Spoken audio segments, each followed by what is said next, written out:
taking the pictures and not showing them to the American people. Since that statement, we have had 4 different phone calls from 4 different sources, 3 from NASA and 1 from one of the intelligence agencies, through what I call identified third parties. That means someone between me and these people who they know, who I know, but the sources do not know each other. So these are independent confirmations that, in fact, NASA has hidden the mission. It is simply, converted Mars Observer into a stealth mission. And even as we speak tonight, on November 28th, they are in the process of taking extraordinary data from that camera and relaying it back to Earth. Mars Observer is alive and well. The American people and most of NASA, and this is very important, most of NASA simply does not know. And those that do are afraid to stand up and simply call a spade, simply tell anybody what's going on for some very obvious reasons. Now, you're saying the data is coming back now. That's what we have been told. Would there not be a way to confirm that fact? In other words, data must be transmitted and... And we're working on it. Okay. I can announce tonight that, on the 24th, I stood up there and I said, if there is a radio telescope facility or facilities that would like to assist us in putting a little honesty in the government, yes, now would be the time to come forward. Well, it's taken us several months, but we finally have had what I will term as serious nibbles. And I don't want to be any more specific because obviously if NASA people who are part of this rogue group, as I have termed it, are listening, and I'm sure somebody monitors your show. Oh, yeah. They would love to know when and how we're going to be listening. And I suppose if they were warned of that, they would shut it down. Exactly, because it's a little like trying to meet somebody in Times Square. Sure, I understand. Now, if you don't arrange the time and the date, you have about as much chance of meeting somebody in Times Square in New York as I have of, winning the lottery in New York.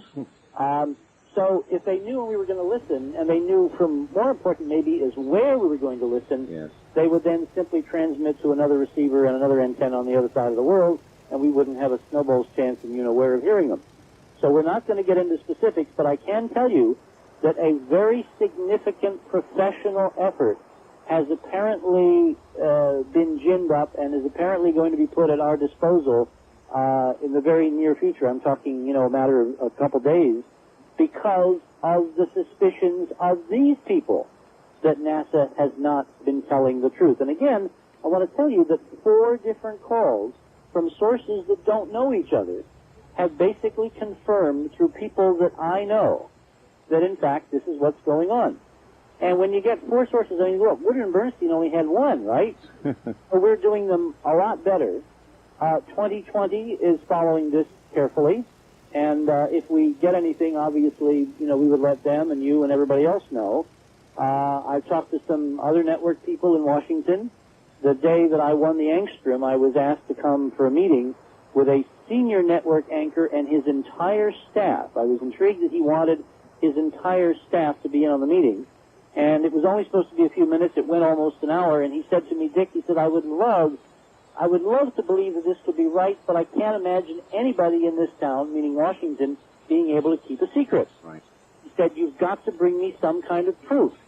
The problem there, Art, is that if you're a news person and you live in a world where telling things makes you money, you can't imagine a world where not telling something would make you more money or would give you access to something that's even more important in some people's minds than money, and that is power. Can you imagine one of these guys cutting his throat, cutting himself off forever from the data by standing up on NBC and saying, my boss is running a secret mission? End of career. End of career, end of livelihood, end of respect by his peers. I can tell you from absolute first-person experience that when I spoke at NASA Lewis, there were some, I'll just say, irregularities that occurred around my presentation. And if we have time, I'll get into the details, but I don't want to interrupt the flow of the story by telling you them now. All I can say is I was disturbed enough to call a couple of NASA people and basically made protestations. I was going to complain all the way up to the director's office, and maybe even outside to a couple of news organizations. And I was told flatly by these NASA people, oh, for God's sake, Dick, don't do that. Let's keep it in the family. Well, I'll tell you something, Richard. It sounds a little bit like, if I were the person holding all this back, Richard, and you were running around saying the stuff you're saying, I'd find a way to get you shut up. Has anybody tried? I don't think so. I mean, I'm still here. Well, for now, but I mean, this, if there's something to what you're saying, you're a very dangerous person. Well, I think there's a lot of very dangerous people. What I see is the dam has got all kinds of cracks and is on the verge of blowing sky high. There are too many things that are falling into place. There's too much convergent information. There's too much good data now out there and good people chasing good data. This pretense that there's nothing going on and we're sitting here all by our lonesome and there's nothing on another planet and there's no extraordinary new way of looking at the universe and applying that knowledge to changing, the sad state of affairs on this planet. There is no way that can be kept in a bottle very much longer. So if I were to disappear tomorrow, all it would be for some is an affirmation that everything I have said has been probably just about the way I've represented it, and there'll be other people willing to pick up the cudgels because they would know at some point they would be vindicated and there might be honor and glory and God knows what that would go along with it. Speculation, Richard. Do you suppose that they're depending on the fact that you remain sort of lost in the noise?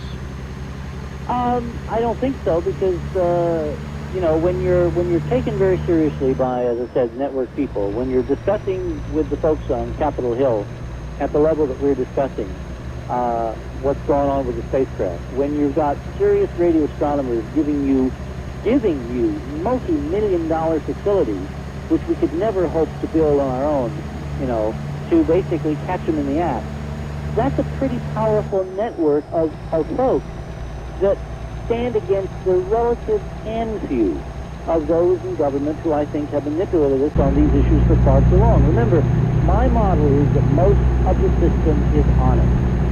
And if that's true, then as the McDaniel report gets circulated throughout NASA, and we just received a grant to be able to print several thousand copies and distribute them to NASA, to the Hill, to the United Nations, to academia, as the truth and the veracity of what McDaniel has meticulously documented in this report works its way through the system.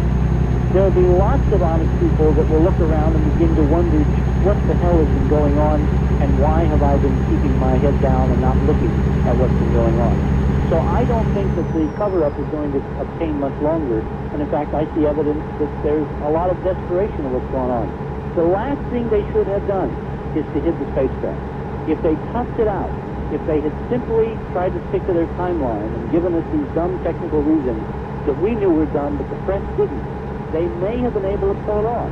But by, pulling the plug, by pretending that $1 billion extraordinarily sophisticated piece of robot hardware 30 years down the line, not at the beginning of the process, but the end of the process just can, not phone home one evening.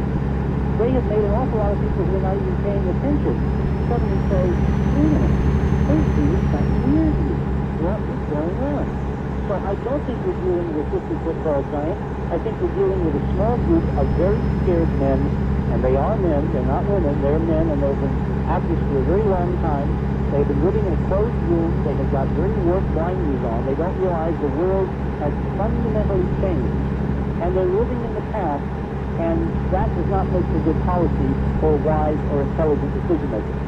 What is their latest and final proclamation about what they claim occurred? I remember when the news story broke about all this, Richard, they were talking about a defective transistor that they had trouble with it on previous missions and all the rest of it. None of that ever added up because you don't risk a $1 billion mission on something you already know has been trouble in the past.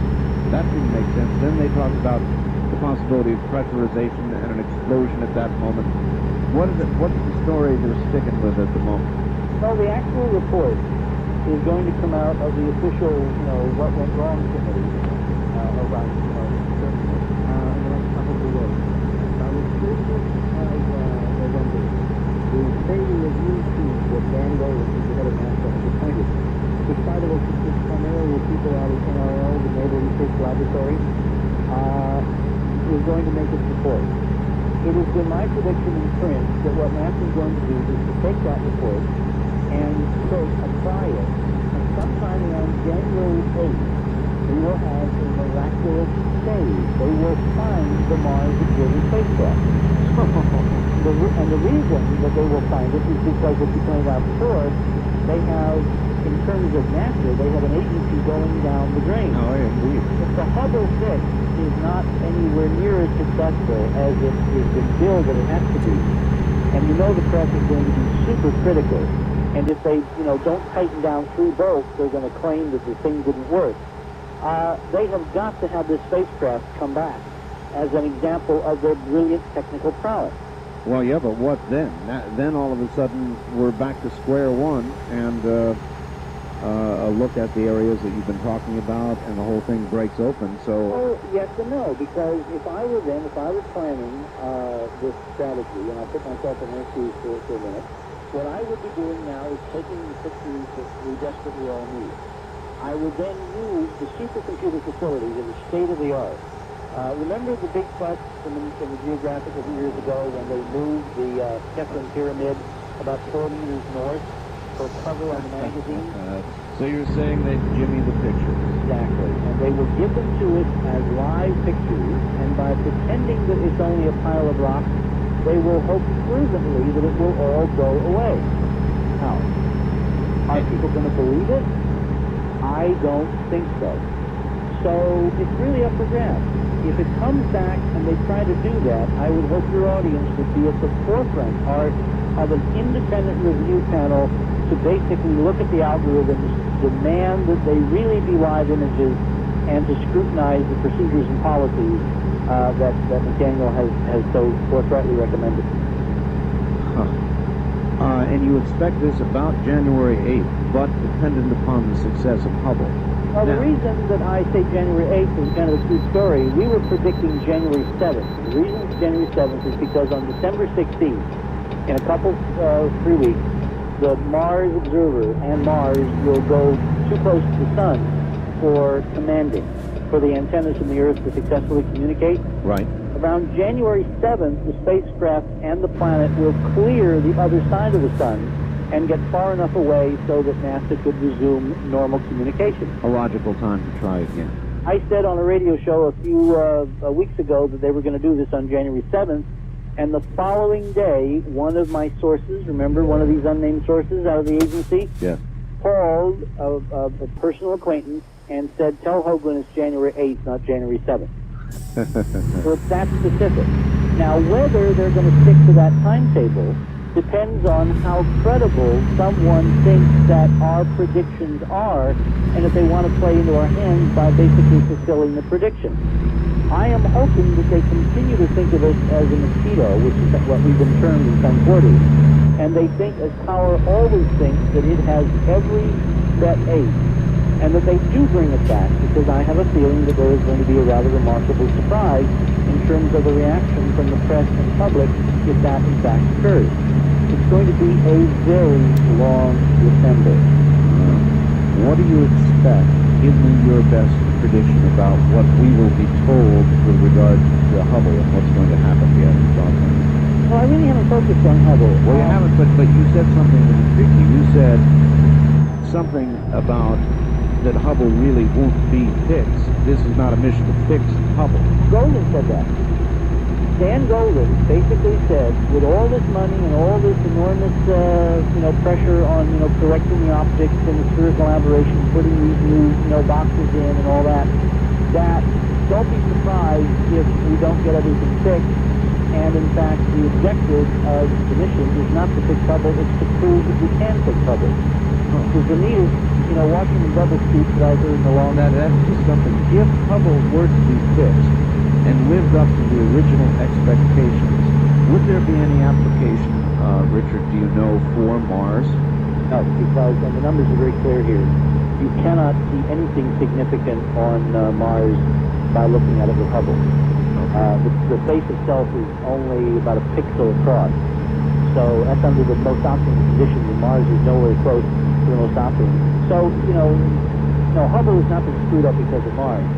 However, what the fathers knew about the whole Hubble thing, And in the back of my mind, there's this nagging suspicion that for some reason, NASA needed an excuse to go back and visit Hubble a lot sooner than it otherwise would have. And it's very obvious that, you can tell a computer to basically take any picture you want. Remember, we're living now in a world of virtual reality. Oh, yeah. We're not seeing real pictures, guys. We're seeing images that come through computers of real pictures. Now, if you can have an algorithm to sharpen, which we have, you can also have an algorithm to blur. Absolutely. All right? So when you get console operators reading out data at the Goddard Space Flight Center of a spherically aberrated mirror on the ground, there's no, pardon the expression, ground truth in orbit that the mirror really has the problem. What you're looking at is the end of a very long data stream and a picture that's basically been given to you by a computer. Suppose, I'm just going to run a scenario here. Suppose somebody wanted an excuse to mount a very elaborate mission in the December of 1993 in Earth orbit that would require 5 to 7 spacewalks to do something, which under any normal NASA budget would never fly through Congress, right? Right. And suppose they decided that the neat excuse to get that mission up there to do something was to fix Hubble. In other words, there's nothing wrong with Hubble in this scenario. It's the excuse or something wrong with Hubble that gives you a reason to fly a very elaborate mission with lots of astronauts, lots of EVA, and God knows what, all right? Now, let me give you a very disturbing piece of information.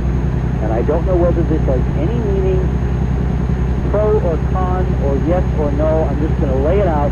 And I've not discussed this before because it never really came up. And I don't like discussing things that don't have relevance, but now it does seem to have some relevance. We're all familiar with the tragic death of the president's counselor, Vincent Foster, several months ago. A member of the president's staff, Richard Hillary, came up in Little Rock, good family man, religious, apparently salt of the earth, and one afternoon he walked out of the White House, and that evening he found shot to death in a small park across the Potomac, not too far from CIA headquarters, matter of fact. Right. And no one can figure out why this man would take his own life in such a strange fashion, shooting himself in the mouth in a parked car. What you don't know, and what your audience needs to know, is that 2 days before, a few miles away in Maryland, a scientist was found in another roadside rest, also shot to death in a parked car by a magnum in the mouth. And his name was Paul Southgate, and he worked for the Hubble Space Institute as an 8-year computer systems analyst. Holy mackerel. Now you put it together. Well, I'm not sure I can, but that's an incredible piece of news. Richard, hold on just 1 second while I ID the station. Wow. Wow, it's justified, isn't it? Richard C. Hoagland is my guest. This is Area 2000.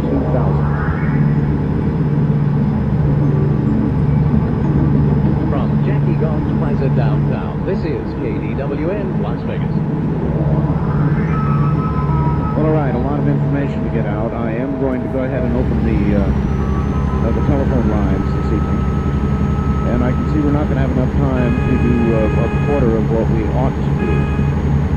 Here are the telephone numbers in the metropolitan area of Las Vegas: 383-8255-8255. Toll free outside the state, it's 1-800-338-8255. We have the wild card direct lines in area code 702-385-7214. And finally, if you have never called, first-time callers at area code 702-385-7213. Not enough time, Richard. Would you like to take some calls? All right. I'd love to do that. We don't have a lot of time, so good evening from Jackie Gone's Plaza Hotel. You're on the air with Richard Hoagland. Hello, this is Mike in San Luis Obispo. How you doing, Art? Fine, Mike. I just have a real general question for your guest, and boy, it's an incredible show tonight. 2 questions. Could you describe your feelings about the patriotism of the people who are stealing information about these extraterrestrial realities? And do you think that President Clinton knows about these? And I'll take the answer on the air. All right, thank you. Of those involved in the cover-up and their patriotism. Oh, uh-oh. Well, I managed to do that, didn't I? I managed to disconnect Richard C. Hoagland. So what we're going to have to do is get him back on the line again. And I'm going to have to figure out a way that I can do that. Let me see here. This is not going to be easy. But such things have occurred before, and it is a particularly interesting question. So let's see if we can get him back on the line. Let's see. I think we can do this.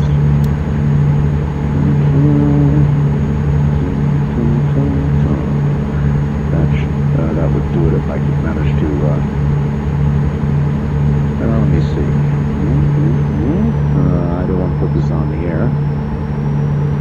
And this does occasionally occur. Every single line in here is jammed up. I think we're going to be okay now. Let's see if we can get him back on. Hello. Hi, Richard. Sorry we disconnected you. Richard, the question was with regard to the patriotism, I guess you heard it, of those who might be keeping all this secret. Right. Well, all right, this is a very important question, because, you see, I don't see these guys as bad guys. I think that they believe sincerely that they're doing what has to be done to maintain the viability of civilization. I think that a mindset became established right after World War II, and that good men, and again, I want to focus on the fact that they're men here, they're not men and women, because that was not the way it was done in those days. They became privy to such extraordinary information in the wake of such a devastating global Holocaust that they really felt that they couldn't dump that on the American people and the rest of the world. I mean, it would be like shell shock. And so for very good reasons, they began this policy. And what I think has happened is they have become entrapped and ensnared in a policy which is long since out of date. And in terms of their patriotism, it's now working in the other direction. The fact is that the planet is going to hell in a handbasket, and we desperately need these technologies. We need a thorough understanding of the physics and a way to apply it to both the energy problem, the environmental problem. I saw a program tonight, a few hours ago, that the ozone hole is getting bigger and bigger and bigger. There are ways to solve the ozone problem if you were to put satellites in orbit and put this kind of technology on it and basically make ozone, to replace the ozone that chlorofluorohydrocarbons have destroyed. I've heard they actually have plans to do that, and that it could, by conventional aircraft even, be distributed. Yeah, or you could use a variation of SDI. I mean, all that hardware, billions and billions of dollars worth of stuff we build under SDI, for which we're not going to need it now because there is no Soviet Union. You put a few high-tech chemical lasers in Earth orbit, you find it beams tangentially in the ultraviolet tuned to the specific bands where ozone is produced from oxygen. In other words, what we need is people to come clean. And what's really necessary is for there to be a kind of an airing of new ideas. When a group of people get so insular and so protective and so wrapped up in the problem that they only talk to themselves. Timothy Good talks about this as, bug top secret. Right. How many people do you know that can keep a secret? There cannot be all that many people keeping this secret, and if there are very few people, and they're old people, and they're working with old ideas, no matter how good and relevant the ideas were in 1947, pick a date, those ideas are out of date now. No matter what we're facing, let's let people in on it, because frankly, the strength of this country was built on the idea that people are sovereign, that people have good ideas, that the people need to be served by their representatives working for them, not the other way around. Richard, is it your view that the people who have this technology and information would allow the world literally to die, or the world's energy to dry up, or the world's ozone to finally disappear, or whatever other tragedy lays ahead, without giving us this new technology? Would they let that happen, Richard? And if so, why? I think they're playing a very dicey game. I think they can manage it. But remember, Henry Kissinger thought he could manage Vietnam. Robert McNamara thought he could manage, graduated escalation. A lot of very bright people around Kennedy, who brought in the best and the brightest, as Halverson said, Right. sold us down the river, not because they were bad people, but because they were good people who didn't listen to outside ideas. We have history over and over again where a small, incestuous, ingrown group does dumb things, not because they're dumb, not because they're evil, not because they're bad, but because they simply don't have enough talent. There needs to be an infusion of new talent, new thinking, and a little democracy in this, for God's sake. Otherwise, we really are in trouble, and that's what I'm working with our project to try to bring about. All right. Wildcard line 2, good evening. You're on the air with Richard Hoagland. Hello. Hello, sir. Yes, sir. Yes, turn your radio off, please. Hello. Remember to do that, everybody, later the relay system. All right, you're on the air. You want to read in that fax that we sent to you? What fax is that? One regarding Vincent Foster. No, I don't have it with me. Is there anything you want to say about it? No, I was going to read it. Read the fax? Why don't you just give us a sense of it? Well, basically, it was a fax sent that said at 4:52 p.m. At the exit to Fort Darcy, Virginia, a gray Ford Econoline van stopped in 1992 Chrysler sedan, and the driver was alone in the sedan, was removed from the vehicle at gunpoint. And basically, it says that he didn't kill himself, but he was shot twice in the back of the head and sat on a park bench, and the police were called, and obviously it was a cover-up. All right, sir, thank you. So there you go, a little backup for what you said. Let me make a comment. The reason I mentioned Paul Southgate, and the something that caught my attention, is how many people do you know in a metropolitan area, or let's say in Las Vegas, who choose to commit suicide in that fashion? All right? And then what are the odds that two people working for the same federal government Would choose to do it the same way. choose to do it in the same way 2 days apart? Well, without your other dimensional physics, I don't think you could calculate it. That's what gets me a little bit concerned, that there may be more to this problem with Hubble than meets the eye, and who would have been in a better position to have found this out than a computer programmer who'd been with them from the beginning? Indeed. Remember, if you trip over an algorithm that says blur, and you know that algorithm is not supposed to be there, what would you do? Yeah, precisely. Good point. Wildcard line 3, good evening. You're on the air with Richard C. Hoagland. Yeah, I wanted to have a question. Sure, where are you, sir? Las Vegas. Well, you cannot call on this line from Las Vegas, but thank you. Line 1, you're on the air with Richard C. Hoagland. Yes, good evening, all right. Good evening, Mr. Hoagland. Boy, what a fascinating show. It just seems to, Mr. Hoagland's theories just seem to tie so many things that I know Art, you wonder about, and people like Pablo Sauer wonder about, and it just seems like it really does tie in the government and give a reason for the physical and economic control that I really feel is being held over our heads.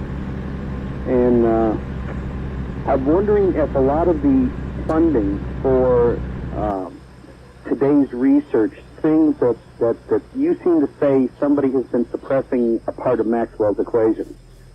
And I'm wondering... 4 out of 200 is not a part, it's most of them. Yeah. And the critical force-based dimensions are part of them.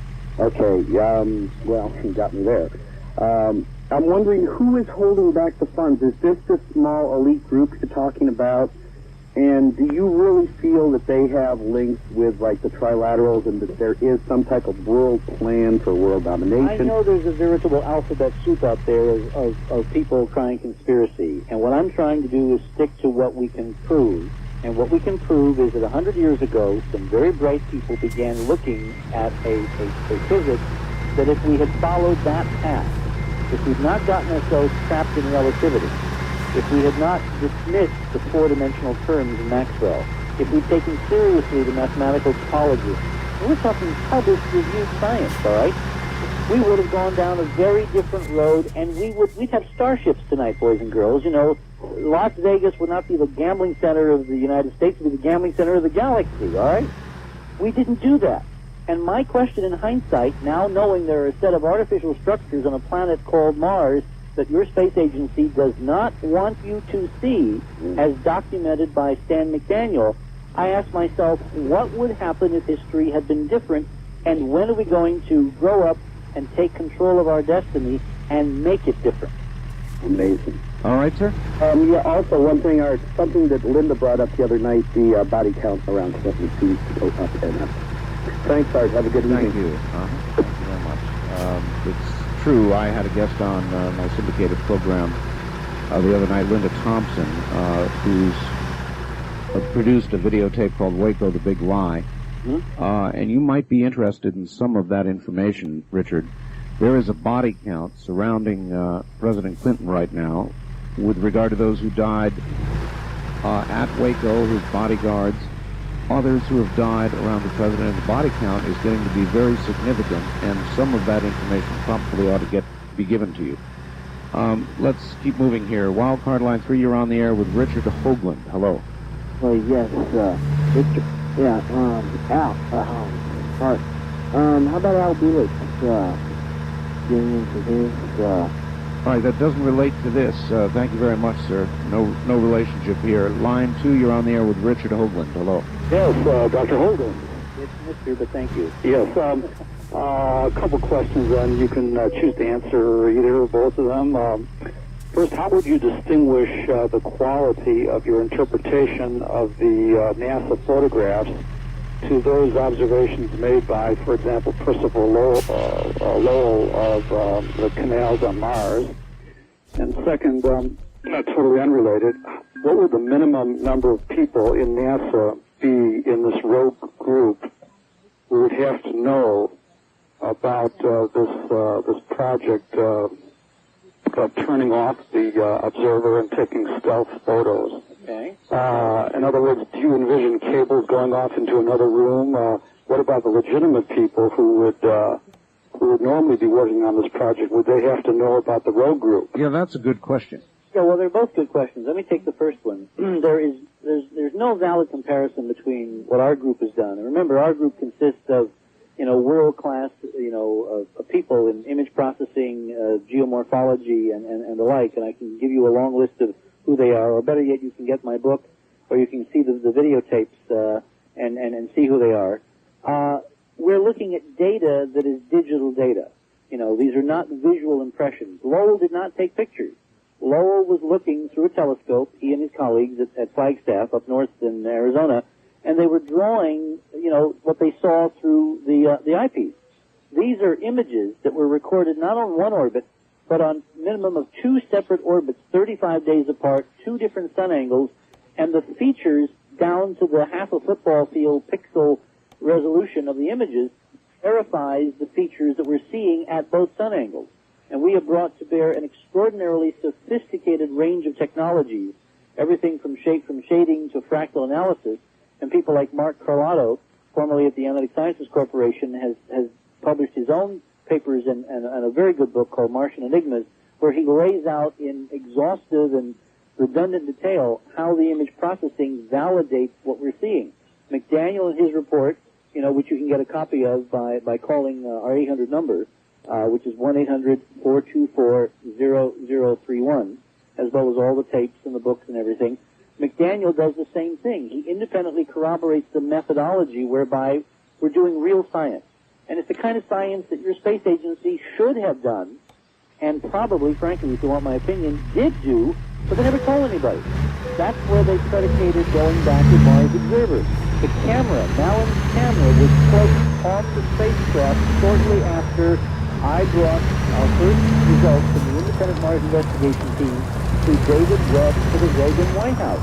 You have to look at the trail of circumstantial evidence of who did what with whom to realize that Mars Observer was a mission that was not even designed to carry a camera, and suddenly they bolt on the best, non-military camera that money can buy, built by Mike Malin.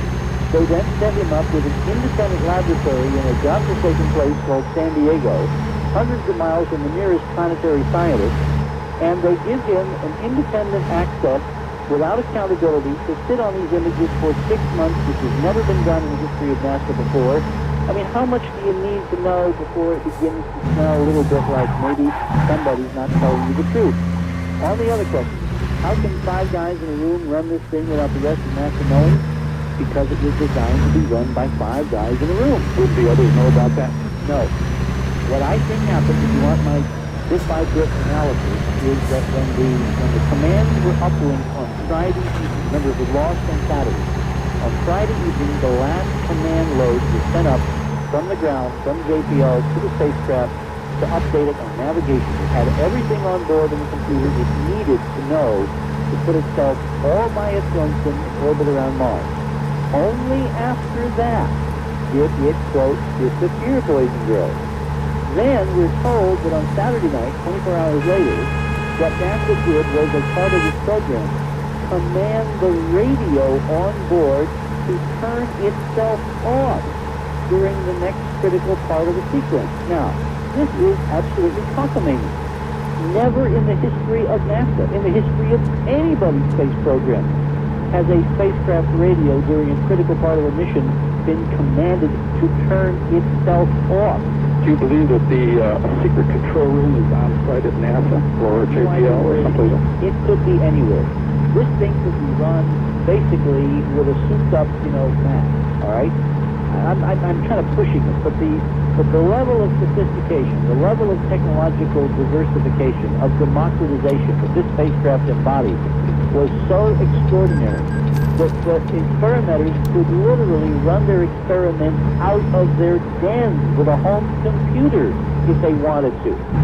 In fact, they were going to run it out of their offices at their universities. But for the first time in NASA's history, you were not going to have, several hundred guys in a room the size of a football field at the DSIS there at JPL running the mission, a few million miles away. What is the percentage of the JPL people that you talk to who actually believe this is going on after they talk to you? Another good question. There's a lot of people who are very angry at us for even raising the suggestion. It's like we're attacking the family. Remember what I said about NASA Lewis when I was very unhappy that certain things had happened over my presentation there, and I was going to take it to the director and beyond. I was told by lower down people at NASA Lewis, don't do that, let's keep it in the family. There's a feeling within NASA of the beleaguered agency. Let's put the wagons in a circle.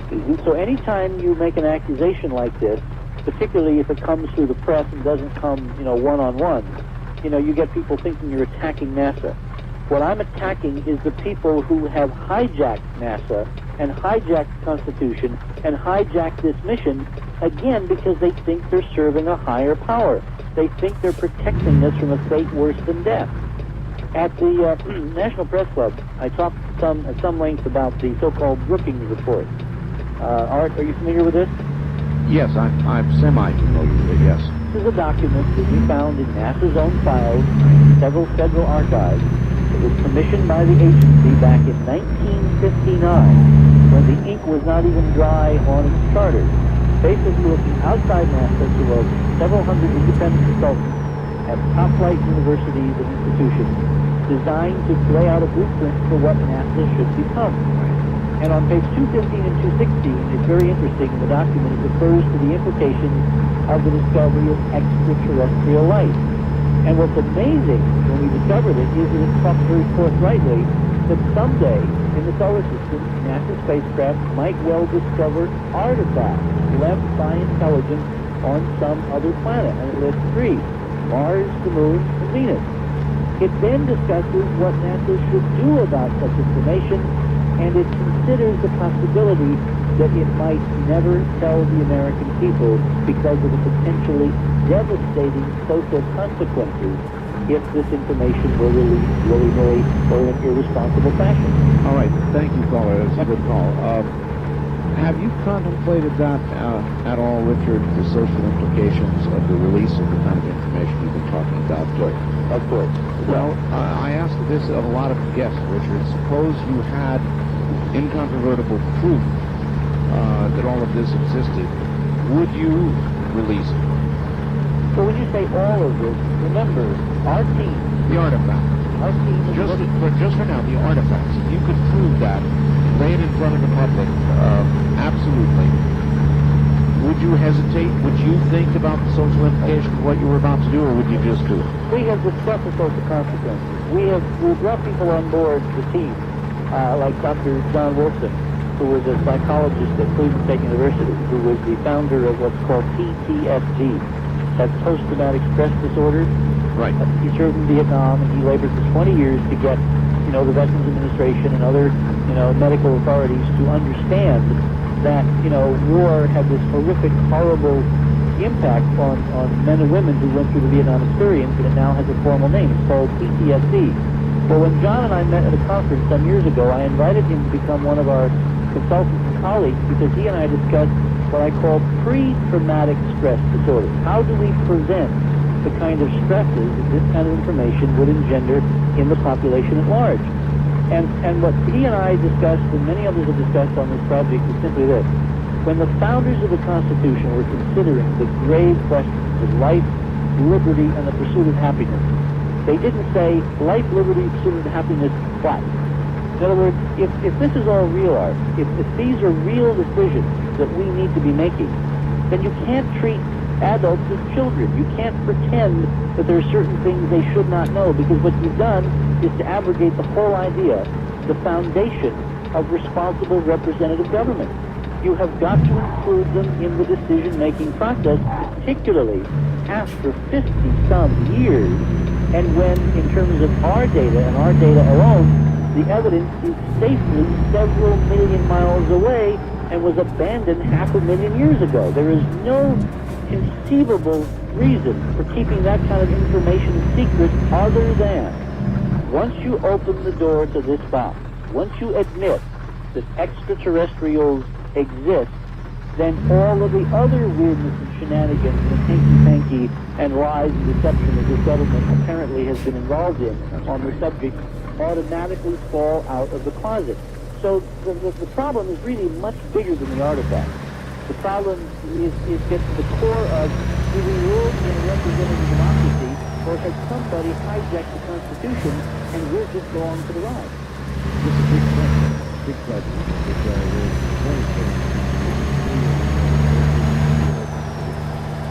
I would like to ask them where we can order these briefing tapes. Good question. Very simple. You dial up 1-800-424-0031. Do it again, please. 1-800-424-0031. And you ask for the NASA briefing tape. You ask for the UN briefing tape. They're coded, by the way. They're called Hoagland's Mars, Volume 1 and Volume 2. And you want the extended version of Volume 2, because that has 24 minutes of the analysis of the STS-48 footage. The interesting shuttle footage, Art? Yes. We now know it performs exactly to what hyperdimensional technology and vehicles should look like if NASA were ever to photograph them in Earth orbit, which NASA apparently did on that mission. You can also get the McDaniel report to that number. You can get my book, The Monuments of Mars, A City on the Edge of Forever, which was updated last year. And we're about to come out with Volume 3 because we've learned some more relating the physics to biology, which I think people are going to be very interested in. And we're in the process of producing Volume 3 now. And, that's basically the number to keep track of all of what we're doing. All right, did you get that, ma'am? Yes, I did. Thank you very much. 424-0031. All right, thank you. 1-800-424-0031. Please, everybody, take it down, or I'll be getting calls for the next week. All right, Richard, maybe one more. Good evening. From Jackie Gomes Plaza Hotel, you're on the air with Richard C. Hoagland. Yes. Is it true that the U.S. military has a base on the moon? All right, thank you. A lot of talk about that, Richard, the moon and what we may or may not have up there. What do you know about that? I don't think so. And I'll give you a very bottom line answer. If this government or any government had been to the moon or had been to Mars, they would have photographed the monuments of Mars long before the Viking mission in 1976, right?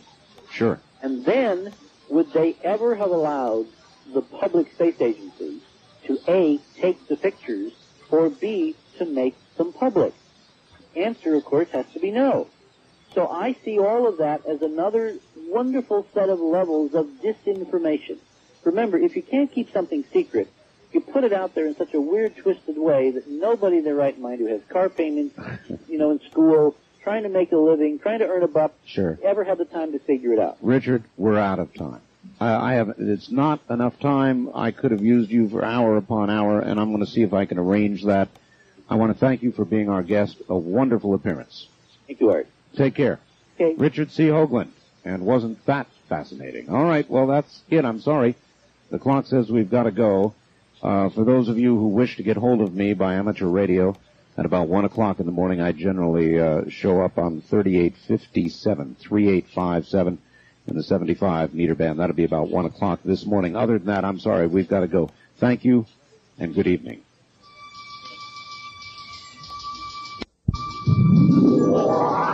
The preceding program was made possible by a grant from the Bigelow Foundation. This has been Area 2000, a program that introduces our listeners to the scientific approach for discussion of two particular subjects: UFOs and near-death and after-death experiences. To contact the Bigelow Foundation, please call during the week between 9 a.m. and 5 p.m., area code 702-456-1606. Ask for Angela Thompson. That's area code 702-456-1606. And be with us next Sunday evening at 8 for another edition of Area 2000. From Jackie Gone's Plaza downtown, this is KDWN Las Vegas.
Now, Area 2000. Good evening, everybody. Welcome to another edition of Area 2000. Sunday, 8 o'clock is when it happens. I'm Art Bell on behalf of the Bigelow Foundation that makes this program possible. And I think you're going to find it indeed a fascinating one this morning. We've done a number of programs on Mars and on the artifacts that may or may not be on Mars.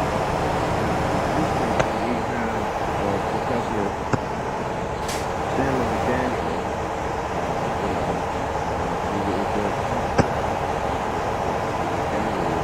Got all this going, so we'll see if we can get to the bottom. As is the case just about every program, we're going to go all the way first, though, back to Philadelphia, Pennsylvania, where we're going to get yet another glimpse into another reality. Glimpses of other realities. It's her segment. Her name is Linda Howe, very popular, and so now all the way back to Philadelphia, Pennsylvania, and good evening, Linda. Hi, Art. Hi. I also will have something to contribute on the Mars story tonight. Good. First, since our mysterious subjects on Area 2000 often involve the sky, I thought that it would be perhaps worthwhile to update listeners on some current sky events that are occurring around us right now. A phenomenon that happens only twice a year occurs again on December 21st at 3:26 p.m. At that moment, the sun will stand still in its winter solstice. The word solstice comes from Latin, which literally means sun to stand still. At the solstice, the sun stands, in a sense, in the same place as its southward motion relative to the background stars comes to a stop. After the solstice, which is only a day and a half from now, the sun's path starts shifting northward again, back toward longer and eventually warmer days. And all this is because our Earth tilts on its axis by 23.5 degrees as it orbits the sun. If that were changed to the slightest bit, you might have an always cold north and an always hot south or some other combination. But as it is, we have a path that is tilted in just such a way that we have the changes that we do in life and living. For those of you who stayed up late on December 13th to 14th to see the Geminid meteor shower at its peak, there is another coming in the early morning hours of December 22, only 2 days from now.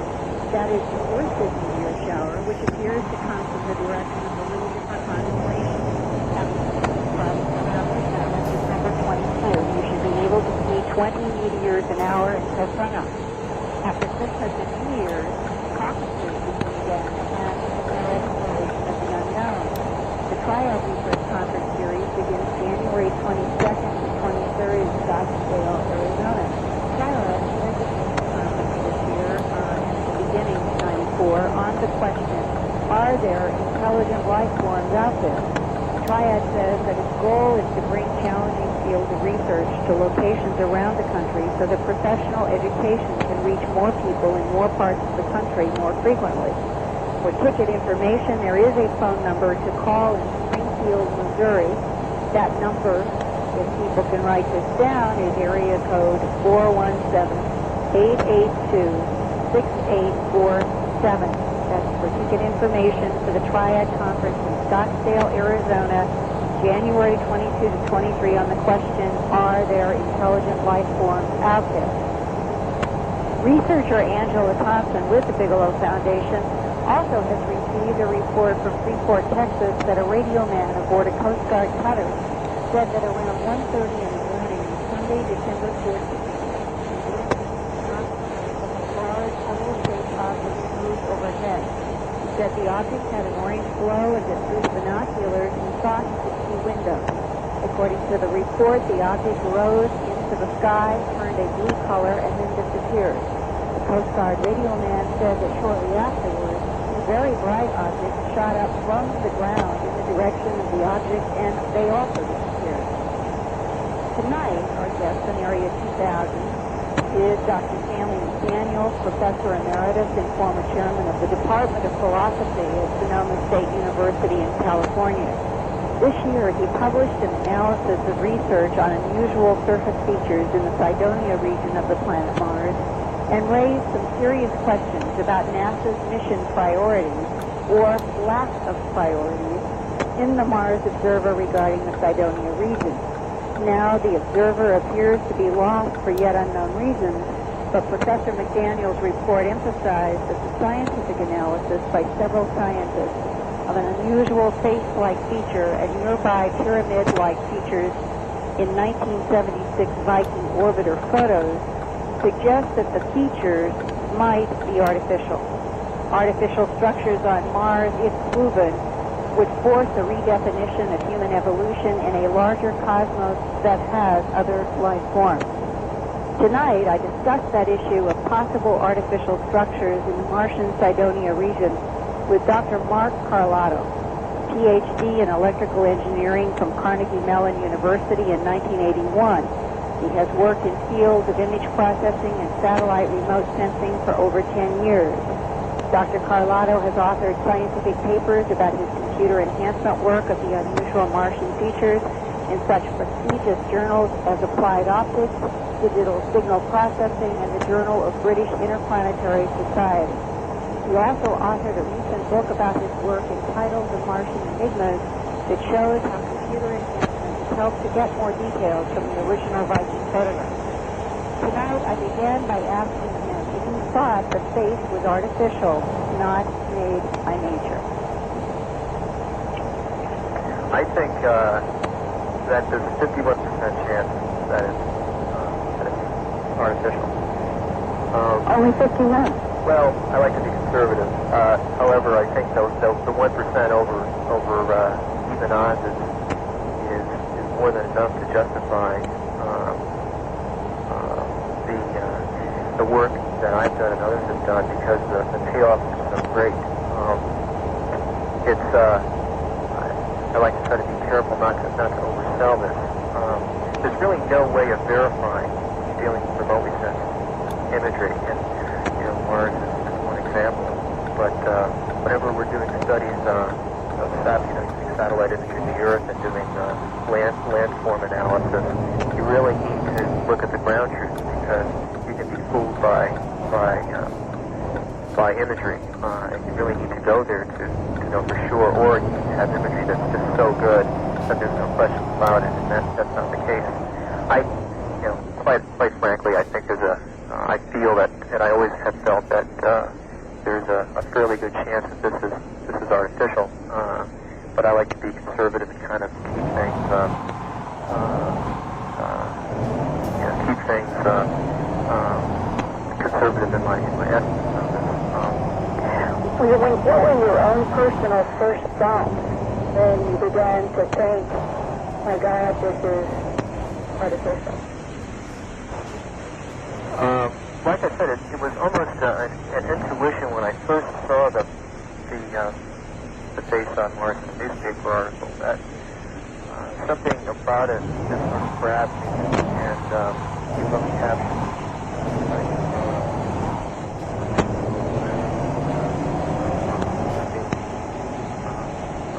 real artificial face staring up the surface of Mars, even though you kind of make light of it. There's something about it that just sort of grabbed me. And the more you work with it, the more I've worked with it, the more I'm convinced there is something there, because essentially every test and experiment that I've done has indicated that it is unusual. But the one thing I did mention was the fractal analysis, and all of his work is published in peer-reviewed journals. The methodology that I used,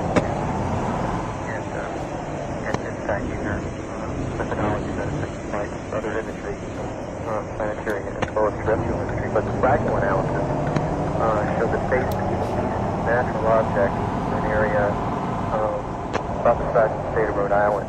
This was really all the imagery I had available at the time. What the fractal analysis does is it, if you will, it ranks the image by its degree of artificiality, and it uses fractals as a model for deciding whether something in an image is artificial or natural. Fractals have been used to model a whole range of natural phenomena.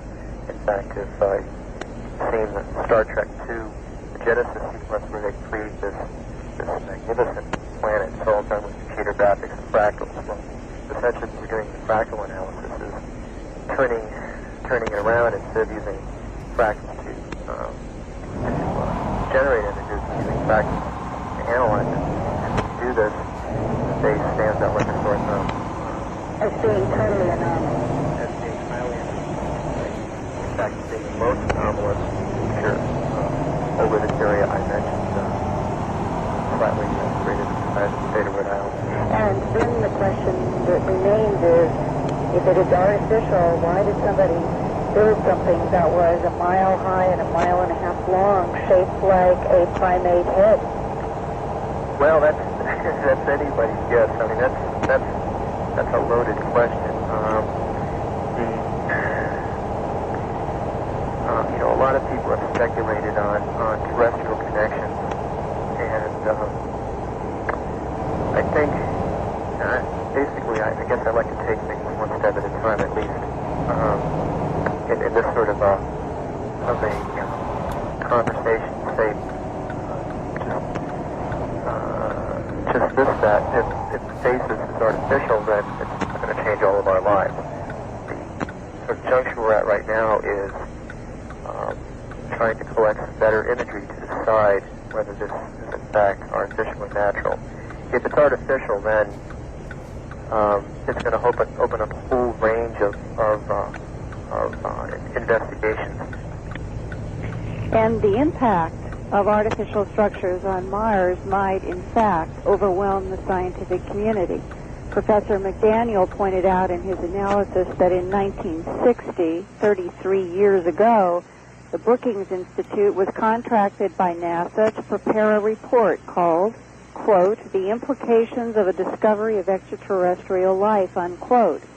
And in that report, it said most significantly that the greatest area of concern might be that of the impact upon scientists themselves. Quoting further, it has been speculated that of all groups, scientists and engineers might be the most devastated by the discovery of relatively superior creatures, since these professions are most clearly associated with the mastery of nature rather than with the understanding and expression of mankind.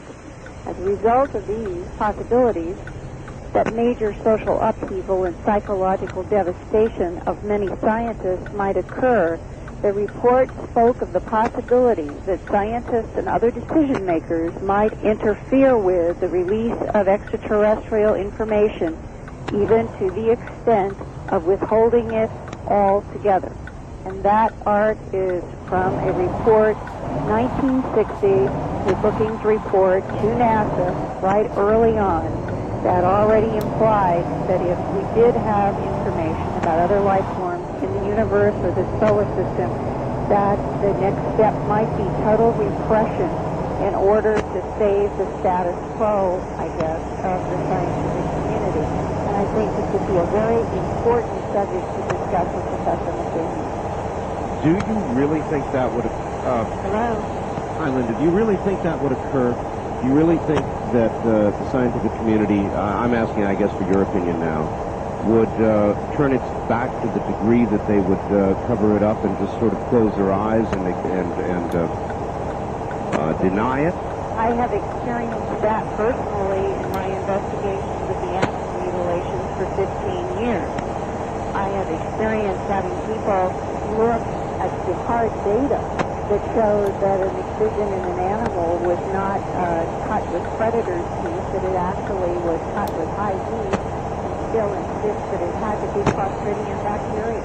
It is a form of denial that is not logical, but it exists, and it has happened in other sciences as well. Well, not only is it not logical, Linda, but it's also not scientific. How do these people call themselves scientists and block facts?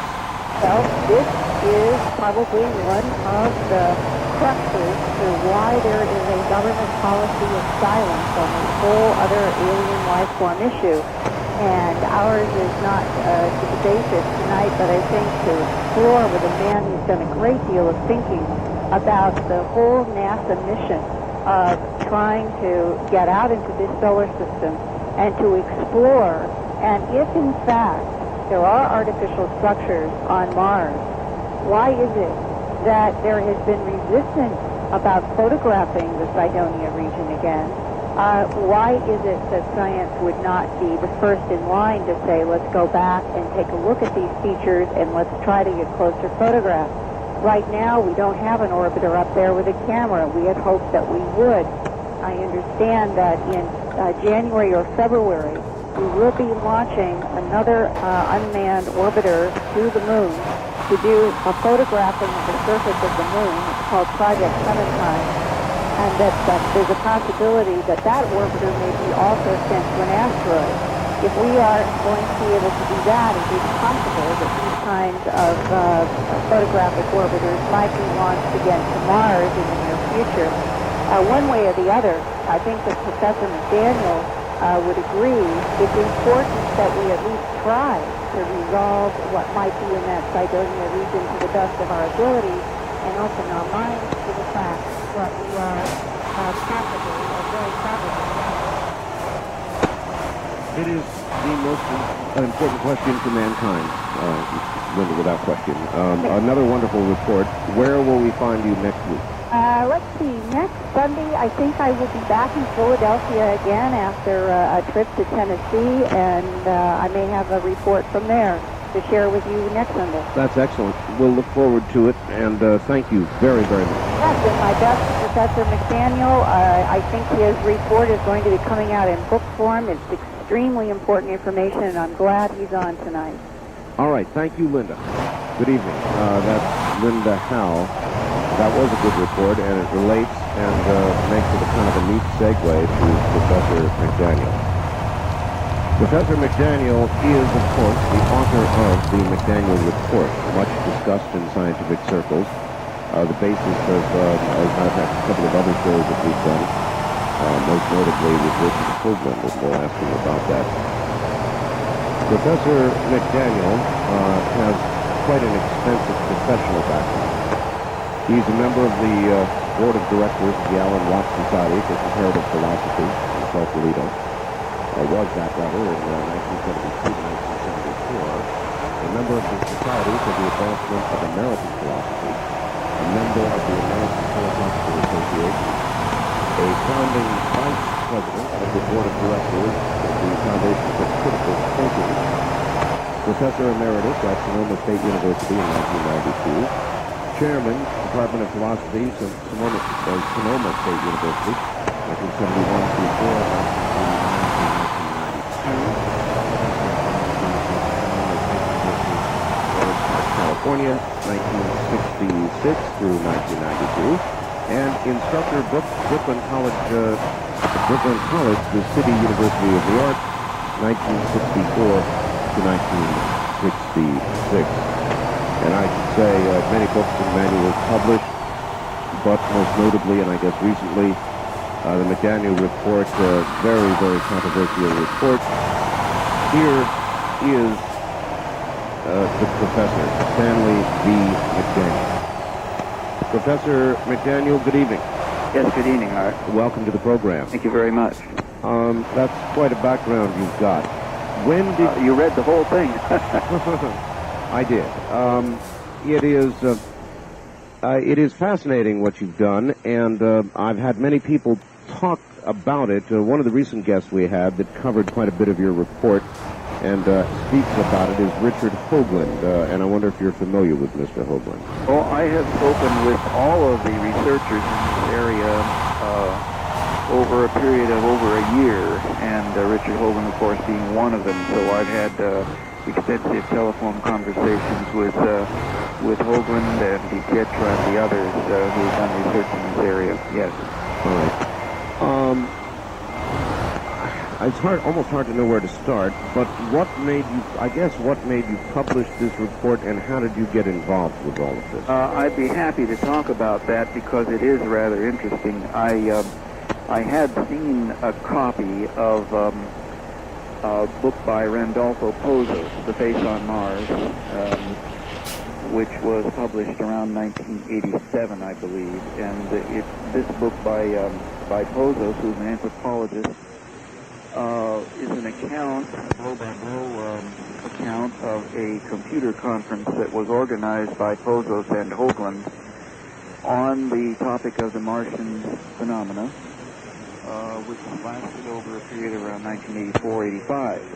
And I had seen that some years back, thought it was interesting, filed it away, and highlighted it on my mind for a number of years.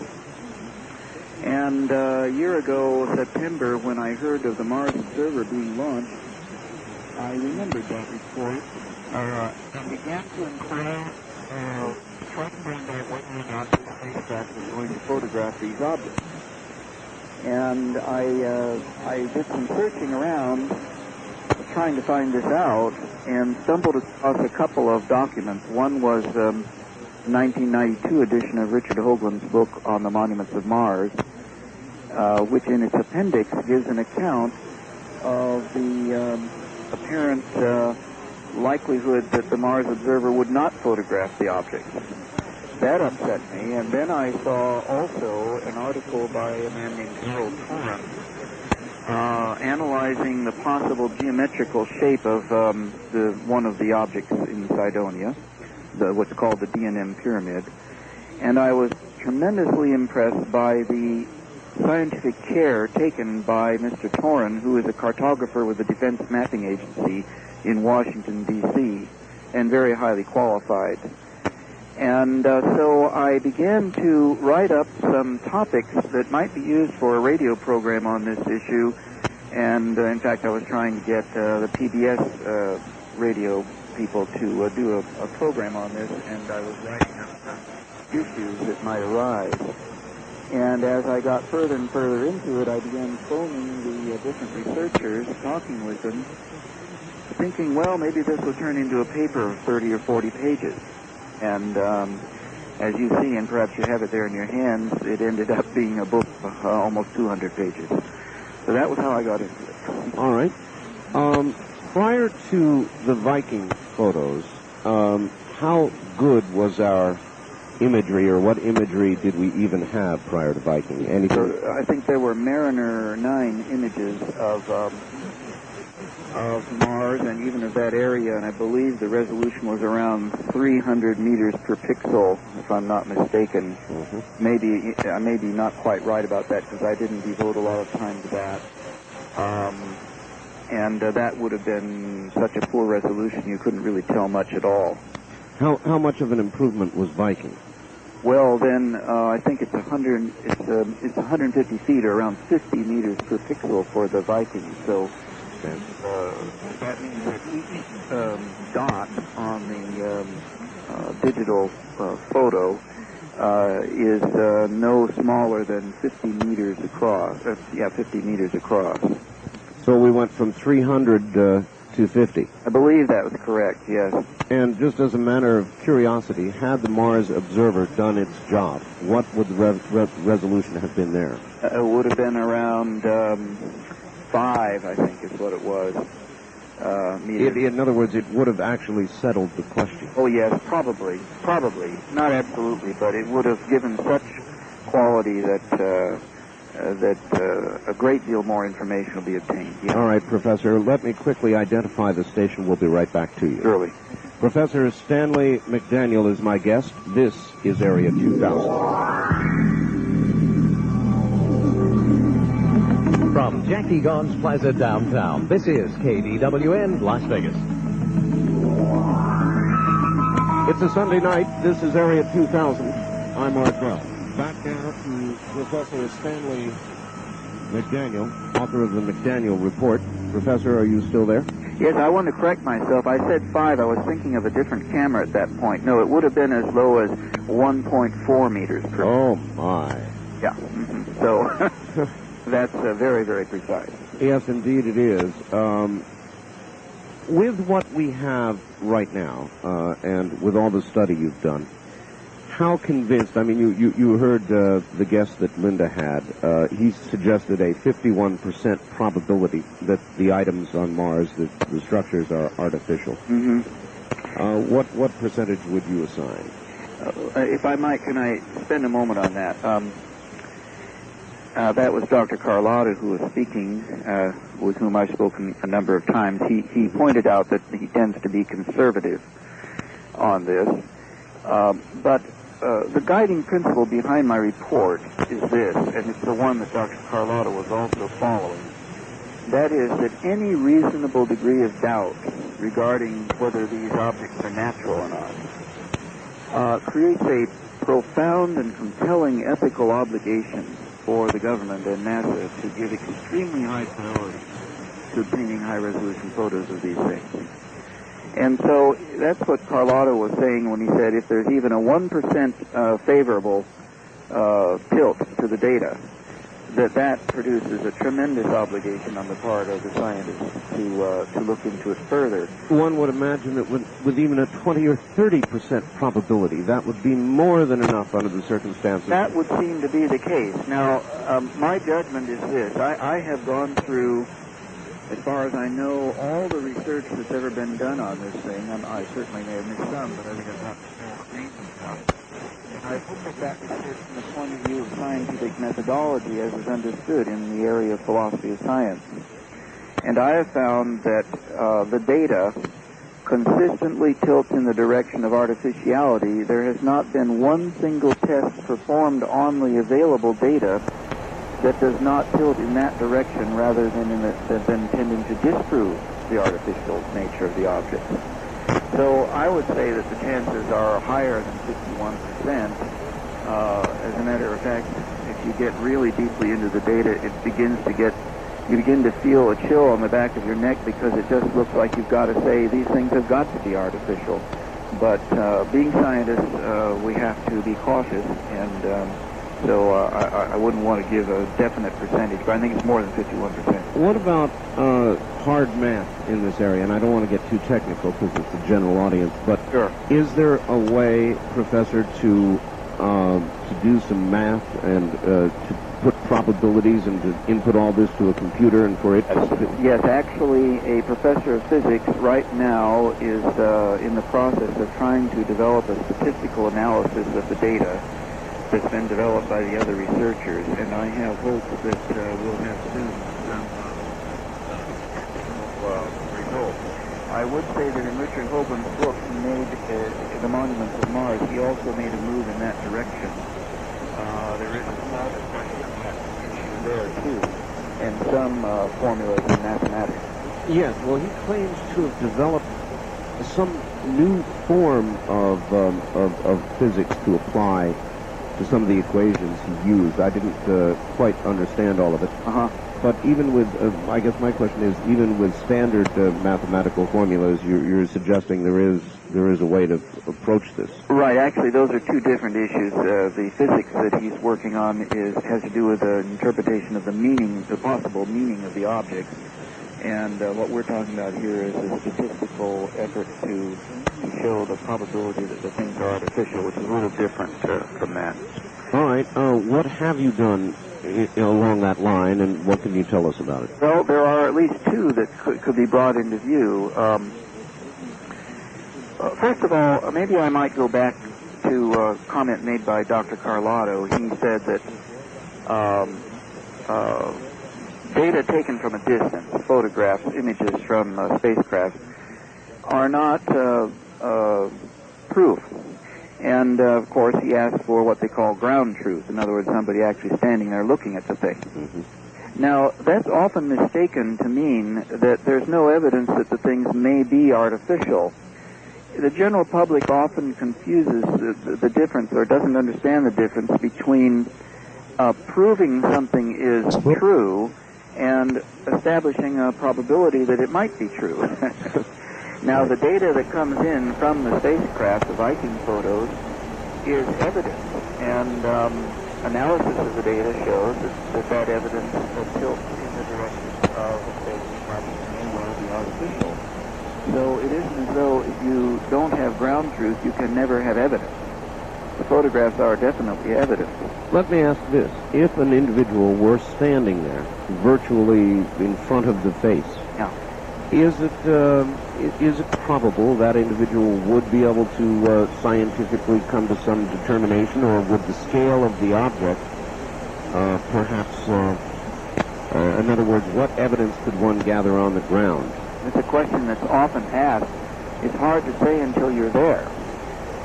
If the face happened to be made of some kind of stones that were placed together to form a sculpture, then of course that would be perfectly evident. If it was carved, say, in one huge piece by some means unknown and then weathered over 1 million years, then you'd have to talk about probabilities, I think, because even though it may be severely weathered, there may be such detail in it, and in fact we already see detail that's quite remarkable, that there would be no way to conclude other than that it is artificial. Professor, what weather would there be on Mars?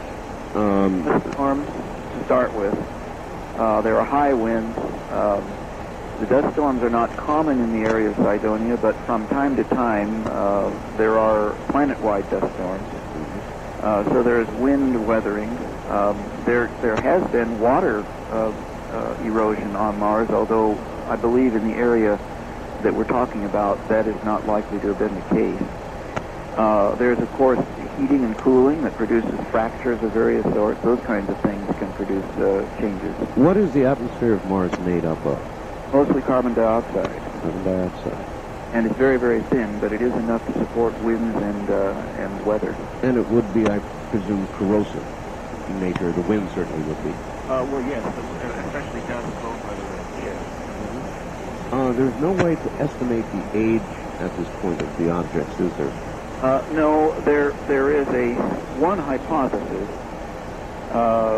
which is Richard Hoagland's, and he hasn't put it forward as anything absolutely proven, but there does seem to be a sighting line from one of the objects nearby to the face, which would align with a solstice sunrise about 330 million years ago. And if that was an intentional alignment for a sighting of some sort, then that might be a possible dating.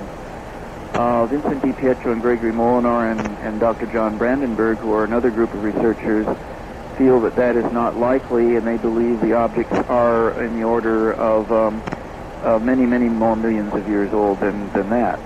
I'm not totally familiar with all of the objects that are there. Are there any what would appear to be classic pyramids? Well,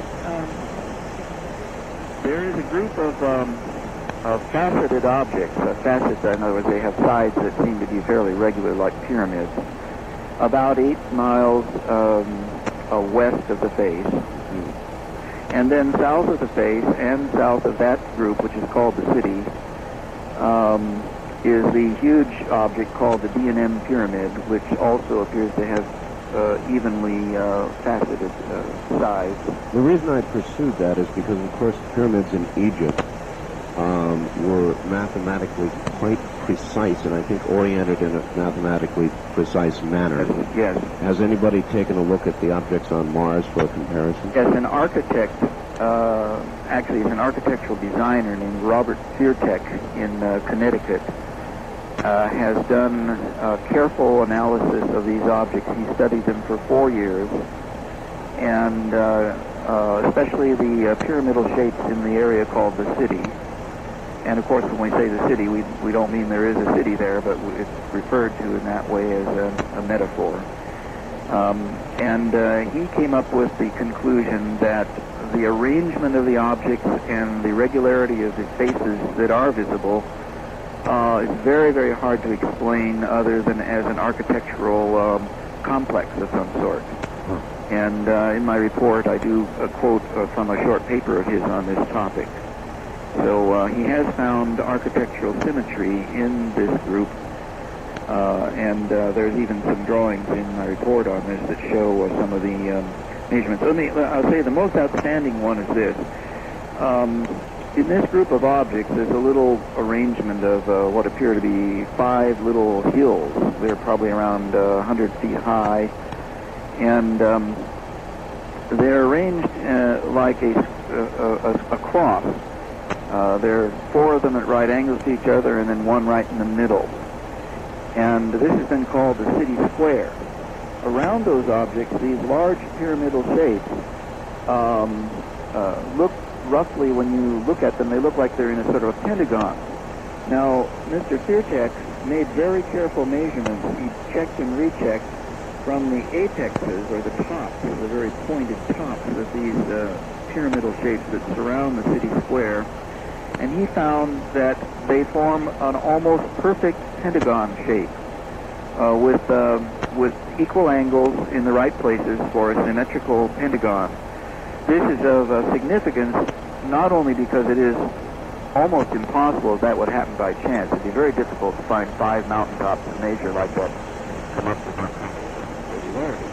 But also because the large structure to the south of that, called the D&M Pyramid, also appears to have itself a pentagonal shape and is about the same size as the pentagon shape that was found in the city area. So that's part of the architectural analysis, and that's of some interest. Professor, as you look at the cluster of objects that you have studied on Mars, and then you examine the rest of the surface of Mars, are there other areas where there are anomalies? Yes. Very much like this one? In other words, is this a common area or an uncommon area? No, the researchers have located maybe 1 to 2 dozen objects on other areas of Mars. Some of them have been located by searching in areas similar to the Cydonia location, ones that are located right near what would have been the shore of an ancient seabed, etc., trying to infer what kind of areas would such things be built upon. And I'd say there's a dozen or more, anyway, objects that have been identified as suspicious. Most interesting is one called the Crater Pyramid, which is I think 200 miles or so away from the Cydonian area, and it is a very clear-looking four-sided pyramidal shape that is perched on the rim of a crater. It's the highest thing for hundreds of miles around, and doesn't look like it could have been natural, partly because when the meteorite impacted, it apparently caused no damage to this object, which suggests maybe the object was built on it after the crater was made.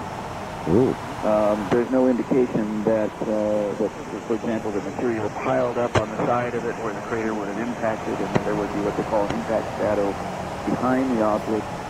And so that's a very interesting object. But yes, there are quite a few. Most of those are outlined in Mark Carlotta's book called Martian Enigmas, the University object. Well, this probably calls for conjecture, but I'm interested. Would you think which of these two probabilities would you think more likely? When an civilization of some sort that was thrived at one point apparently on Mars did this, or that somebody from someplace else did it as to leave some sort of message, or I'm fumbling here, but I think you understand. Art, you just outlined the two major theories on the subject. Vincent DiPietro, Gregory Molinar, and John Brandenburg have come forward with what they call the Cydonia hypothesis. And it is the hypothesis that these objects were created. By the way, I should say that their theory doesn't cover or doesn't deal particularly with the objects in the city area. They're mostly interested in the faith.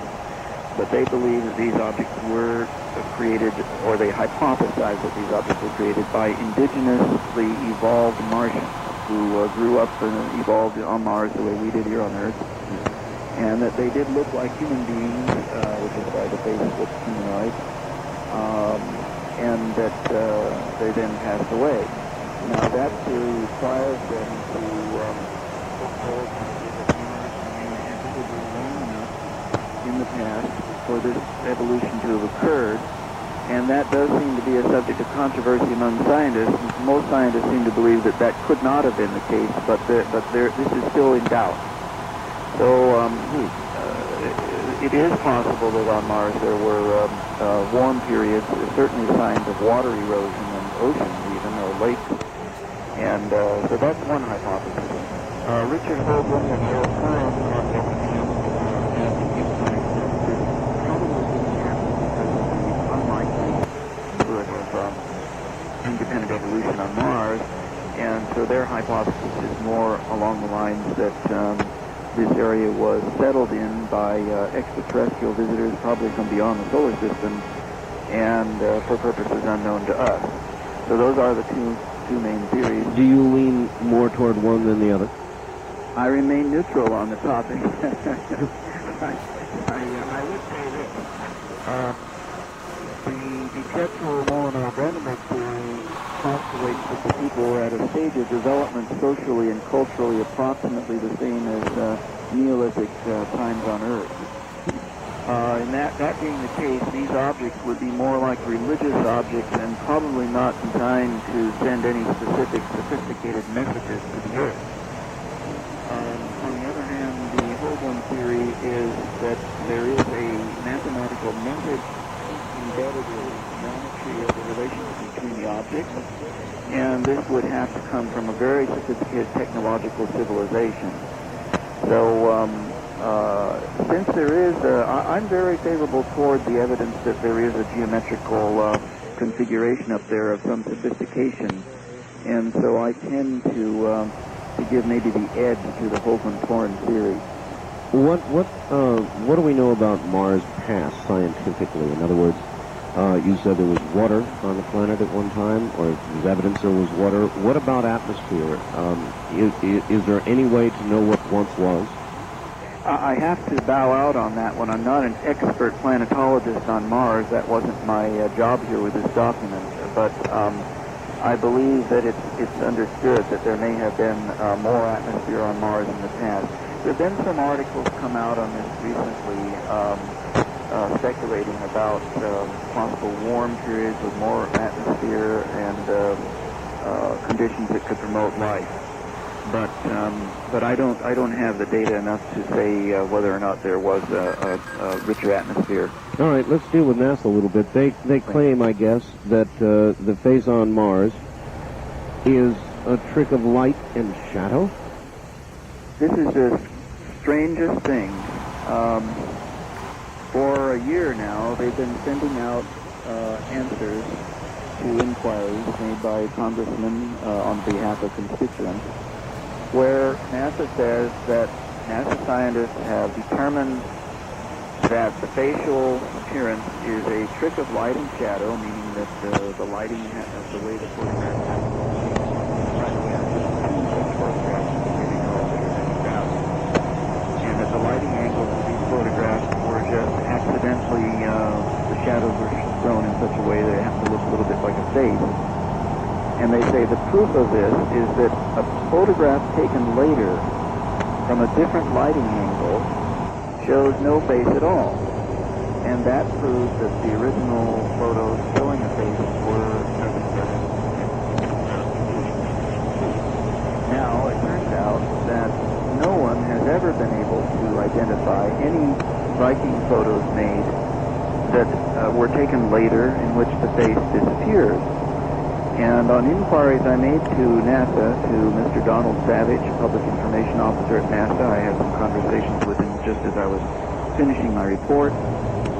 He was unable, even after checking all throughout NASA, to say that at this time NASA has any idea whatsoever which photographs there were that they were referring to when they said there was a photograph taken later in which the face disappears. Boy, not very scientific.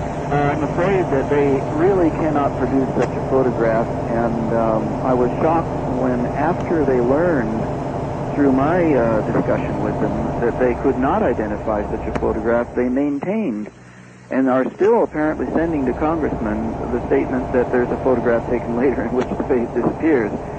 This seems to me to be highly irresponsible. I've heard this from so many people about NASA. Highly irresponsible, they say. What in the world is going on in NASA, in your opinion? In other words, what are they doing here? They even with the Mars Observer mission, they fought tooth and nail to avoid photographing this region once again. We have to be very, very careful with what they say. They have made a number of efforts to make it sound as though they're just going to do everything just fine. And the way they do this is to say, well, we are going to photograph the region. The region is millions of square kilometers. And Martian objects occupy over the ones of interest here. And so saying they're going to photograph the region means nothing. Another thing is they will never say that they're going to give high priority to these objects. So what happens is they'll give the illusion that they are really going to do something for the public, but when you really look closely at what they're saying, it turns out to be a false promise. I have a section on this in my report called Misleading Assurances, and that is something one has to be very, very careful about. Indeed, they had a plan, did they not, to restrict access anyway to these photographs? Well, this is one of the things that causes one to wonder about what's going on. If I may, take a moment to go over that. Please. In previous missions to Jupiter, for example, and so on, where they had photographs, the cameras were under the auspices of the JPL Jet Propulsion Lab, and were what they call facility instruments. That is to say, they were facilities that all the scientists involved, and as well as the public, could utilize. And as a result, there was no delay. As soon as the photographs came in and were converted into visible form, they were broadcast on television, and everyone may remember the Neptune episode a few years back where they did that, and it was very, very exciting. In the case of the Mars Observer, they changed the procedure. They farmed out the camera to a private contractor under what is called a principal investigator contract.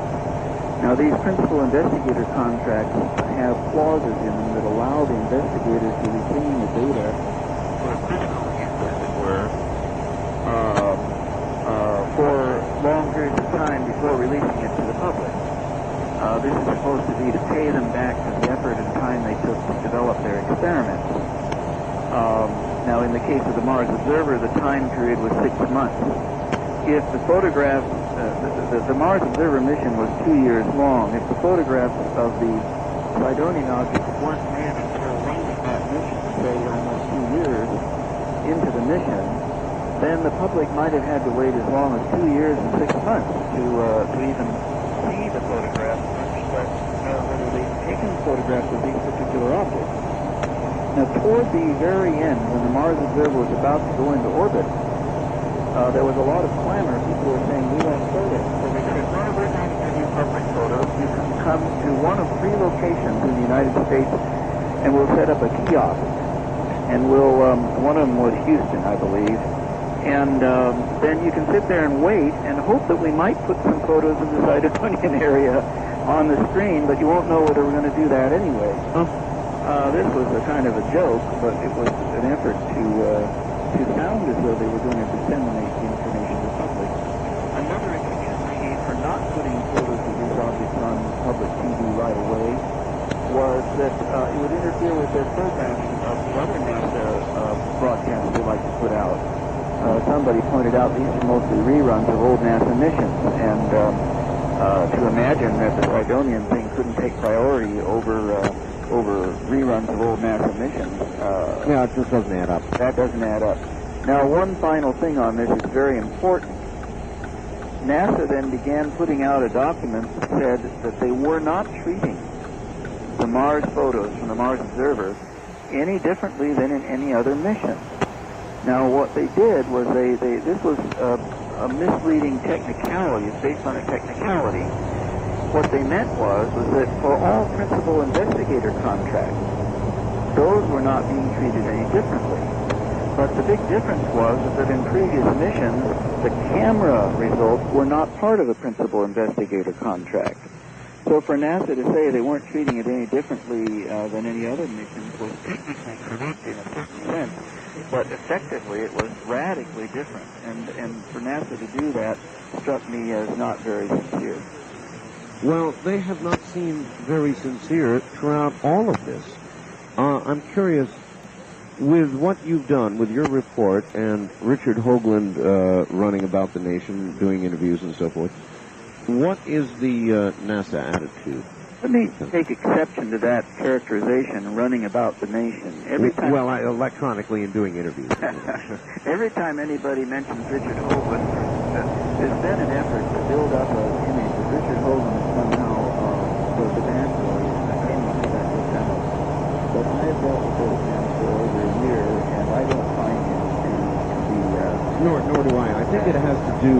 Professor, with his enthusiasm. He is enthusiastic, and I'll admit that. Okay, I'm sorry. I just want to take exception. I think all of the researchers are very highly people of high integrity. What was your question again, Art? I'm sorry. Well, my question was, with Richard Hoagland out there, let's put it that way, and with your report and others, what is NASA's attitude? NASA, I believe the attitude is that these researchers are irritants, they're madmen, they're out to make money off of this. They're just trying to make a buck off of what is a mistake. It's really incredible the ridicule they've been subjected to. Just about 3 or 4 days before the Mars Observer was lost, Dr. Michael Malin, who is not himself a NASA person, but is the principal investigator for the camera we were just talking about, put out a statement on internet in which he tried to ridicule the people such as Richard Hoagland, saying they've built up a cottage industry with this. They've written books, which he seems to think is bad. And he adds, and of course, National Enquirer and other tabloid published reports. So what they've tried to do is make it look as though the researchers are on the same level as the National Enquirer. And it seems to me, with the body of evidence that exists and the scientific mathematical probabilities, NASA is the one that should be the subject of mainstream scientific ridicule.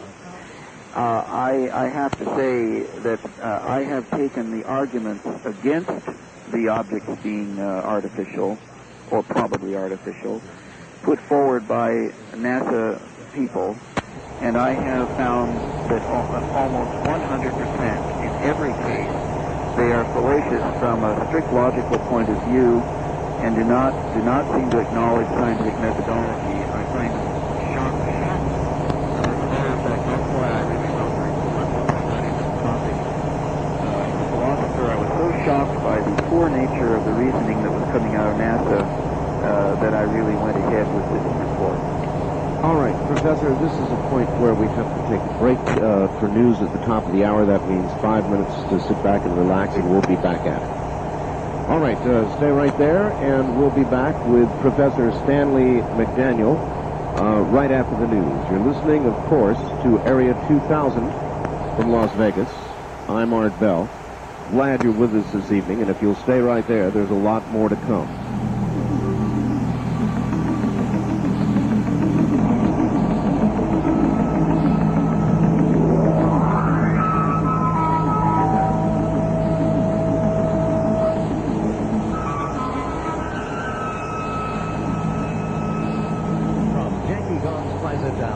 This is KDWN Las Vegas.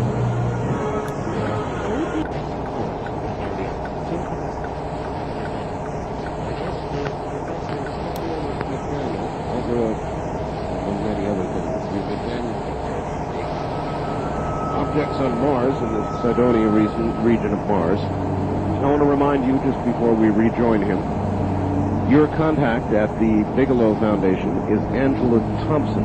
She can answer questions if you have a story for her. If you have something that you feel deserves to be investigated, I urge you to contact her. And you can do so during the business week at area code 702-456-1606. That's area code 702-456-1606. Once again, here is Professor Stanley McDaniel. Professor, are you still there? Yes, I am. Excellent. Excellent. All right. Well, we're still at NASA, I suppose, and I guess what I want to know is, first of all, why private contractors became involved at all. I mean, this is American taxpayer money that funds all of this. And so why did they get private contractors, and why did they hold on to photographs and so forth? Why not just keep the whole thing, in essence, public? I don't know the details of that, but I can say that apparently it was to save money because private contractor would develop the experiment, construct the hardware, and place that hardware on the spacecraft. And, of course, the information gathered from these various experiments would eventually be made available to the American public. The only problem is that when we're talking about photographs of these controversial objects where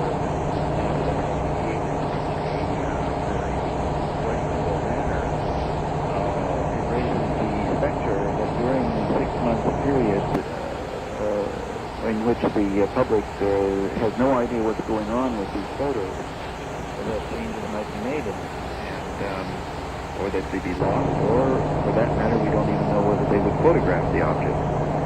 So, in particular, the private contractor for the photographs is an especially problematic thing.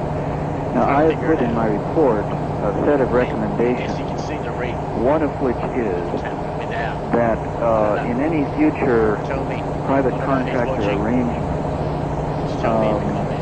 the Martian object trying to figure it out from what we call proprietary.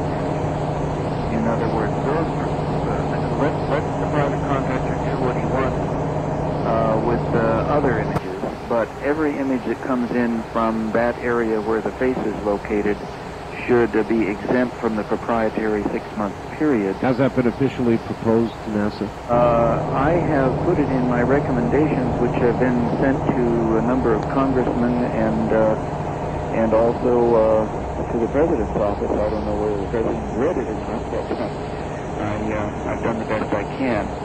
That raises one point. I have had to try to distribute this document at my own expense, and I ran out of funds way before I could send any to more than a very handful of congressmen. I'm trying now to raise funds to pay for sending free copies to all of the members of Congress, and it has been difficult to get this done. So I have to say that at this point only 4 or 5 people in the government have actually been sent a copy of this. And as far as NASA goes, I've only managed to send about 3 to NASA officials, which, by the way, have been ignored, received no commentary on them. This, to me, Professor, it's just a gigantic mystery. In other words, with all of this evidence, more evidence than they have pointing to anything else on Mars that might be of interest, for them to so actively ignore setting this as, you'd think it would be their outstanding #1 priority. You would think so. There have been theory after theory. One of the first ones I ran into was the theory that NASA didn't want to seem like they were doing something crazy because Congress would cut off their funding. In other words, they say, well, we're going to look for things that were built by aliens, and Congress would say, you are not. I had not thought about that, but you're absolutely right. Yeah. Any evidence that these objects are artificial, I mean hard evidence, would, as was suggested in the first interview this morning, force a redefinition of human evolution. Right. And it was suggested that perhaps some of the biggest impact would be on scientists rather than society. I happen to think there would be a gigantic impact on society, but Linda postulated that scientists would be impacted and perhaps would go into massive denial. Do you think that could be? I'm afraid I have to say I do think it could be the case. With our atmosphere today, where we've seen movies like Star Wars and Star Trek and so on, many people feel that at least the American public, or the public who watches those kinds of things, is better prepared than they would have been, say, 60 or even 30 years ago. And that's probably true, but there are an awful lot of people still who believe that the Earth was created 6,000 years ago. So it would impact them rather heavily, I think. What about the social impact? And I love to ask this of my guests, but if somehow you got hold of irrefutable photographs that would show these objects were artificial, would you hesitate before you publish? Would you hesitate at all? Would you sit down and think through the social implications? Forget your colleagues, but the social implications. Well, it's the business of science to put forward the truth, and that information would impact many scientific theories about the nature of the universe, including physics and programming and planetary I have another seat. science.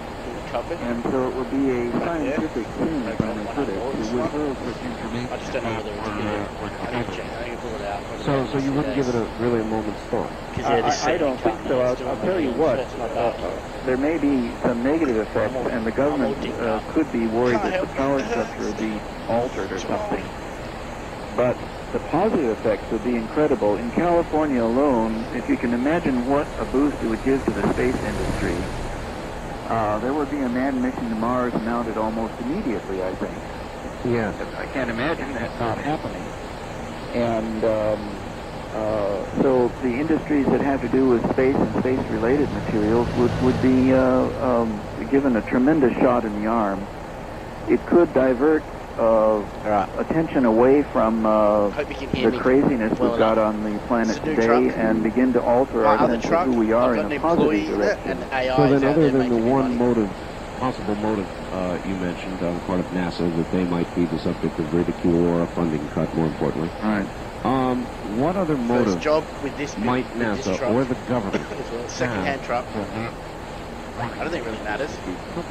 Well, as I worked on my report, I ran across different theories. I myself don't know what one to choose, but one that was suggested was, of course, the Galileo syndrome, which is the thing that happened to Galileo, namely that the establishment structure depended upon its particular view of the universe, and Galileo's discovery of the moons of Jupiter was seen as undermining that, and so they tried to phase him out, as it were, in order to hang on to their particular viewpoint. That's one. Another one, though, that's interesting is the one that I've come across in the UFO area. The idea that extraterrestrials may have, in fact, contacted government people and so on, and that this whole thing is part of some widespread massive conspiracy to hide the existence of ETs from the people for reasons unknown, political reasons, I would suppose. Do you favor that? Well, I would say this. The Martian objects are concrete evidence of the possible existence of extraterrestrials, either contemporary or past. There, that face sitting up there is a huge, massive statement. And so it's a real mote in the eye for anybody who wants to try to cover up the possible reality of extraterrestrials. So it could be the focus of a real coming up because it is so obvious, yes. All right. Let's talk a little bit about SETI, Research for Extraterrestrial Intelligence. I guess that a lot of that has been defunded, or a lot of the funding that was going to flow stopped. Mm-hmm. How sound was the science behind the whole project in the first place? As far as the particular radio telescope project that we identified as SETI went, I imagine the science was quite sound. But the problem with the whole SETI endeavor was that it did not include the concept of looking on other planets in the solar system. It went under the assumption that the only messages we would get from anybody would be from radio waves coming from distant stars. And as a result, the effort was directed only at receiving radio signals and not at looking at anything on the surface of other planets. Where you're really suggesting that the possible evidence is hiding in a fucking plain sight right there on Mars. That's correct. Now, there's one other very important aspect there, and that is that the people interpreting the messages and looking for the kind of message you would get are almost all from one very limited range of science. Anthropologists, archaeologists, psychologists, sociologists, none of those people are involved as far as interpreting messages. And in the case of the objects on Mars, the criticisms have come from NASA geologists and astronomers, but they cannot recognize possible information that would be of an archaeological nature, for instance. And in fact, Carl Sagan, who is one of those NASA astronomers, recently, just this year, I believe, wrote to someone that the time to call in archaeologists was only after the planetary scientists at NASA had decided that things were artificial. So rather than say that we should use archaeological knowledge to find out or evaluate whether the things are artificial, he says we astronomers will make the evaluation first, and then if we think they're artificial, then we might call in an archaeologist. Huh. While we're on the subject of Dr. Sagan, why has somebody who would be such a force for good in these areas seemed to be, I'll use the word obstructionist, with regard to the whole UFO controversy, what evidence exists, the abductions, which have been the center of a lot of recent study, and the objects on Mars. Why is he obstructionist? Well, I can't guess what his motives are. I don't know him personally. I've never talked to him. I do know that there are some interesting things that took place. For example, Dr. Malin, the camera operator for the Mars Observer camera, had made a statement in rejecting the Sidonian objects that he was not going to assign his priorities on the improbable assumption that Mars may have ever been inhabited. Yes. Now, Dr. Sagan had written in around 1960s, and I'm looking for it here in my document, trying to locate it because I actually have it quoted here in my document, but he had written that the chances of extraterrestrials visiting the solar system were 1 in 10,000 years, once every 10,000 years. In fact, here it is here. In 1963, Dr. Sagan wrote a paper called Direct Contact Among Galactic Civilizations by Interstellar Spaceflight. And he concluded that on the basis of probability projections of mathematical science, the solar system is likely to have been visited by space-faring civilizations on an average of once every 10,000 years.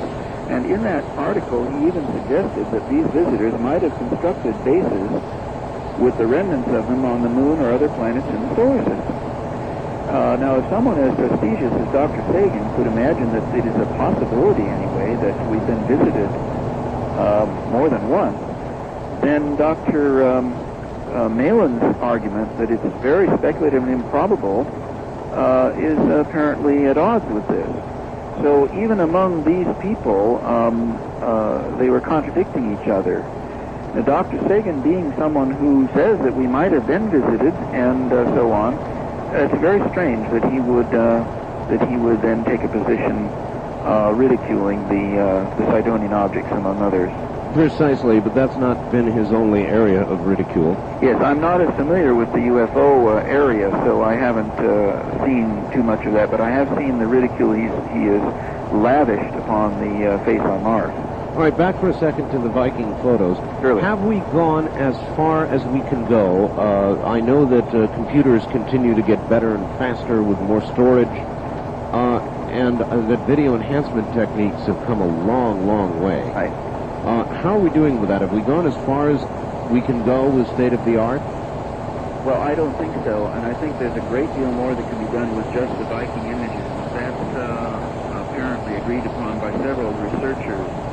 In addition to that, what's very important is for other scientists who are in the fields of geology and archaeology and anthropology and so on to make independent evaluations of even the data that we currently have, so as to spread this information out among the scientific community and give it some air of legitimacy if indeed they find it so. And that is beginning to happen a little bit, but I would encourage interested scientists to try to get involved. So I think that's an area of expansion.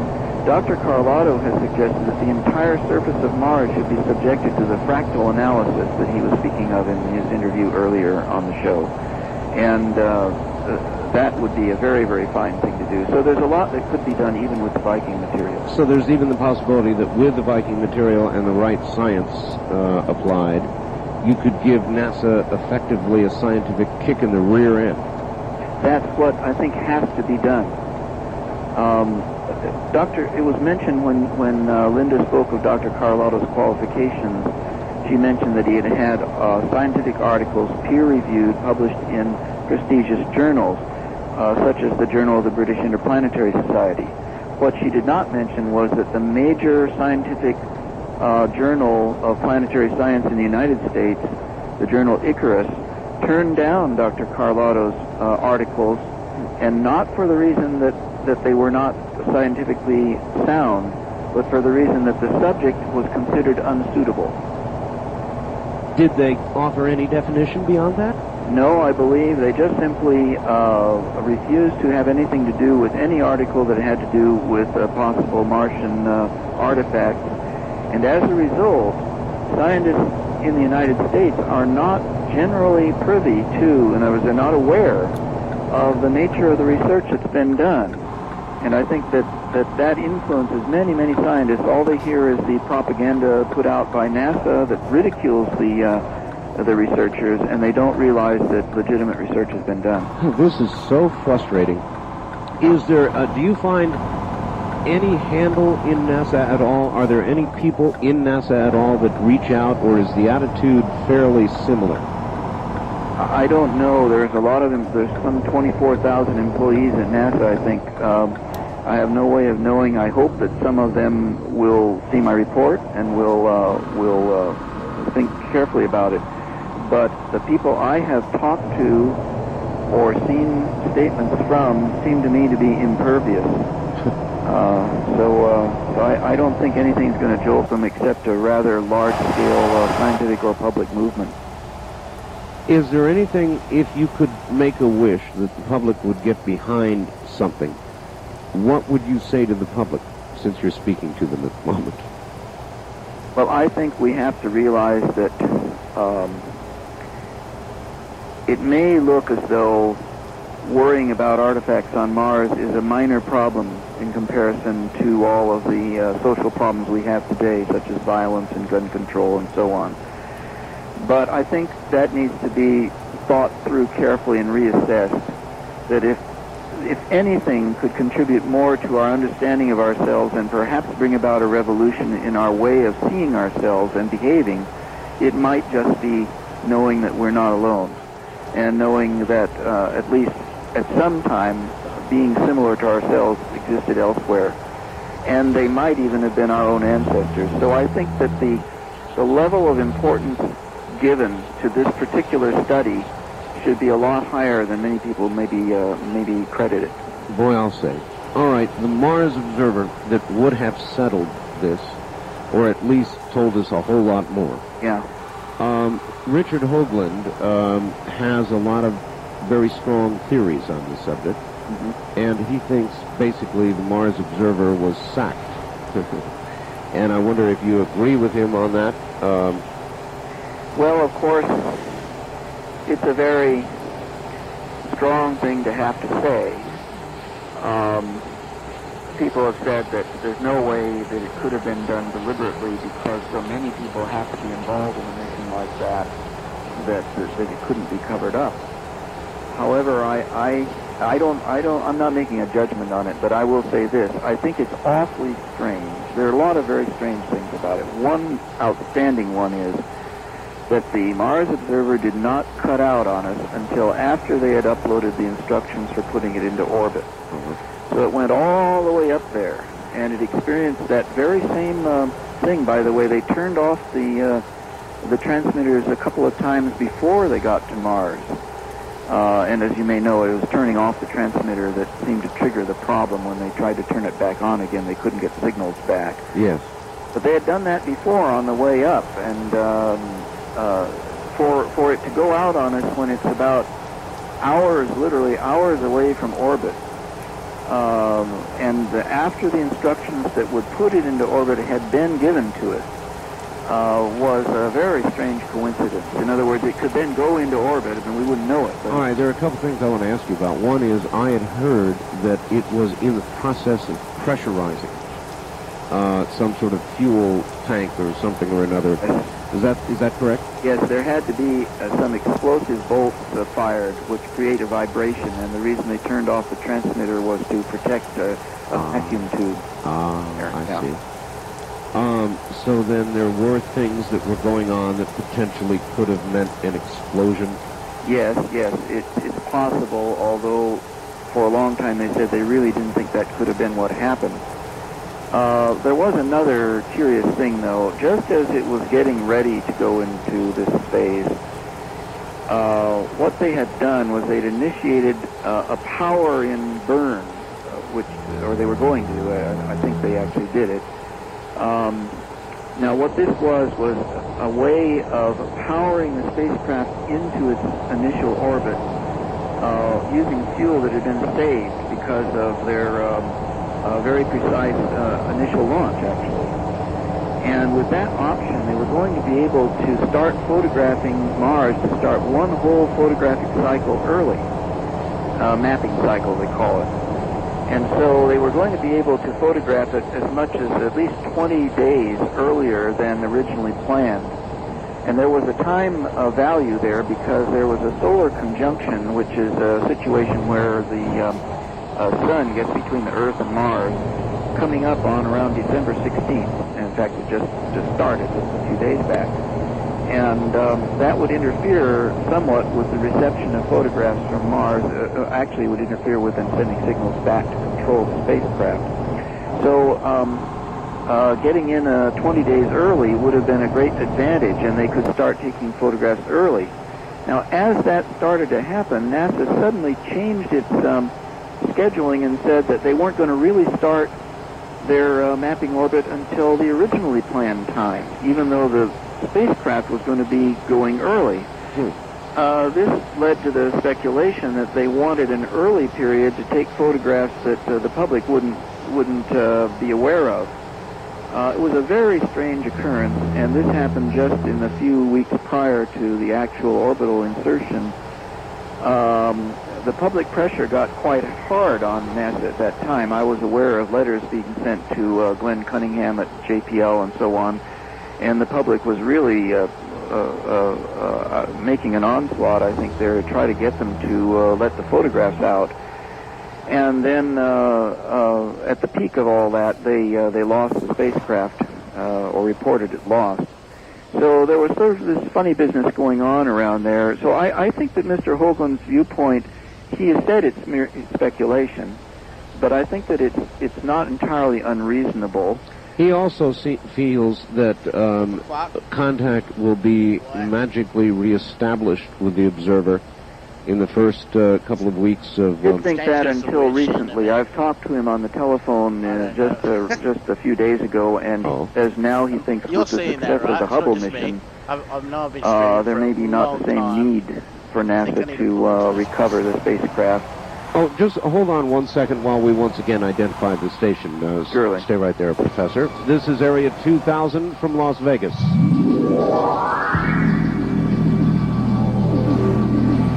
From Jackie Gons Plaza downtown, this is KDWN Las Vegas.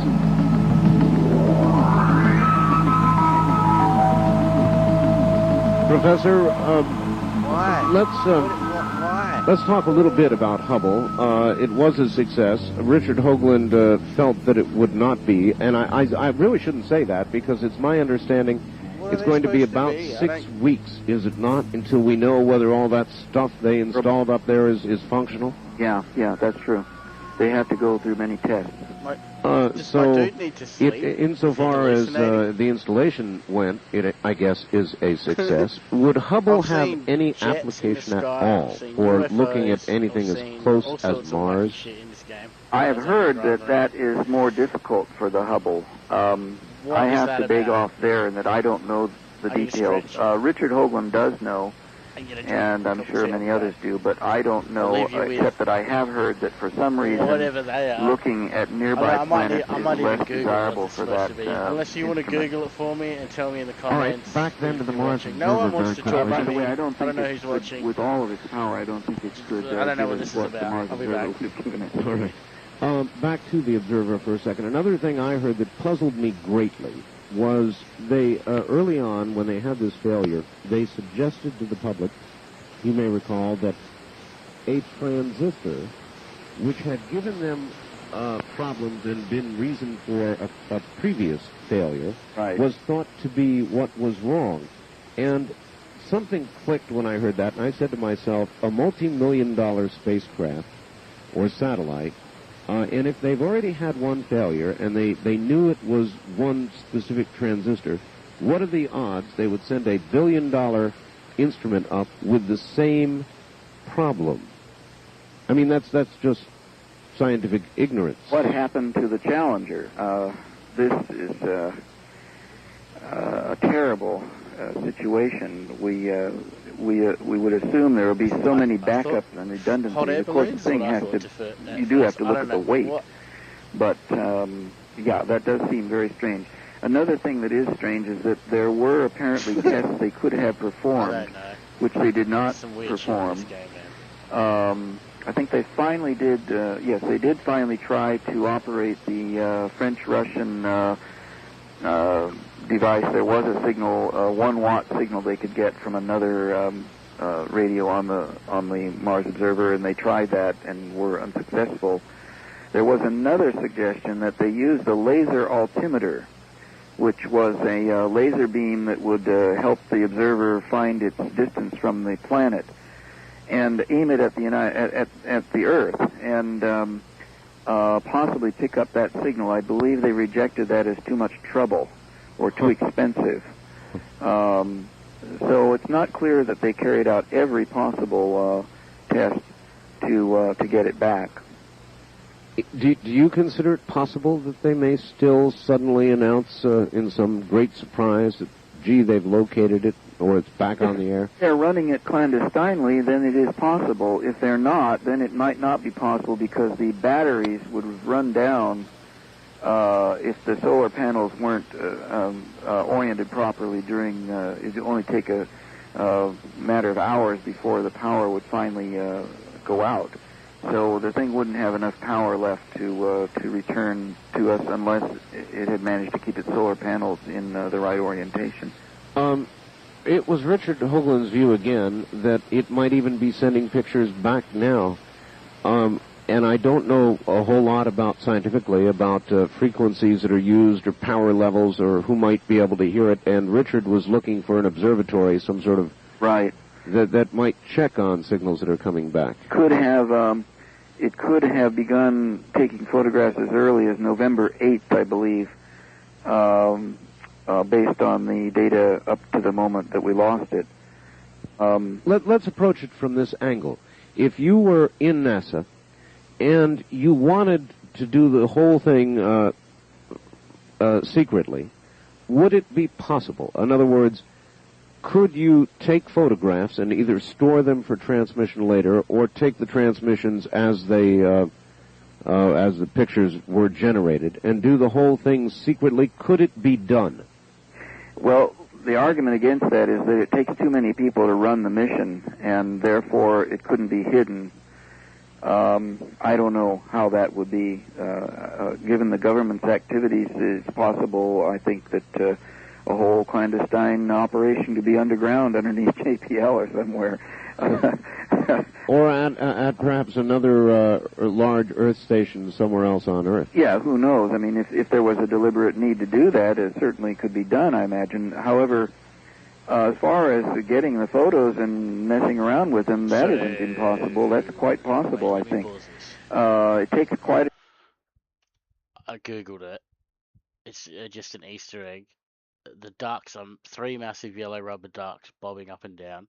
Purpose. They're meant to be fun, surreal, and creepy. Surprise drivers to discover while exploring. So, yeah. They're not connected to a specific mission, but they're from... just from the devs. Been in there since early release. So it's just a random Easter egg. Okay. Random. An antenna to pick up these things, and you have to know just how to do it. A gentleman named Lee Clinton, who is a radio amateur, has done an article on this, indicating just how amateur radio people with the proper antenna equipment could search for signals. And that's been published in a couple of places. Do you happen to know the frequency range? No, I don't, but he wrote this article giving that, and it is available either through Richard Hoagland or I believe that Lee Clinton is on on CompuServe. CompuServe, all right. Yes, and his last name is Clinton, first name Lee, and one could look, I don't have his CompuServe number in front of me here, but one could look on the ID list there and maybe find out how to get in touch with him. I think that he logs on to the space forums there on CompuServe fairly regularly. Oh, yes. I happen to be an amateur radio operator, so... Aha! Well, so you could possibly understand what he was saying. All right, what is our... Assuming that Mars Observer is history, what is the next best... Project Clementine was mentioned. What's going to Mars in the future? What's the next chance? I understand that the Clementine that is being launched, I believe, in January to go to the moon could be diverted and sent to Mars instead with relatively little expense. The Clementine option was one of the ones put forward at the time when NASA was saying they were going to try to get a quick return mission, one as soon as possible. And I believe that the JPL people, for unknown reasons, refused to look at that option. My understanding now is that NASA has apparently dropped the idea of trying to get a quick return mission and is just going to go for something more elaborate, possibly around 1996. Well, I'm not a great believer in conspiracies, but it sure does look like NASA doesn't want to go to Mars. And it looks like when they were on their way to Mars, they didn't really want to be. And one can conjecture that they made a choice late not to. And I just, there's something smells fishy with this whole business. But one has to ask, and I will, Professor, if they were concerned about what was there or public revelation of what was there, then why launch a billion-dollar spacecraft that you're going to have to end up turning off or taking away from the public as they did? In other words, it was bad PR. It was a bad move, and if you didn't want to go to Mars, then why launch? Yeah, it could be that they really wanted to find out what was there, that they have very deep suspicions themselves, even though they're not letting us know that, and that their purpose in sending it up was just to do what we want them to do, namely find out, but they weren't going to let us know. And in fact, that's one of the reasons that one might think the mission is ongoing secretly, is that now they may be finding out what they needed to know. I grant you that the idea that they're doing it on purpose and that it's still operative is considered very far out by many, and I'm not espousing it, but I want to say that in 200 pages of analysis that took me over a year to research, the thing does smell. That's the way I would put it. It's just not, it doesn't compute, as they say. Yes. Just very briefly, we do have ground, we had people walking on the moon. We've got lots of good pictures of the moon. Are there any similar objects or areas of interest on the moon? Well, it's very interesting. Dr. Sagan has argued that the face on Mars is just an accidental formation, no matter how much like a face it looks. He says, well, out of millions of objects on the surface of the planet, you're bound to find one or two that look like a face. Now, the fact is that nobody's ever found anything on the moon that looks like that, and the moon is covered with the most bizarre kinds of shapes and forms. If Sagan were right about it, we'd probably find at least one or two faces scattered around in our own deserts as well as on the moon. Yes. So the fact is that nobody has seen anything like that. However, there is a literature of interest in strange occurrences or reflective phenomena that has occurred on the moon, and I think it's still an area for research. That there may be stuff there that isn't being looked at as carefully as it should be, and I think some people are presently following out that course. Just briefly, we went to the moon. We sent men to the moon. And then we kind of came to not a full stop, but nearly a full stop in terms of exploration. Would you say that a manned mission, for example, to Mars is absolutely justified based on what we know so far? Oh, absolutely. I couldn't think that the future of the human race, I believe, has at least one point of reference in space in the other planets of the solar system. That's one of the economic expansions, if you want to look just at pure economics. And the science fiction writers today have been really hard at work for the last decade or so, speculating and developing scenarios for how asteroids could be used for mining, not to speak of possible even population expansion. So there are many people, including myself, who think that is the way that we need to go. Do we have the technical expertise now to send men to Mars? I'm sure we do. I was looking at a video produced by NASA, I believe it is, just recently, and they were saying that the only thing standing in the way was finances, but technically we could do it, yeah. All right, Professor, I would like to open the phone lines for just a few moments here and take a few questions from listeners. Would you be willing? Yeah. All right, good, let's do it.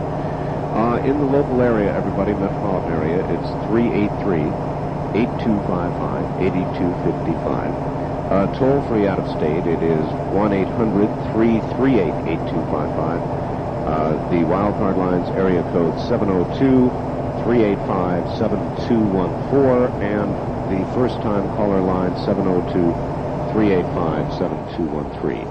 And let's see what we've got here. Good morning from Jackie Gong's. Good evening from Jackie Gong's Plaza Hotel. You're on the air with Professor Stanley McDaniel. Hi, my question is, what do you hope to accomplish by writing this report? All right, that's a good question, actually. Where are you calling from? San Diego. All right, thank you. What would you say is your prime motive, Professor? I'd be happy to answer that one because it's one that many people may not believe, but my motive was philosophical ethics. I'm a philosopher, and philosophers have criteria for reasoning.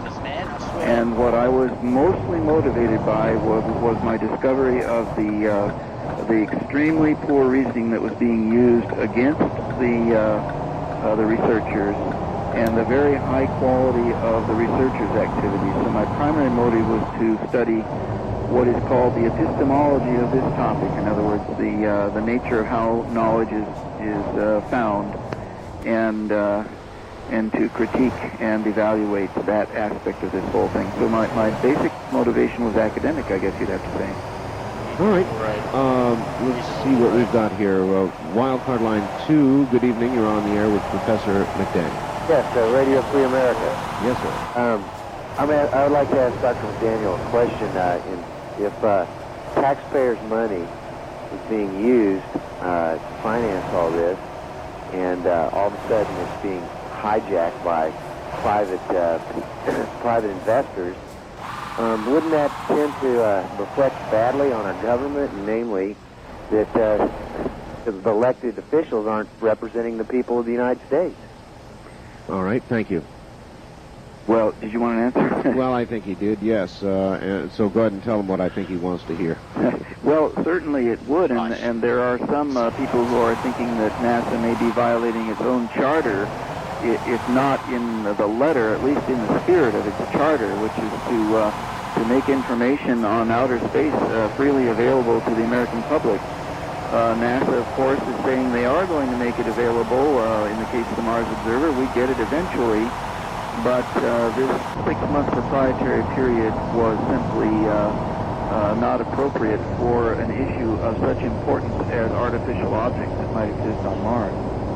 Professor, what would it take to get together a group of scientists, appropriate scientists, to look at all the data you have and to expand on it and put together, in effect, a report that would force NASA to probably talk about a manned mission, or talk, in other words, a fairly significant amount of scientific evidence they could not ignore?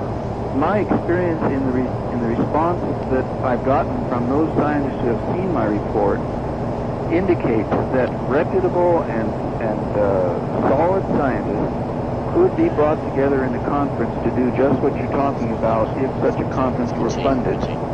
And I don't think it would take a huge amount of money to fund a conference like that. It would be in the order of tens of thousands of dollars, but it wouldn't be millions. It would be within the range of any philanthropist who would be willing to put forward those kind of funds. Well, other than doing this program, that is my connection with the Bigelow Foundation, but that is certainly the kind of work and the kind of thing that they're funding. And I wonder if you've discussed it with the foundation, or whether they've come to you, or perhaps that's something that should be done.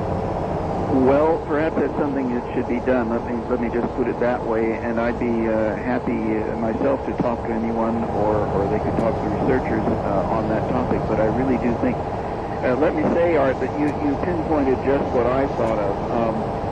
I think that the most important strategy today that could take place would be the one you suggested, namely to get the scientific community involved in a way that no one could say that they're a bunch of kooks. To date, NASA's had a free rein trying to ridicule the investigators, to make them out as crazies. Right. And if you get, 20, 30, or even 100 really solid scientists, and they look at the data and come up with a good conclusion, I think that's the best thing that could be done. All right, very good. Line 1, good evening. You're on the air with Professor McDaniel. Good evening, Art. Good evening, Doctor. Doctor, just to let you know, according to Richard Hoagland, he had 4 copies of your report supposedly delivered to the President. And from what he hears, it's like NSA. Never says anything. Yes, I think that is correct, yes. Well, plus, caller, if you write to the President, you will generally get back a letter saying, thank you for your input, think back on it. And there's a mechanical signature at the bottom. Well, I would think that being a philosopher as you are, what probably would have grabbed you, and I don't know your background in mathematics, but that would be the pure mathematics. And that would have really intrigued me, hearing Richard Hoagland. I would think that the mathematics itself, because to me mathematics is pure science. And there's really no way to alter it, I would think. Yes, there's material in my report. There's new research that hasn't been put in any other document so far, and it involves a very careful analysis of the what's called the geometry of the D&M pyramid that establishes very strong, very high probability that the model of that pyramid put forward by Errol Thorne is accurate, and this particular side of the mathematics is in my report for the first time ever. As a matter of fact, that research was done while I was writing the report, and I got it from the author of it and was able to insert it on the fly, you might say. So yes, I think you're right. We didn't get to go into that as far as we could have, Art, when we talked earlier, but there's this mathematical side, yeah. All right. Thank you, caller. And Art, it just tells me another thing. Question everything people tell you. Yes. Thank you. Again, that seems to be the path to follow, and then to force some hands. Do you think, with good, solid scientific evidence, that the majority of the mainstream scientists would ignore it or would embrace it? And I mean with good evidence. I think the majority would be willing to embrace it if they were given a fair shot. As it stands, the balance is tilted the other way because of the ridicule. So I think if the data were really got out, for example, if a journal like Icarus would be willing to print this material. Well, you've already indicated some difficulty in getting some things on this published. That's right. There's been an information blackout, and they've tried to keep it in the realm of National Enquirer level material, and that isn't fair. So I think, as you said, a conference of that sort that you were talking about would be a good start on that. All right. The other thing I'd like to do is send as many copies as I can of this report to scientists. So that's another thing. What reaction have you had so far? to what you have done, to your report? How is it received? It has not been as widely distributed. It will be published by North Atlantic Press in January, I believe it'll come out, in a regular paper format. Until then, it has been available only in a home-done spiral bound, although it's of good quality. You may have seen it there. No, not yet. I would like to. So it hasn't gone around too many. I'd say at the most we've had maybe 200 total that have gone out. All right, let me understand. In what manner is it going to be published? Is it coming out? It will be as a regular paperback in large-size format with graphs and diagrams, yes. Oh. Yeah. And that should be in mid to late January that'll be available from North Atlantic Press. In the meantime, it has come into the hands of a number of reputable scientists. I could mention, for example, Dr. Robert M. Schoch, who is the Associate Professor of Science and Mathematics at Boston University, and is the man that did the very exciting work on the geological dating of the Sphinx in recent times. And how would you characterize his reaction? He believes that it is, I can quote from him, he says, "I am convinced that it is not only worthwhile, but extremely important that the investigation into the Sidonian objects be continued, utilizing the best techniques and resources available among the scientific community." And I have a similar support coming out from a number of other reputable geologists and physicists and astronomers. So those scientists who have seen it have been favorably impressed. Now, I'm sure also if it were given to certain NASA scientists that they would probably throw it in the wastebasket. I did send one of these to Dr. Bevan French at NASA headquarters, and I received absolutely no response from him whatsoever. I never got an answer back. Boy, to me this just does not add up. As I always understood science, it is the science is just hard facts, and anybody who would call themselves a scientist and would ignore evidence or ridicule evidence is very suspect. Well, it's very strange. I talked to Dr. French on the telephone prior to sending him this, and he sounded as though he was interested in the topic and didn't know all that much about it and wanted to know more. And then I send him a 200-page detailed analysis of all of the material and with argumentation, and he doesn't, he never replies. So I don't know what's going on. All right, Professor, one more quick call, maybe a couple. On the wildcard line 2, you're on the air with... Good evening, Dr. McDaniels.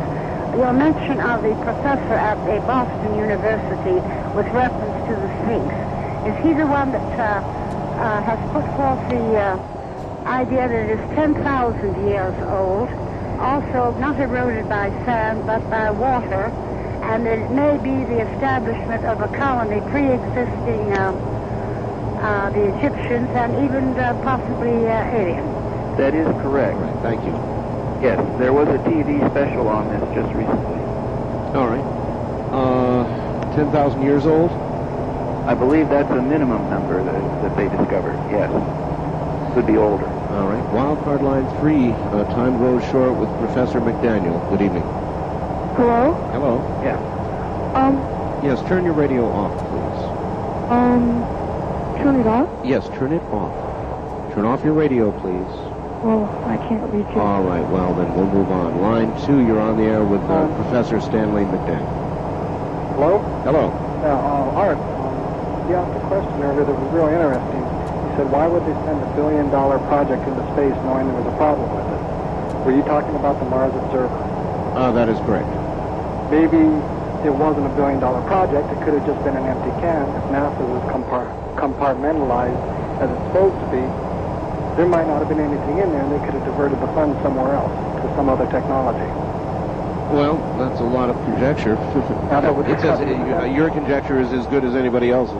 Well, it's certainly an interesting option, although I think that at launch time they discovered these contaminations in the camera area and so on and so on. So probably people did see that it had instruments in it.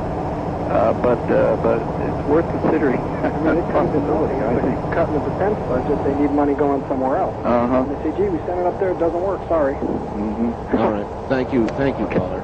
Anything is, of course, possible, I suppose, when you don't know. So, Professor, I guess, to sum up here, where do you go from here? Where do you want to go from here? Well, I finished my project, and I would, to some degree, rather leave this one behind now and go to other things. I've got lots of other things I'd like to be doing. However, I'm finding that just being the author of this, I'm having to remain engaged to some degree, and I would like to support what I just told you about, namely trying to get mainstream scientists to look at this and to have someone fund a conference that would allow that to happen. Certainly, with the publication of this, the widespread publication, you're likely to be right back into the thick of it again, are you not? That it's hard to avoid, but to the best of my ability, I'm going to maintain a low profile. All right. Well, I'm certainly glad you decided to come on the program this morning. It's been the opportunity. Extremely informative, and you're a good interview. Thank you very much, Art. Professor, thank you. Bye-bye. Take care. That's Professor Stanley McDaniel, author of the McDaniel Report. And I hope you enjoyed all of that. I want to remind you, the Bigelow Foundation, Angela Thompson is your contact. That's Angela Thompson at area code 702-456-1606. That's area code 702-456-1606. And I'm sorry, the clock is what it is, and we have simply run out of time. We'll be back again with Area 2000 next Sunday. The program introduces our listeners to the scientific approach to discussion of two particular subjects: UFOs and near-death and after-death experiences. To contact the Bigelow Foundation during the work week, call Angela Thompson between 9 a.m. and 5 p.m. at area code 702-456-1606. That's Angela Thompson at area code 702-456-1606. And now, Area 2000. Good evening, everybody. Welcome to another Area 2000, 8 o'clock Sunday night. This is the time. I'm Art Bell. You're listening to a program dedicated to an examination of two major topics: UFOs and life after death. And we will consistently be doing that week after week.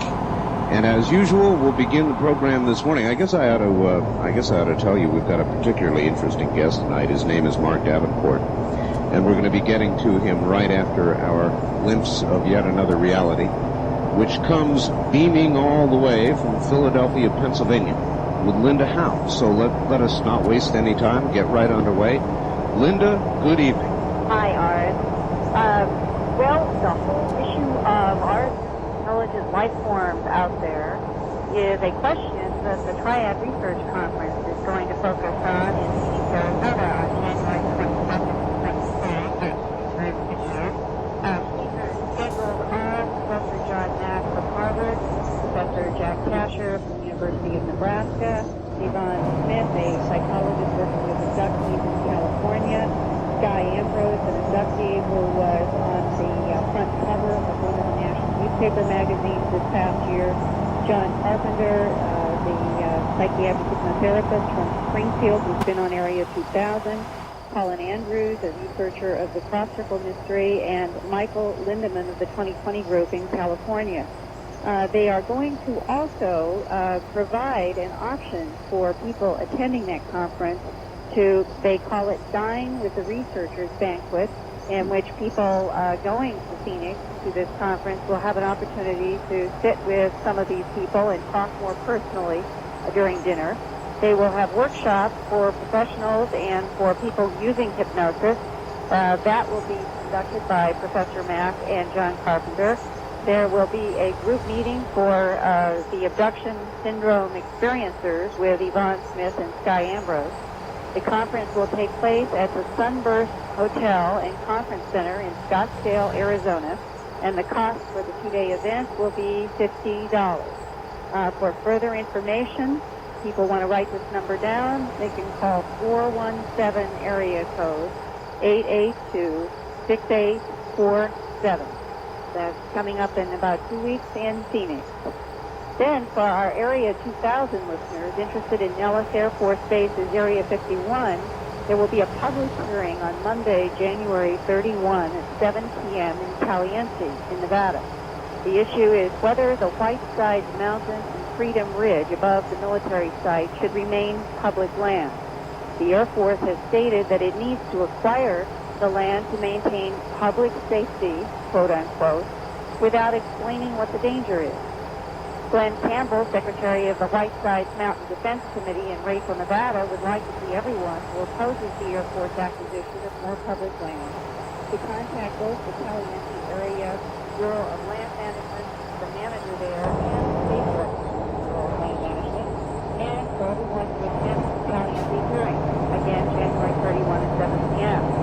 Closing Whiteside Mountain and Freedom Ridge would eliminate one of the few locations from which the public has been able to even try to keep an eye on whatever flies in and out of Area 51, including rumors of silver discs from an alien intelligence. How much the United States government knows and how long it has had knowledge about alien life forms interacting with our planet is one of the most controversial issues today. One man has single-handedly carried on a Freedom of Information Act battle with government agencies for several years, trying to crack the secrecy. That man is Clifford Stone, a retired sergeant first class in the United States Army.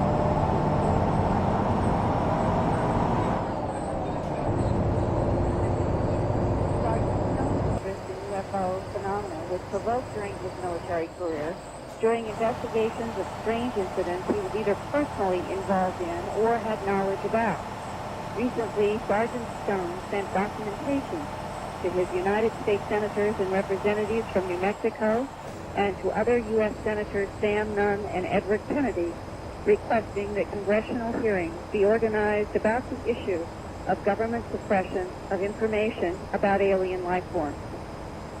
Sergeant Stone feels strongly that the American public deserves truth about the interaction of this other intelligence, which he insists he and others have knowledge about.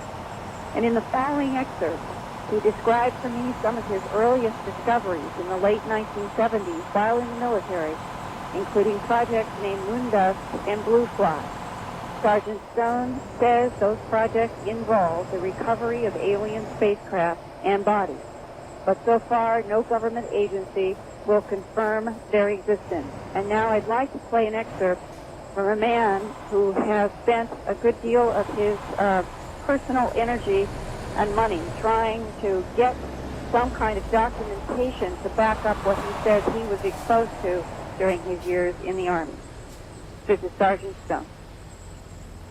And what I found shocking was I knew about Moondust and Blue Fly back at that time. Can you explain to our listeners what those projects are? Project Moondust is the Air Force's overall field exploitation program for the recovery of down, space bombs. He's not a good head coach. He's not like me, and then coach should try to be a coach. You don't ask me how they bring shot. I would hire him before I hired you. Blue Fly is the Air Force's actual team that go out and discover this type of debris. So what you're saying, it could be satellites from, let's say, the Soviet Union that came down, or there was actually a category of unknown objects. And the objects of unknown origin, I find most fascinating because if they were of Soviet origin, the Soviets would have been just as capable as we are to determine the point of impact that their space debris would have impacted the Earth. If we recovered that, those objects belong to the Soviets and didn't return them, I'm sure that the Soviet Union would have filed an official protest to the United Nations because we are a part of the very significant system. And you have agreement on the return of space debris if the device is in your atmosphere. So during your military duty, did you ever know for a fact or see documentation of an unknown object that fell under Private Moon Depth and Private Blue Flag that actually was, from your point of view, from somewhere else outside the planet? Oh, I'm pretty sure we have several situations with that. I have documentation from cases that go back but to this day the military of the intelligence we're not talking about. We have a case in Vicksburg. I was at Washington Air Force Base when they brought that in. I didn't get to see the object. It was covered with Kansas. This is the one from Pittsburgh, Pennsylvania. In Pennsylvania. Happened December 9, 1965. And it was shaped a little bit like an acorn. It was shaped like an acorn. Everyone laughed the way I had to explain it to Scott. They did go back and look at the center. Right. That's the best way I can identify it, sitting it under the top, but they had it tied down tightly. Well, what was the, either off the record or other scuttlebutt about it when you were in the military? I went ahead, and the individual that made it possible for me to see it was not a UFO buff. He did not believe in UFOs. Due to the job that he had to be out there. So when he went out, his function only required him to be there maybe 15, 20 minutes. I got to stay in the car parked outside of the fence line, but I could see the hangar where it went into real good from the fence line. And this was at which military installation? Washington Air Force Base at the time. Which was located? It was located about 20 miles south of Columbus, Ohio. Okay. Anyhow, when he went in there, his intent, he knew I had an interest in UFOs. His intent was, let me see it, and I'm sure he planned to come back out and say, see, it's a Soviet craft, we're going to return it to him. But that's not the way it came out. When he came out, he was white as a sheet, and I asked him if it was Soviet. And his response was, I almost verbatim was, no, it wasn't Soviet. And I said, well, what was it? And he said, well, it's best you don't talk about it, but I'll tell you this. Every question you have about UFOs, the answer is underneath the canvas on the back of that trailer. And that was from Pittsburgh, Pennsylvania. What other incident in your military career would have brought you the closest that you could share with us and viewers that it has convinced you that we're dealing with something that is not from this planet? Tell us about that. I know for a fact that there was some things that went on there. I know for a fact that there was official talk about energy being seen. I know for a fact that something set down there in the forest that was not just light reflection from the lighthouse. I believe some people are talking right now but still have a tendency of not wanting to talk about the energy. Now, where were you serving in the military in December of 1980 when this strange... I was stationed right there at Hanau, Germany. And stationed in Germany with this strange event taking place at Bentwaters Air Force Base in England, how did you become involved in the investigation? My friend. Okay. He went ahead and picked me up on wee early morning hours of December 27th. So this was on a official as far as you were concerned? It was supposed to be official, but I was supposed to be working that day. And I wound up not having to go to work. Since this was something I had an interest in, I could go with him. All right. And so you traveled from Germany to Bentwaters, England with this man? We went to England, but we also went to Lindsay Air Force Base. Mm-hmm. The stuff from there were photographs, there was film, there was documentation. Now, who did the documentation, I'm not sure of. And what did you see in the documentation? The documentation was alluding to a vehicle setting down there, that there was vehicles seen. Also, some of the people who got to read the documentation was discussing about the entity. And were you able to read any of this documentation and see any of these photographs yourself? If that happened, I can't talk about it openly. Okay. Can you describe from your conversations with other people your impressions of what was on those photographs? Oh, I definitely believe that they had photographs of even the entity. And also know that the tape recording that has been around within the UFO circles, that is a very condensed version of a much longer conversation. Okay, let's try to talk about what you know from your experiences there in December of 1980. First, let's start with what were the descriptions, even if they were secondhand, about the entities on the photographs? How were they depicted? The description was of entities that seemed to pop out of the ship with no opening being seen, appearing to be coming through the walls of the ship? Well, like as they would put it, flashbulb type. Flash, they were there on top of the ship, but coming up behind the ship where they couldn't see. A flash of light and then a being would be there. Right. And how was the being itself described? They described them as being almost between a gray and a chalkish white. Head description? Pardon? Did they give a description of the head and the torso? They gave the description of the torso as being slender, and also the head being rather large, out of proportion to the rest of the body. Anything about eyes? The eyes were of, I can't remember whether in the documentation they were referring to them as being like a pear shape. I got that wrong. A pear shape with the larger portion pointing inward toward the nose. Mm-hmm. Huge black eyes. Mm-hmm. And any indication of size? Between 3.5 and 4 foot tall. How many of these sort of popped out of the flashes of light? The one report from which this stuff's being taken from what I get is from that report, there was as many as 5 entities. Okay.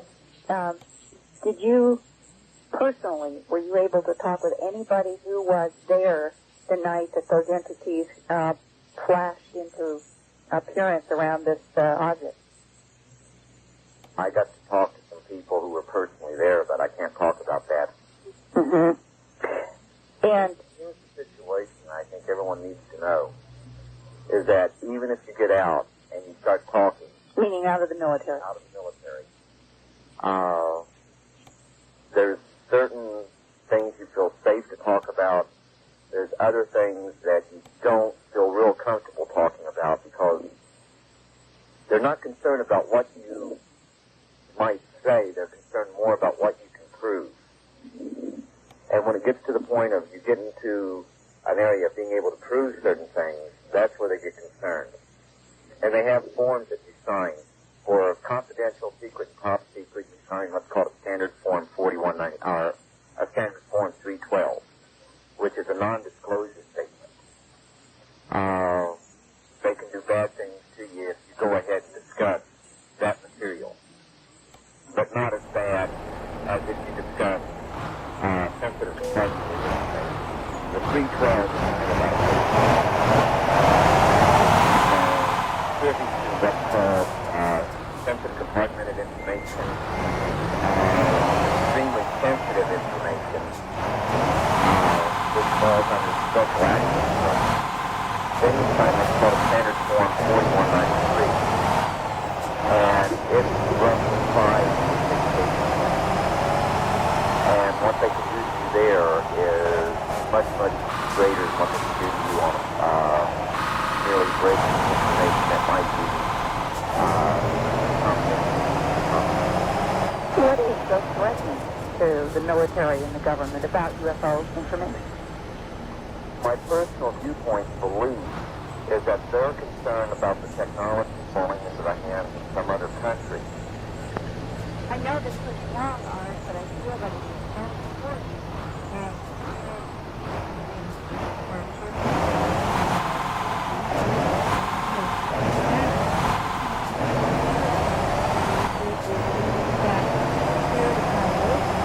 Category of some kind of recovered craft that was not considered to be from here, as well as some kind of non-human being.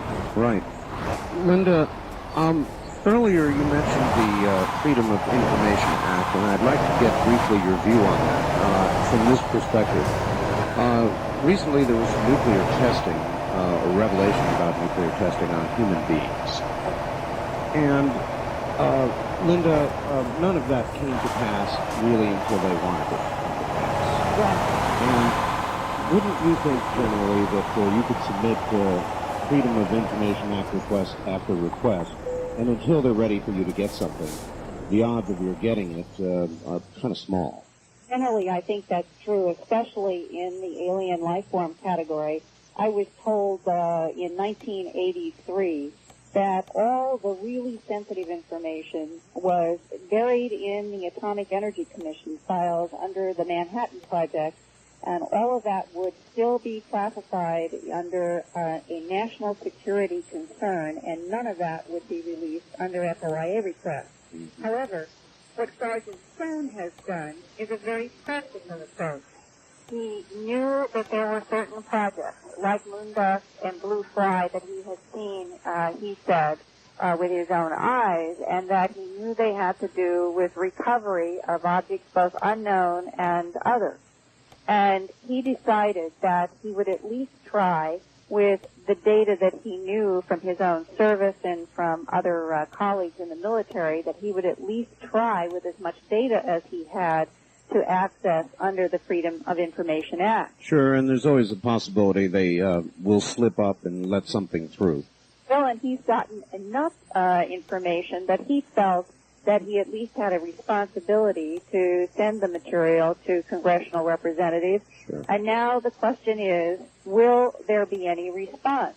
He said that in the next few months, if he does get some kind of a response from the congressional representatives, he will let me know and we can share it on Area 2000.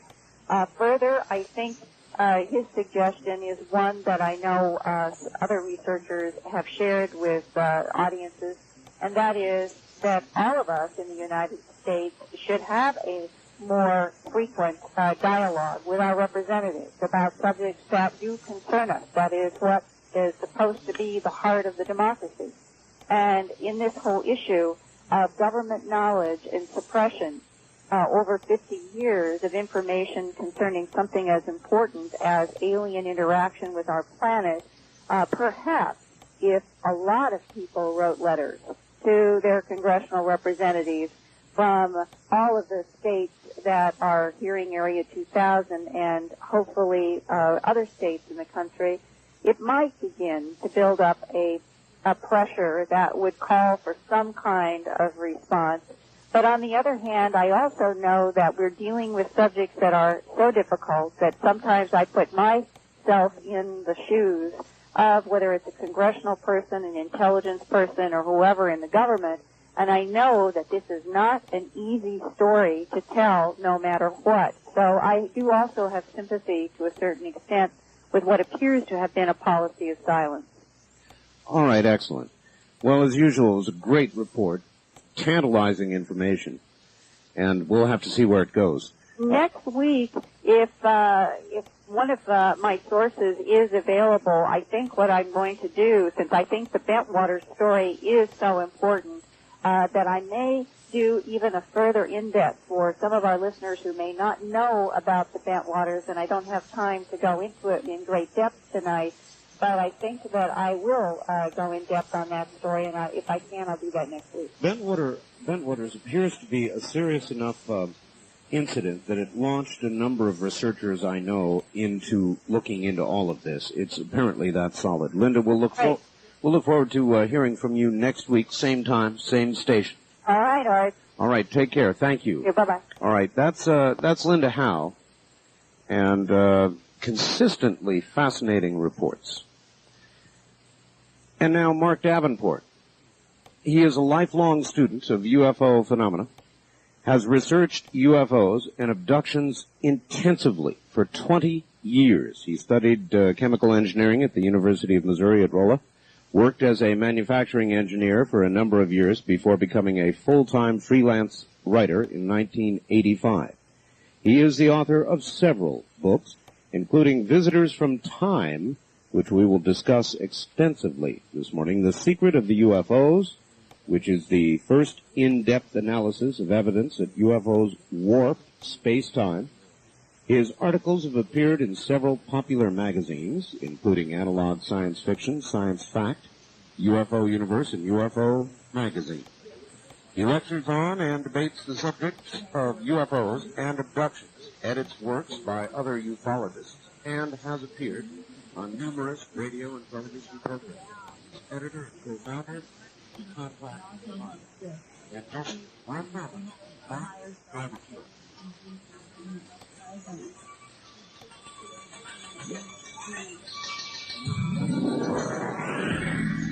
From Jackie Gons Plaza downtown, this is KDWN Las Vegas.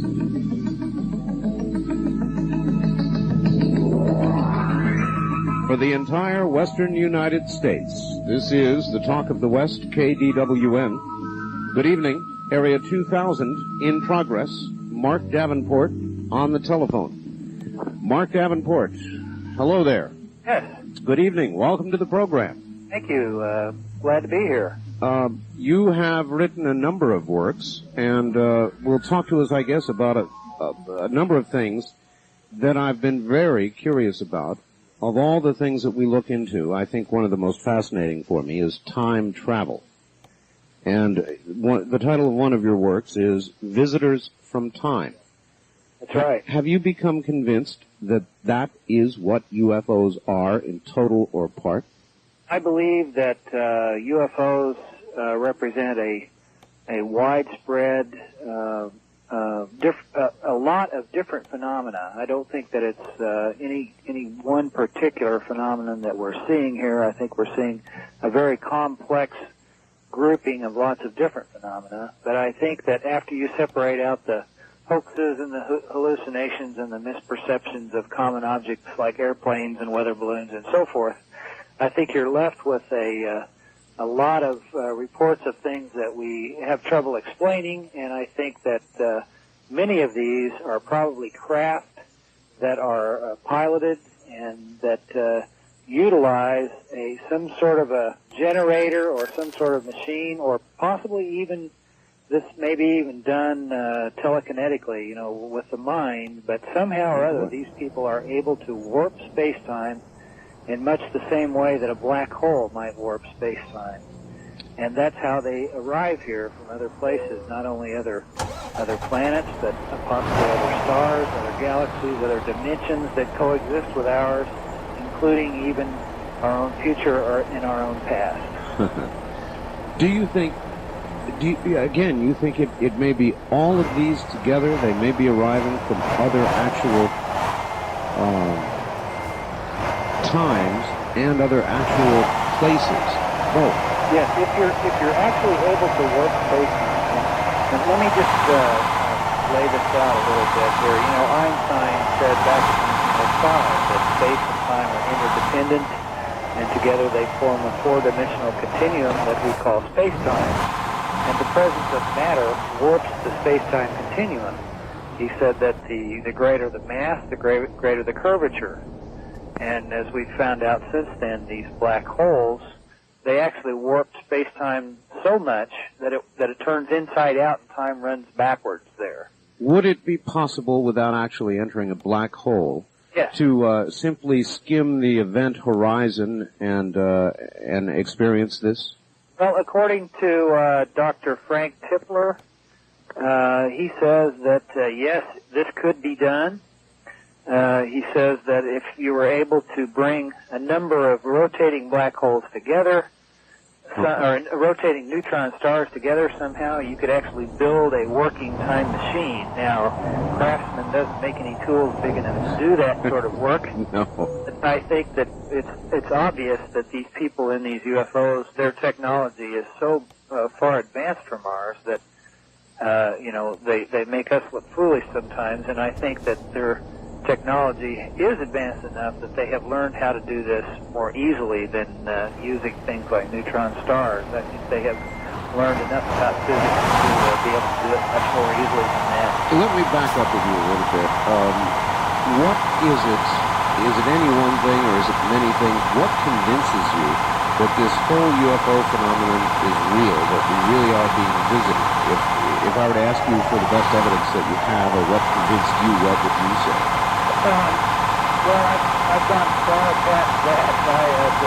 The UFOs being real. I did a debate this year earlier.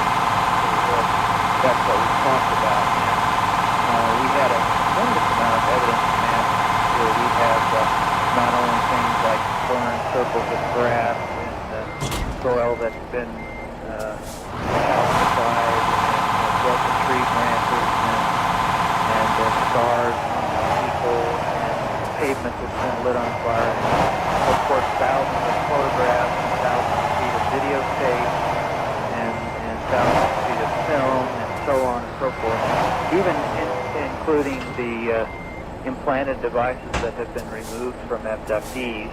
So it is the weight of a lot of evidence. Yes, there is a tremendous amount of evidence to show that UFOs are real. By the way, Mark, you are in, right now, Gulf Breeze, Florida. Is that correct? Yes, I am. I'm on Pensacola Beach, right out on the Gulf, and we just came in from the beach. We were sky watching, hoping to see one of the craft that they see here often. They've even named it here. Oh? They call it Bubba. Oh, no, Bubba. And I've just, I gave a lecture here for the local MUFON group today, and some of the people who attended the lecture have had as many as 180 sightings of a craft here. That's a lot of sightings. Did you have the opportunity, Mark, to see any photographs? Yes, we saw some astounding videotape for a couple of hours last evening that the people here showed us, and some of it was quite dramatic. And they saw these things from a number of different locations. They were able to triangulate and find out how high the objects were and so forth. Does anybody in Gulf Breeze have any good reason for why Gulf Breeze as opposed to anywhere else? Well, it's all speculation, of course.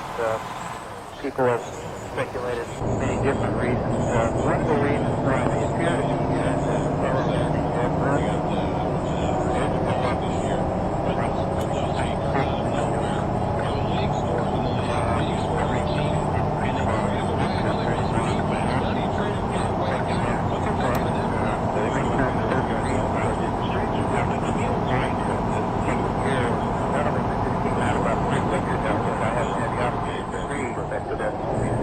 it appears that cats see these more often than other people, and sometimes they seem to appear out of nowhere when he happens to be there. So there's been a lot of controversy surrounding him. Oh yeah. What's your feeling regarding his credibility? Well, I was unable to meet him. I was hoping to meet him, but he didn't come to the presentation. I didn't get a chance to meet him, but I do know that some very good experts have studied some of the photographs that he's taken and have pronounced them genuine as much as they're able to do. Bruce McAfee has looked at these things and has said that he can't figure out how these could be fake.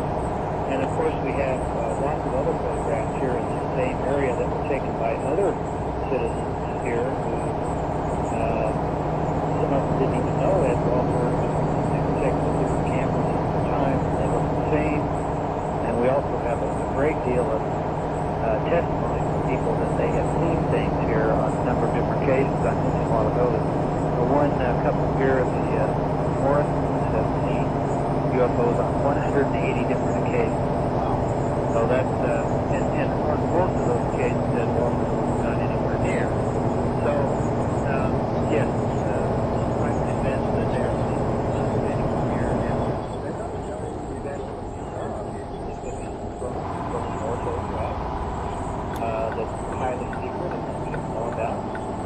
know, they could be alien, they could be something else that we're unable to even conjecture.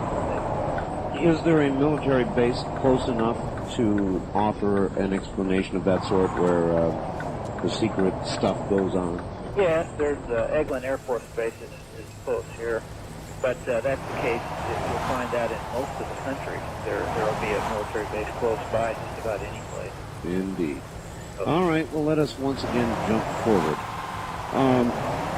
In the little things we ought to talk about here, they've got a section where it talks about 100,000 mile per hour flight, 180-degree turns without sound or damage. Well, obviously, if human biological animals went through that, they would be a puddle of biological soup. Right, that's right, yeah. So how in the world could that ever be done? Well, if these things have some kind of generator aboard or whatever it is, something that creates a field around the craft that warps space-time, then that craft is totally enveloped in that field, so that it's carrying its own little private universe around with it. It's outside of our normal space-time, and it's sort of like the idea of a fly flying around inside your car, and you're traveling down the road at 70 miles an hour, 65, and this fly is buzzing around your car. It has no idea that you're going that fast because it's totally encased inside the car. When you slam on the brakes and go on the turn, these flies still buzzing, and that's totally in turn. Right. Even though the air outside is rushing by, it's That's a good analogy. and I think that probably the same way with these craft. They're inside this little bubble, this little private universe that's outside of our space-time. And inside that, it could be that even though it appears to us they're traveling at, say, 20,000 miles per hour, they may actually, to them, they may be traveling at 20 miles per hour. And so when they appear to stop instantaneously in the first direction and travel 20,000 miles an hour in the other direction, it could be that they're making a leisurely turn and going back at 20 miles per hour to them. See, time is relative. That's one of the things that Einstein tried to tell us a long time ago, and that we're only just learning today, is that time is relative. Time is not what we think it is at all. In fact, it does not even exist. It is a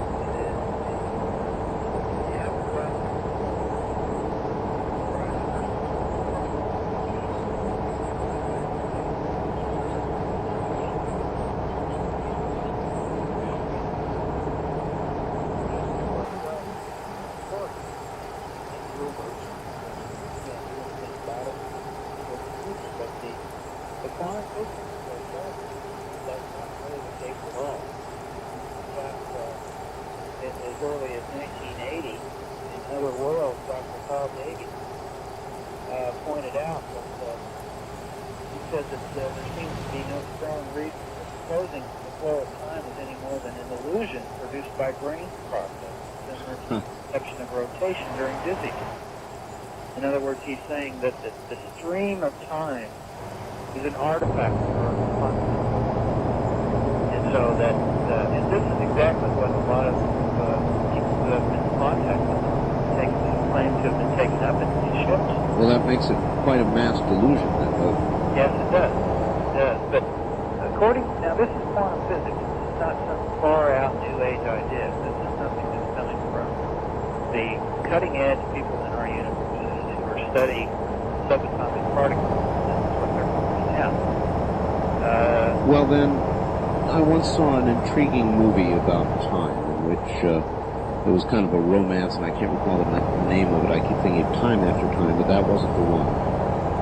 In which a man thought himself, literally thought himself into the past. And what you have just described would seem possible if what you're saying is correct. That would seem possible, that you could, with your own mind, if you knew how to do it, travel in time. How do you react to that? I think it could be possible. I've recently been reading a book called The Holographic Universe by Michael Talbot, which he describes something similar to that. Dr. Fred Alan Wolf has a book called Parallel Universes, in which he describes what quantum physicists are finding out about the nature of the universe and about time. And what they are finding out is that when they do studies of photons and studies of subatomic particles, the observer in their experiments actually flavors the experiment, or actually determines what happens. It's hard to describe, but they've done experiments to show that actually it is our own mental processes that are creating the outcome of the experiment. And so what they're extrapolating from that is that collectively and individually we actually create our own reality. And of course, if we are not the only beings in this universe, if there are others, then they're probably helping us and working with us and against us as far as that creation is concerned. Now, I know that's a pretty abstract way of thinking about this, but once again, this isn't something far out in space. This is quantum physics. And what I've learned is that ufologists don't know about quantum. Physicists don't know about ufology, and the metaphysicians, the people who have been studying metaphysics and telling us for centuries that this is the way things are happening, don't know about either one of them. Happened so recently, and they seem to all be converging on this one point, and the point is that space-time can be warped, can be distorted, it can be changed, it is elastic, linear. Well, then it seems to me we could perhaps yield a very great deal by getting these groups together for sort of a let's talk about it sort of session. Has anybody done that, or is that underway now, or? Well, I think, yeah, that is being done to more of an extent now than it was in the past. I, for instance, have started a newsletter called Contact Forum. The whole point of the newsletter is to get people to communicate with one another. You know, we have, in ufology, we have a bunch of factions. We have channelers who say that they're getting information from somewhere out there, and they're telepathically receiving this information and writing it down, and they're sharing it with each other, with other channels. But the nuts and bolts of ufologists, up until very, very recently, not even looking at that information because they consider it to be unvalid, because it's not, they can't put it in the dark of the shelf. I know, but Mark, more and more with the people that I've interviewed, like yourself, in the last couple of months, I've found people turning to this same sort of area. So there's a movement underway in the UFO community, and not by everybody, but by now I think more significant numbers than ever. And you're about the fourth or fifth guest I've had that's talked about this sort of area. So you're beginning to get some company. Yeah, I think that's true, and we're finding that in this letter. We're finding that we're getting people from all different angles, different perspectives, to join the discussion and to listen to what other people have to say. We have people who consider themselves contactees, consider themselves abductees, therapists, into investigators, researchers, and sharing all these different things. I think my idea, the idea of Empire, well, when I started was to get to shake the trees and let all the people, the ones that are critical of the garden, and that was the truth in. I really think well, the nuts and bolts work has been going on for a long time, Mark, and sometimes when you don't find something, you've got to figure you might be looking in the wrong place. That's right. That's one of the things that I told people in my presentation. Back in the 70s, when I really got into it, even before that, when I was 10 years old, and at that time, that was 1962. Can I talk you into getting a little closer to the phone? Yes, can you hear me better now? Oh, that's so much better. At that time, we had been studying these things for many years already, 15 or 17 years, and we still hadn't come up with any good answers. That people had assumed that since they didn't seem to be from here, they must be from out there somewhere, but they didn't know where for sure. That was about the same time that Betty and Barney Hill were abducted in New Hampshire, and Betty asked her captors where they were from, and they showed her a star map. And Marjorie Fish, of course, compared the stars' positions in that map. Betty drew a representation of it under hypnosis, and Marjorie compared those known star patterns. And she thought that maybe they came from the reticulum system, Zeta 1 or Zeta 2 reticuli. Well, that explains that particular sighting quite well, but it didn't answer a whole lot of the other questions. For instance, how is it that these people are able to interbreed with us, as they appear to do? Why do so many of them look like this? How could there be so many? Jacques Vallée has estimated that they may have landed here as many as 3 million times. And if they're all coming from 37 light years away, at that other star system, how could that possibly be? And there are lots of other things that it didn't explain, like why do they come more often on Wednesdays than other days, and so forth. Is that so? They do? Well, if you study large statistical studies of these things, large statistical segments of data, you find out that if you plot these on a graph, you find out that there are more seen on Wednesday than any other day. There are more seen on Tuesday and Thursday than there are on Monday and Friday, and so forth. And that wouldn't make any sense to me if they're coming from light years away. There probably aren't any Wednesdays in that other star system. But there may be a parallel reference of time of some sort. That's possible too, but there are other things, like I mentioned. Can you share a few of the numbers with us? In other words, Wednesday by how many? Or what percentage? I don't have the numbers in front of me, but I think it's enough to be significant. It's like it's a couple of more percent on Wednesday than on any other day. Huh. It's not a huge spike in the curve, but it is statistically significant. All right. A lot of it also goes into other things like they're seen more often in July than in September than other months. Often on the 24th than any other particular day of the month, and so forth. We also found in many cases the UFOs are seen in one particular state and not in neighboring states, as if they're observing state boundaries. And some of these things indicate to me that these things might possibly be human-oriented. They might be from our own future, for instance.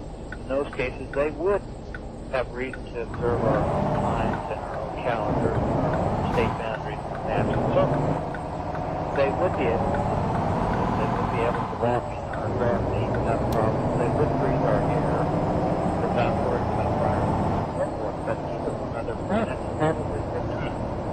They would be probably quite dead to try to breathe our air with their viruses. Sure. Well, this is therefore a question for Constance. Is there anybody in the United States doing any serious work and the possibility of time travel? Is there anybody? Oh, yes, I think so. I'm talking about nuts and bolts work here. Yes, as a matter of fact, there's a man I met at Eureka Springs Conference earlier this year. His name is Dr. David Froning. And David is a field propulsion engineer. He is one of the people who is trying to duplicate the things that the UFOs do. And he told me, after he read my hypothesis about warping space-time, yes, that's what I'm talking about. And he said, our calculations show there is no reason why, once we learn how to do this, we shouldn't be able to travel at literally 1 million times the speed of light. Because we're not actually traveling through the intermediate space at all.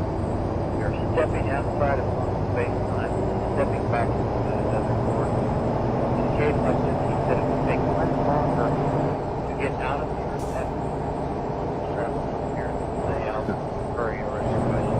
Well, again, I've got to ask, stay close to that telephone. It's important. Is it, I've heard, let's see, somebody else said it this way too, that if you think of space as kind of a long ribbon, and you were to take that ribbon and double it back on itself, and then jump from one point of the ribbon to the other, you would have traveled a very great distance literally instantaneously. Is that a good analogy? Yes, it is. In fact, I've seen Bob Lazar use that same analogy with the dollar bill. It plays one end and say now. That's where I got it. Now, there are two ways to get to the other end. You can draw a line along the length of this bill, or you can fold the bill over and then turn the power off, and your point is at the other end instantaneously. And we believe that that's probably how this is done. Now, a lot of people who have been contacted and claim to have been taken aboard these ships say exactly that. They say that they have been trained, they have been taught what the nature of time is, and they say that the people use analogies. For instance, Leah Haley, who you may have heard of, yes, was told that time, space-time, you can think of it as a slinky, the child's toy. Oh, yes. Looks like a spring.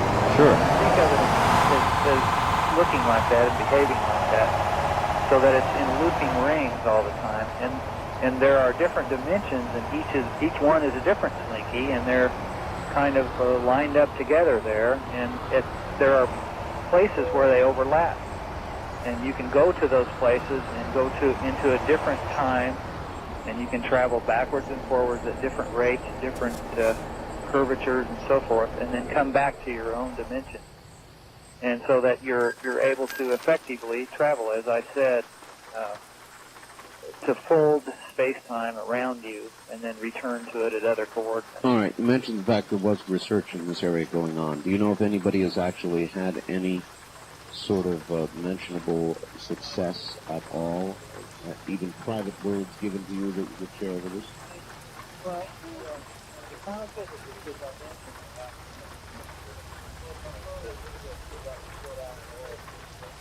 we're going to get support for it. This is really done mathematically, but they work in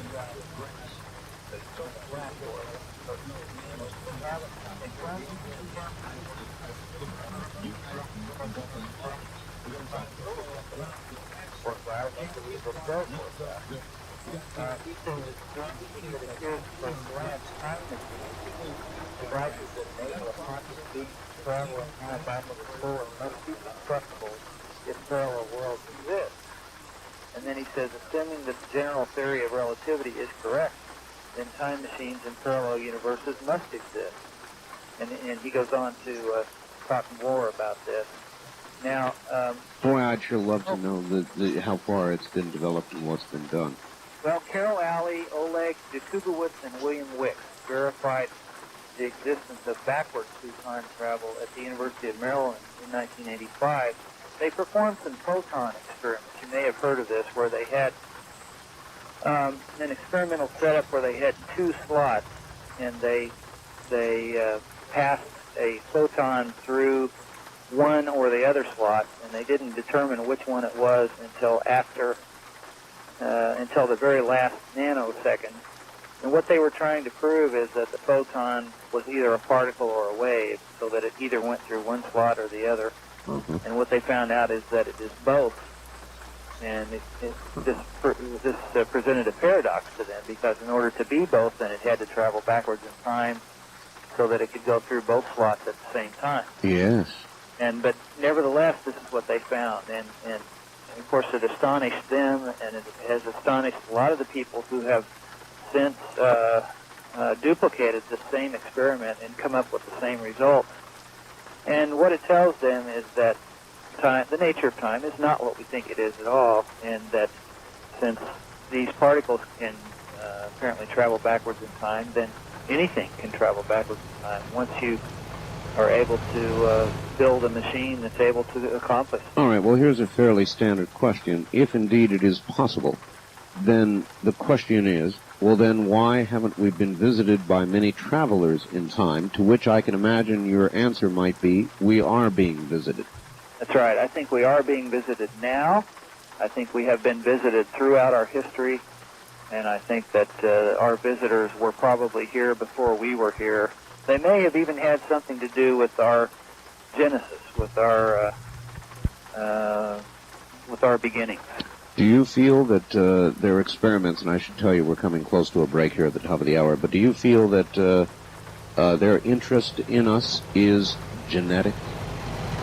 Well, I think the interest of some of them is genetic because they've obviously taken lots of people aboard and subjected them to procedures that appear to have something to do with our genetics. They're taking sperm samples, they're taking eggs, they appear to be trying to interbreed with us. Right. And so they're very interested in our reproduction and in our genetics. There could be lots of different reasons for this. As I mentioned before, if they're able to warp space-time, now this probably means that they can literally be coming here from millions of different places, different planets from everywhere. Sure. Also different dimensions, including our own future and our own past. All right, Mark, I've got to ask that you hold tight. We've got a 5-minute break here at the top of the hour, and we'll be right back to you. Thank you. Fabulous interview. Mark Davenport. We're talking about visitors from time, and we're talking about time. I'm Art Bell. From Jackie Gons Plaza downtown, this is KDWN Las Vegas. AP Network. Back now to Mark Davenport, all the way back to Gulf Breeze, Florida. And Mark Davenport, we're talking about time travel. We're talking about the secrets of the UFOs, how they do what they do, and much more. Mark, are you still there? Yes, I am. Good, good. Fascinating stuff. I want to jump ahead to something, and then we're going to come back again to time travel. But I want to ask you about the Men in Black. I've been wanting to ask a number of guests about that, and I see that it's one of your categories of interest. So who are they? What do they do? Where are they from? Well, probably a number of your listeners have had a UFO sighting. They've seen one of these things. Maybe they've been driving down a backcountry road in the middle of the night, and they saw one of these things and didn't know what it was. They went home, went to bed, never told a soul about it. The next day, some men in black suits come and knock on their door, and they say, "You didn't see a UFO last night, and besides, don't tell anybody." These are the Men in Black. They're very enigmatic characters who do all sorts of strange things like this. Generally, they threaten people. They want any evidence that you may have, especially photographs or pieces of metal or anything like that. All right, but the key is these are men in black, human-appearing men. Well, usually they appear to be strange in some way. Sometimes they don't appear to have any pores in their skin, and their skin is not the right color for flesh. Sometimes they're wearing sunglasses and hats pulled down low and collars pulled up high, so that they're as if they're trying to, cover up their real appearance. Sometimes they appear to have trouble breathing, as if their atmosphere is not right, and so forth. But generally, they appear humanoid. They have 2 arms, 2 legs, 2 eyes, and so forth. But they're almost always dressed in black. And they almost always have the same sort of a pattern. They try to tell people not to talk about their sighting, and they try to convince people that they didn't even have a sighting, and if there is any evidence, they try to take it away. Now, what I'm contending in my book is that if these Men in Black are connected with the phenomenon, with seeing the UFOs, if the UFOs are from another planet, it doesn't really make sense. Well, I don't know if it makes sense to me anyway, because if somebody knocked on my door, strange looking, trying to convince me I didn't see what I was sure I saw, that would instead reinforce my belief that I saw what I saw. Yeah, I would think so, but apparently what they try to do is intimidate these witnesses into not talking about it. Well, that might work. Yeah, and my hypothesis is that possibly some of these things are from our own future, and because of that, when people see them and they're trying not to be seen, they can find out about that. They can go back into time, and they can convince people not to talk about their sightings, so that it doesn't create paradoxes.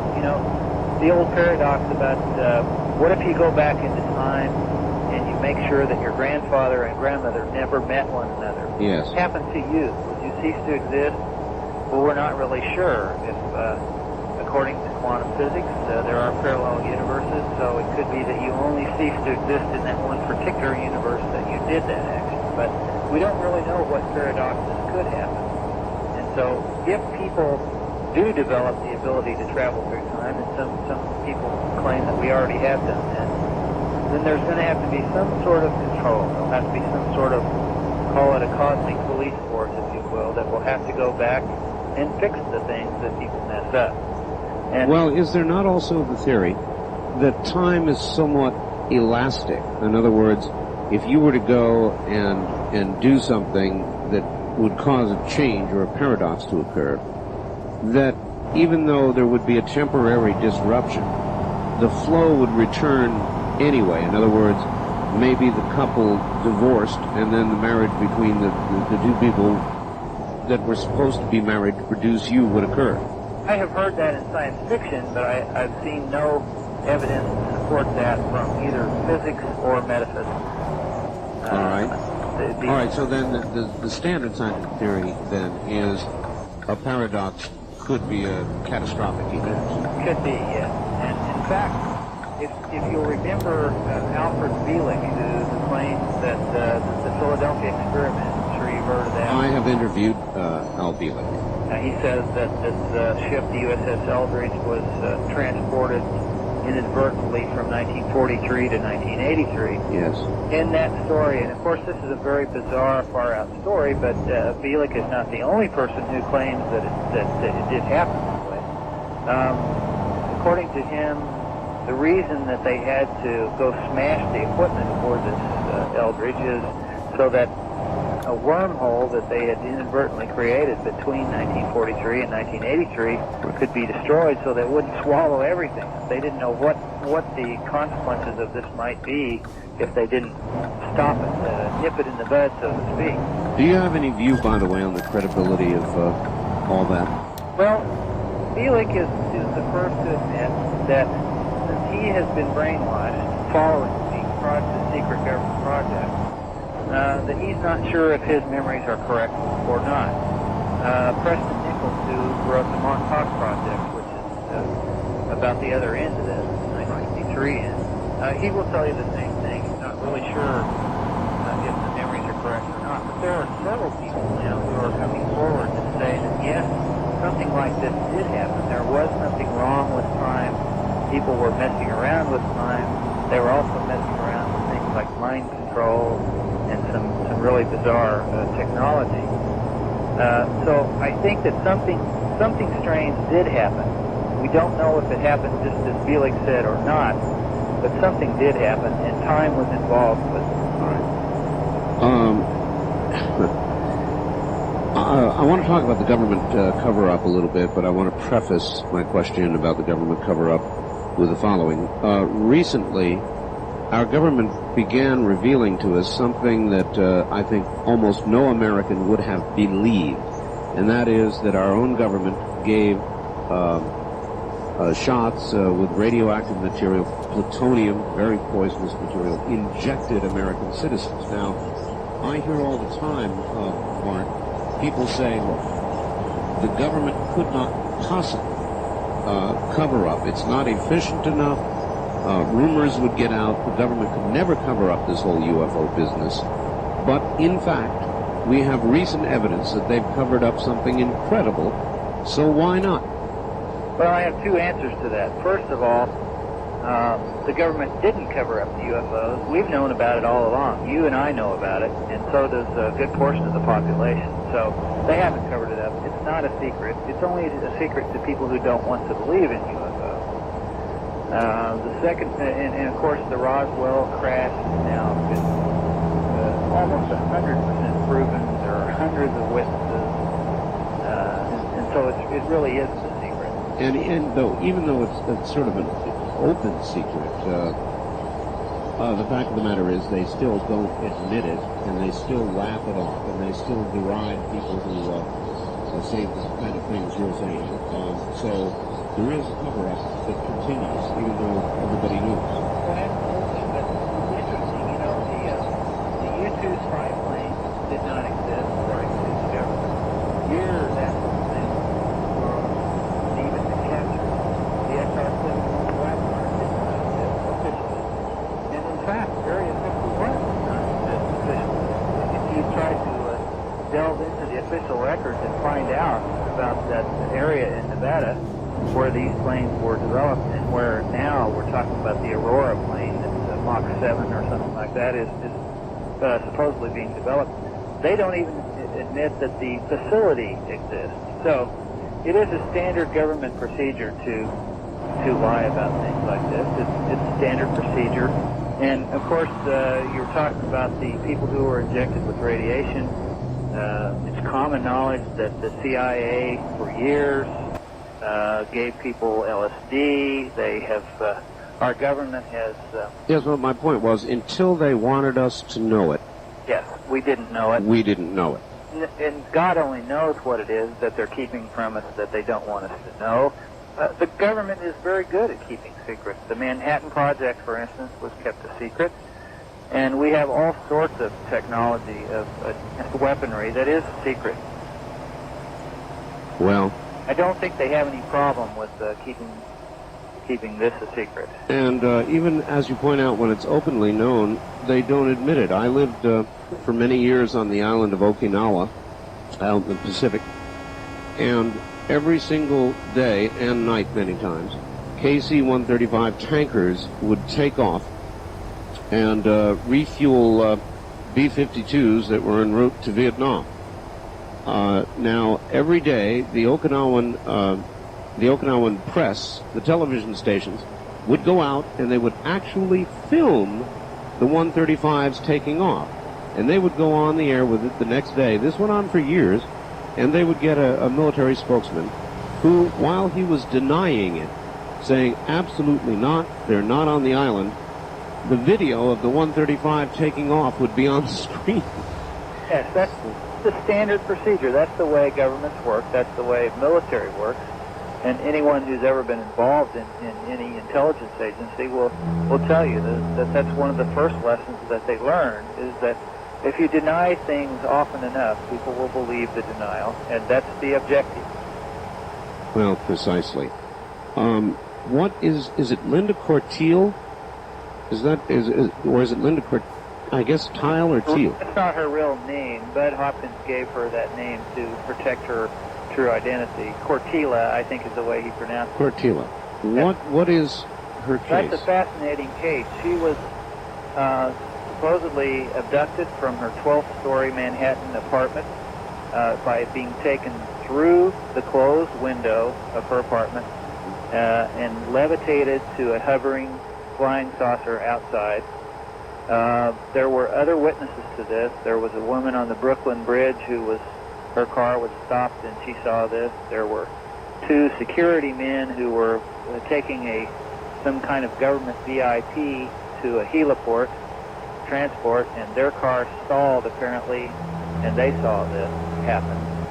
And at first, Bud Hopkins did not realize this. When the girl came to him and told him that she'd had this abduction experience, he kind of filed it away with all the other hundreds that he gets, and didn't think that it was anything too unusual until he had these other independent witnesses come and telling him about a similar experience, and when he started putting the dates together, he found that they matched.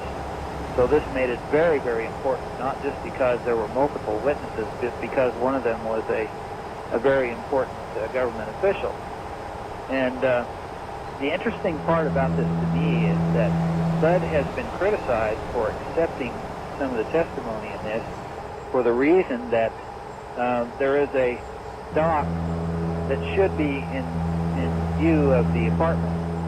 It's a dock where workers, I think it's a newspaper place where newspapers are made, and these workers should have been out on the dock at that time, and they should have been able to see this thing.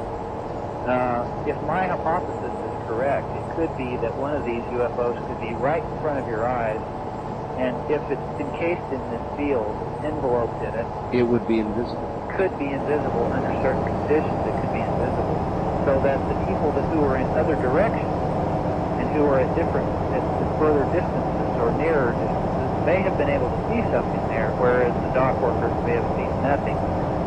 Recently, Bob Lazar, who says that he was, employed to reverse engineer these things, he was asked a question up at the little alien there near you. If you had one of these things and you had to anti-gravity field around it. And you had the field to such an extent it was strong enough that you could actually bend light around it. Could it become invisible? And he said, yes, it is. He says, if you're underneath the thing and you're looking directly up at it, you see the sky above it. Right. He says that he's seen this from actual experience. So it could be that something like that did happen. There's another case that I'm working on right now, the so-called Washburn family in Australia, where a man was taking photographs of his family on the beach, and they disappeared. And during their disappearance, apparently they were abducted for a period of a couple of hours. Meanwhile, nobody on the beach noticed anything, even though the father was down there frozen in time with his finger on the shutter of the camera. And so, once again, you have a situation where nobody really saw anything, and nevertheless, the abduction did occur. So it could be that it isn't that so much that they are invisible, but they appear to be invisible because you can see right now. All right, there seems to be a strong fear that one way or the other, gravity is a factor in the propulsion system of these craft, or if it's time travel, again, that large magnetic fields are produced. There should be large amounts of electromagnetic radiation occurring in the vicinity of these craft or in the path of their travel, and one would imagine that that could be detected and measured.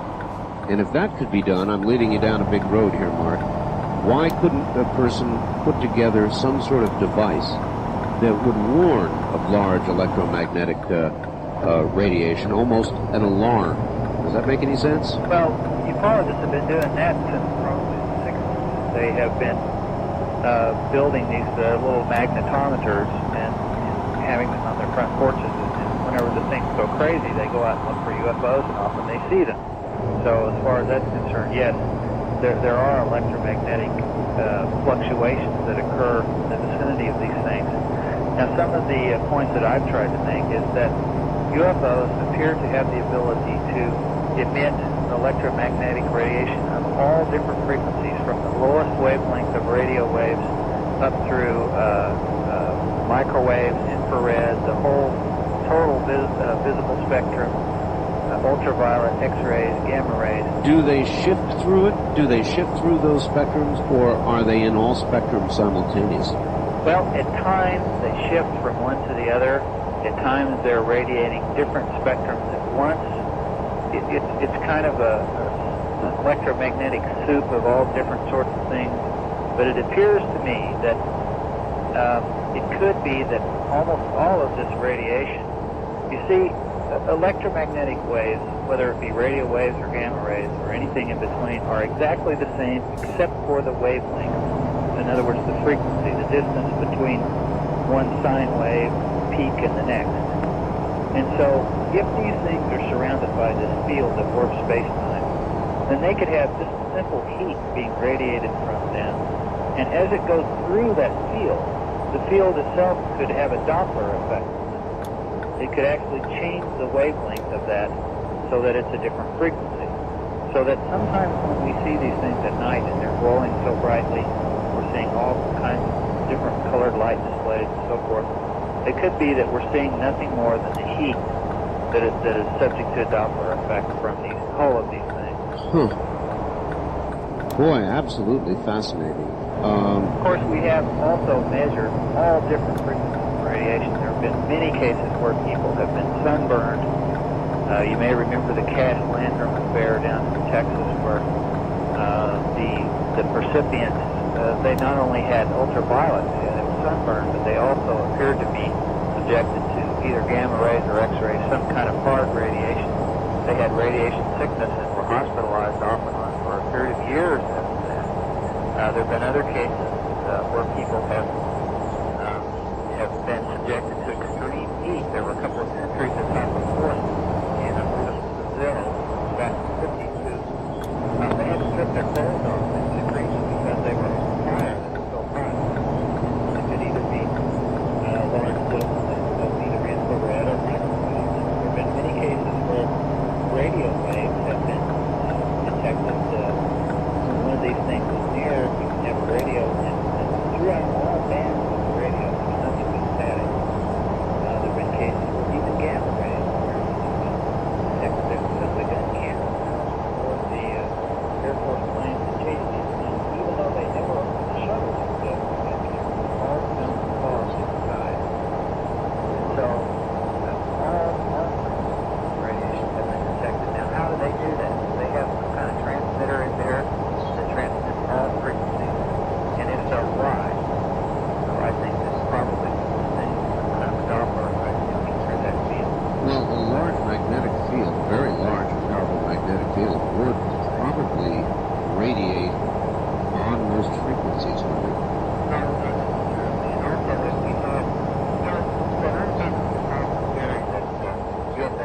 field would have to be to do that. And in order to do that, when these things stop cars, for instance, on the highway, and the magnetic field would have to be so strong that it would not only leave residual magnetism, it would not only leave a signature in the metal, but it would also bend the metal itself.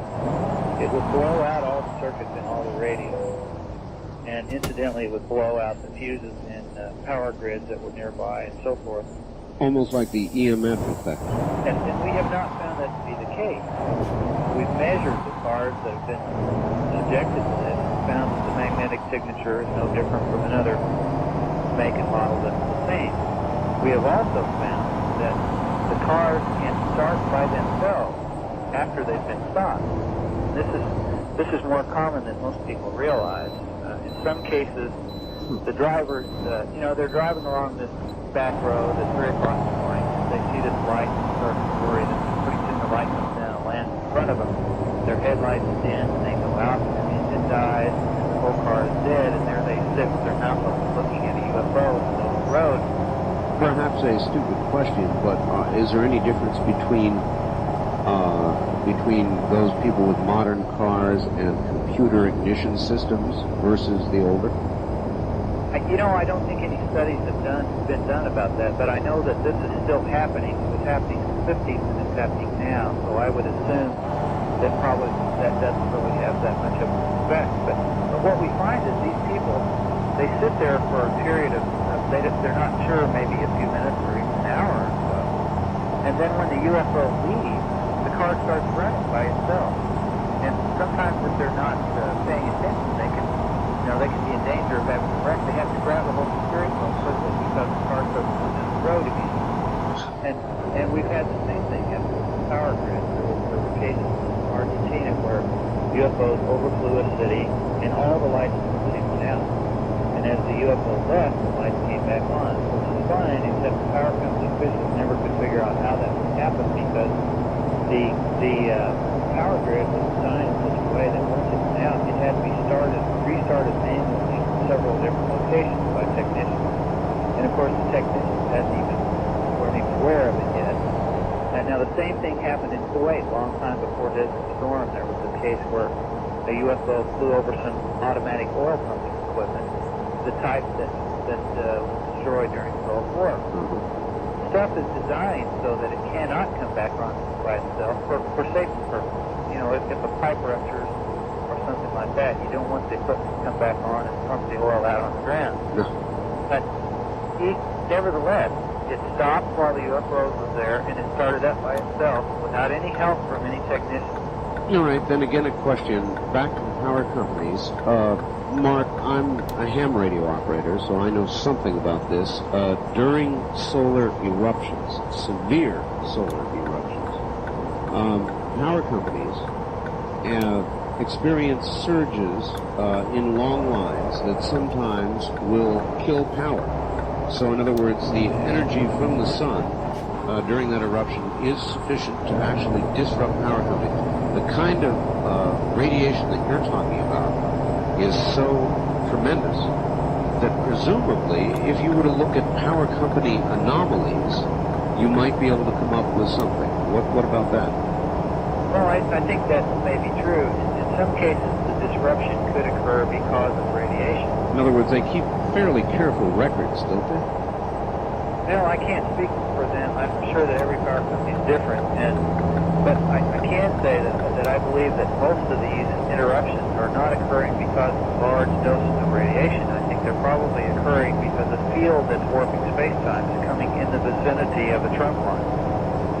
And I think that it's kind of like time is different inside that field.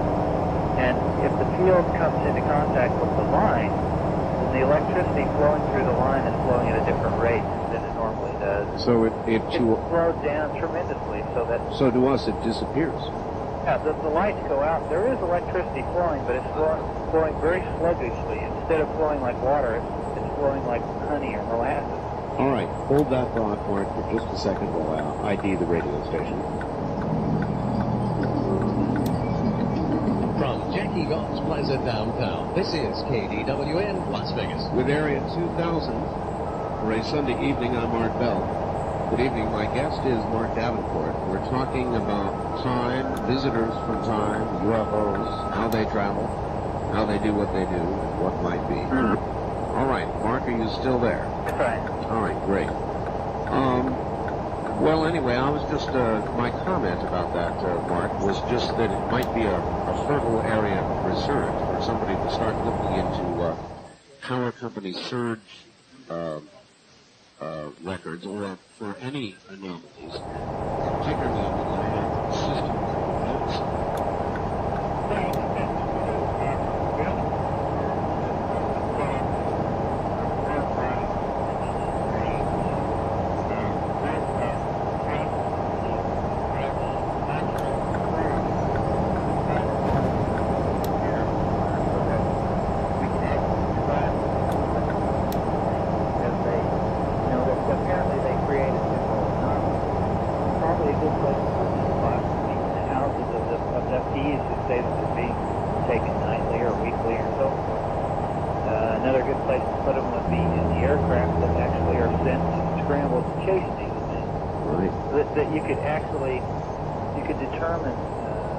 By doing this, if you had enough of these in enough places, you could probably tie them together and use them just like a radar network. You should be able to see a path that these things cross.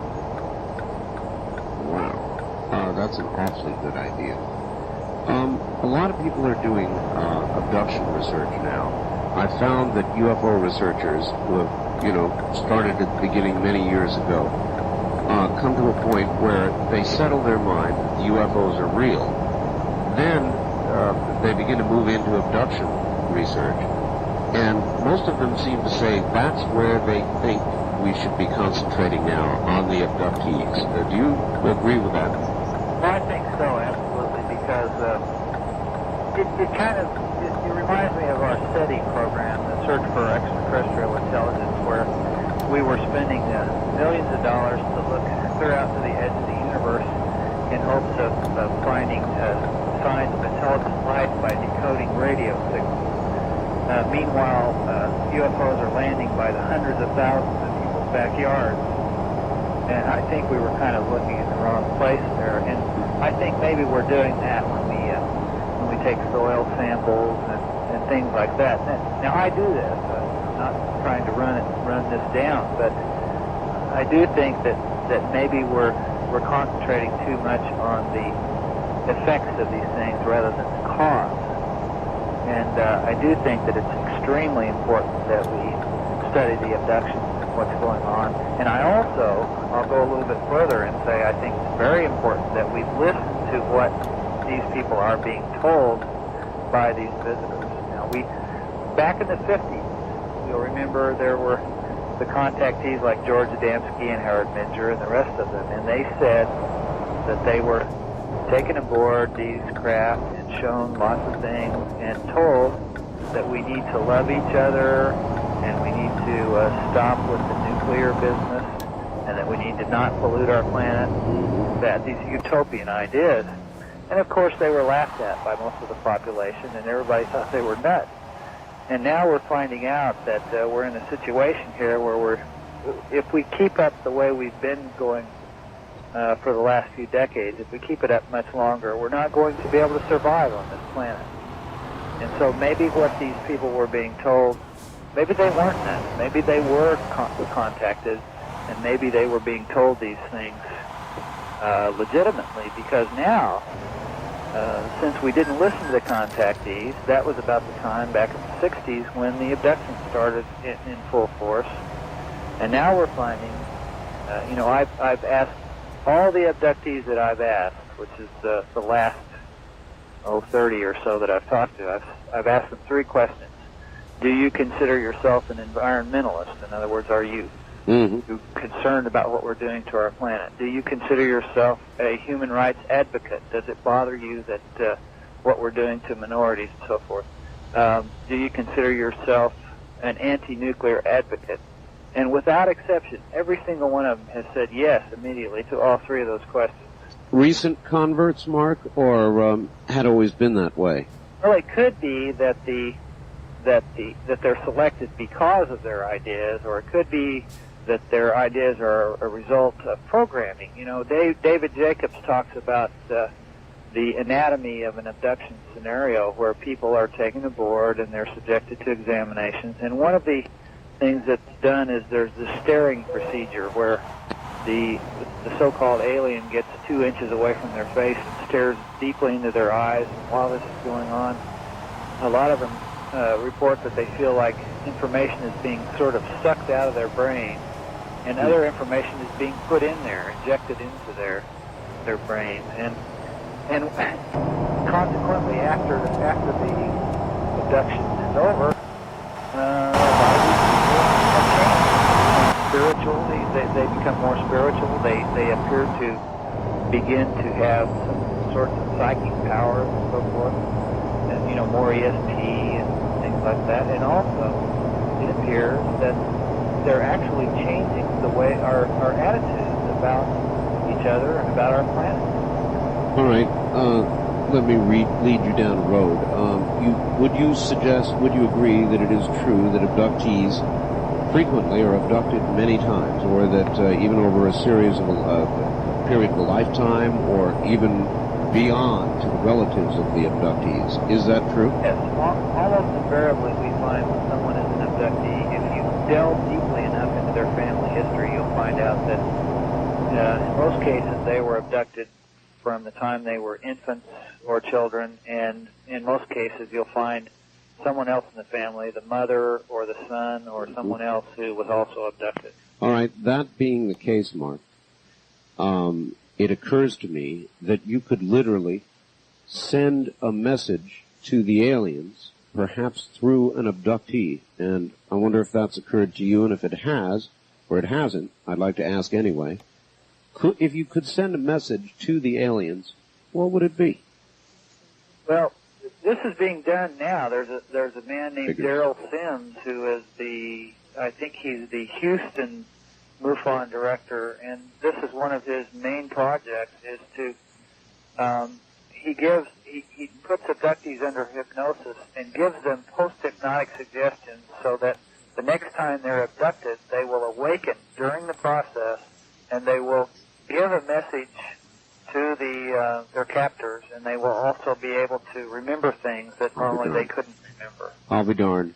And his message is, Daryl sent me. Daryl sent me? Now my message would probably be different than that. I would probably say something like, what in the world, what in the universe are you doing? Why are you doing this? But or provide coordinates and times for a contact? Yeah, but of course, why they're doing this is, that's their reason, not ours. And if they wanted us to know, I'm sure they would have told us a long time ago. And it may also well be that a post-hypnotic suggestion is as nothing compared to whatever technology they're utilizing. Well, it could be. As I said before, if my hypothesis is correct, they could be coming from literally millions of different places. And each one of them may have a different agenda. In fact, each individual aboard each craft may have their own personal agenda. So it's hard to describe, human logic to them. It's hard to say that they all have a collective agenda. Even though there does seem to be some sort of grand plan. There are a lot of people who they believe that they have some sort of mission to perform, and that they're doing what they're supposed to do, and so forth. Mark, I live in a little town called Pahrump, Nevada, which is about 65 miles west of Las Vegas, and just a hop, skip, and a mountain from the infamous Area 51. And I can tell you a lot of things are seen in the valley where I live, and I mean a lot of things from there on up north. And the attitude of the people where I live is, we see them, we don't talk about it. Well, I saw one. I saw a large, triangular, silent craft that passed over me at about 150 feet. It was very low and very silent, going too slow for normal aerodynamic flight, and utterly silent. I could hear crickets in a quarter mile, and I could hear this thing going. This This occurred several years ago, and I've seen other articles, but you don't see anything. And I see it like the same photo case of the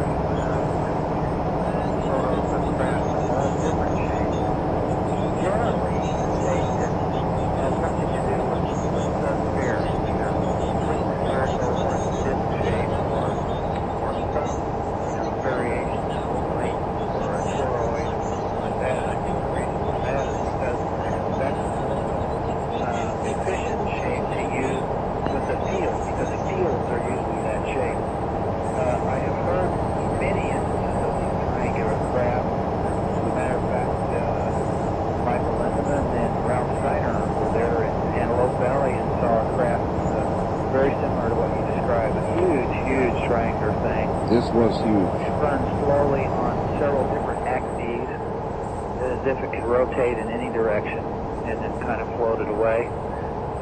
That's the way I described it, as floating, not flying, floating. Now, it did no unusual movements, and it just, I watched it, I don't know, for a good 3 or 4 minutes, just float right across the valley. Now, that's been seen in that area by many, many people. As far as why it's shaped like that, I have no idea, really.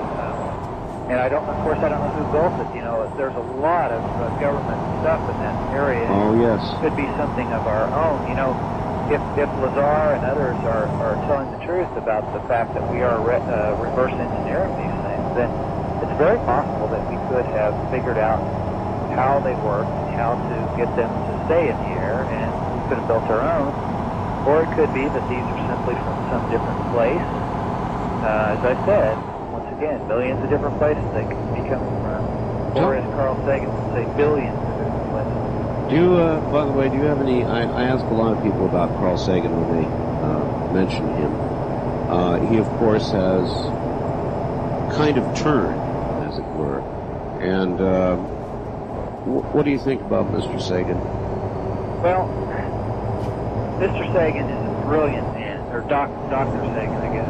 Yes. He is a brilliant man. As a matter of fact, I credited him in the acknowledgments in my first book, which is called Dear Mr. President, 100 Earth-Saving Letters, because he was one of the people who convinced the world that we should not use nuclear weapons because of nuclear winter. Right. And he has a brilliant mind, and so because of that, I know that he knows enough of the evidence about UFOs not to make a ridiculous conclusion that he made in his Parade magazine article that they are hallucinations. Yes. So I think he probably has an agenda. Why he has a reason for doing this. It could be that he is employed by the government. It could be that he thinks it's for the best. Some personal reason, I don't know, but I totally disagree. I agree with his article and everything up to the point where he makes that conclusion, and of course that's utterly fallacious. Or do you think that he might feel that it's getting close now, and the social impact of a revelation, or perhaps even support from somebody of his stature, would be very harmful? Well, if that were the case, then he probably should just not write an article. Trying to be kind. Yeah. But I do think that the government cover-up is rapidly breaking apart, and I think part of the reason for that is that I don't really think that our government intended to keep this a secret forever. And I think it isn't that they wanted us not to know anything about it. I think it's that they didn't want us to know too much too soon. And I think that they have changed now from a policy of complete cover-up to a policy of education. And I think you're seeing that now in all forms of media. You will see little hints now and again that these things are coming, that we all need to be prepared for it. Yes, I think we're contributing to that right now. Yes, of course. Mark, I would like to open my phone lines, if you wouldn't mind. We don't have a lot of time left, but I'd love to subject you to a couple of questions. Would you be willing? Oh, yes, I'd be glad to. All right, let's do it then. In the metropolitan area of Las Vegas, 383-8255. Toll free outside the state, 1-800-338-8255. Wildcard lines, area code 702-385-7214, and first-time callers, 702-385-7213. Wildcard line 3, good evening. You're on the air with Mark Davenport. Good evening. This is Fritz. Mark, I haven't had a chance to read your book yet, but it seems to me you've done your homework. You mentioned David Croning, time travel, and conductee. Now let's go to the best source of it. What do you think of the Billy Meyer conduct case? I'm sure you have your mind expanded on this case. What is your opinion? All right, Fritz, listen on the radio, please. He loves to ask everybody about the Billy Meyer case. Mark, what about it? Well, I'll tell you, a lot of people who have studied Billy Meyer's photographs have been baffled by how he could fake them, and I think possibly the reason for that is maybe they aren't faked. Some pretty high-powered photographic experts have failed to show how he could have faked these things, especially since the man only has one arm and he doesn't have. Steven Spielberg's people looked at these photographs and said, yes, we can duplicate them. It will cost about $50,000 a piece. So if he's doing this with a Polaroid camera and one arm by himself with very little funds, then he's more of a genius than we know. So I think that we should take a very serious look at these. I think they could well be genuine. All right, fine, Mark. Let me make one interesting point about Meyer. All right.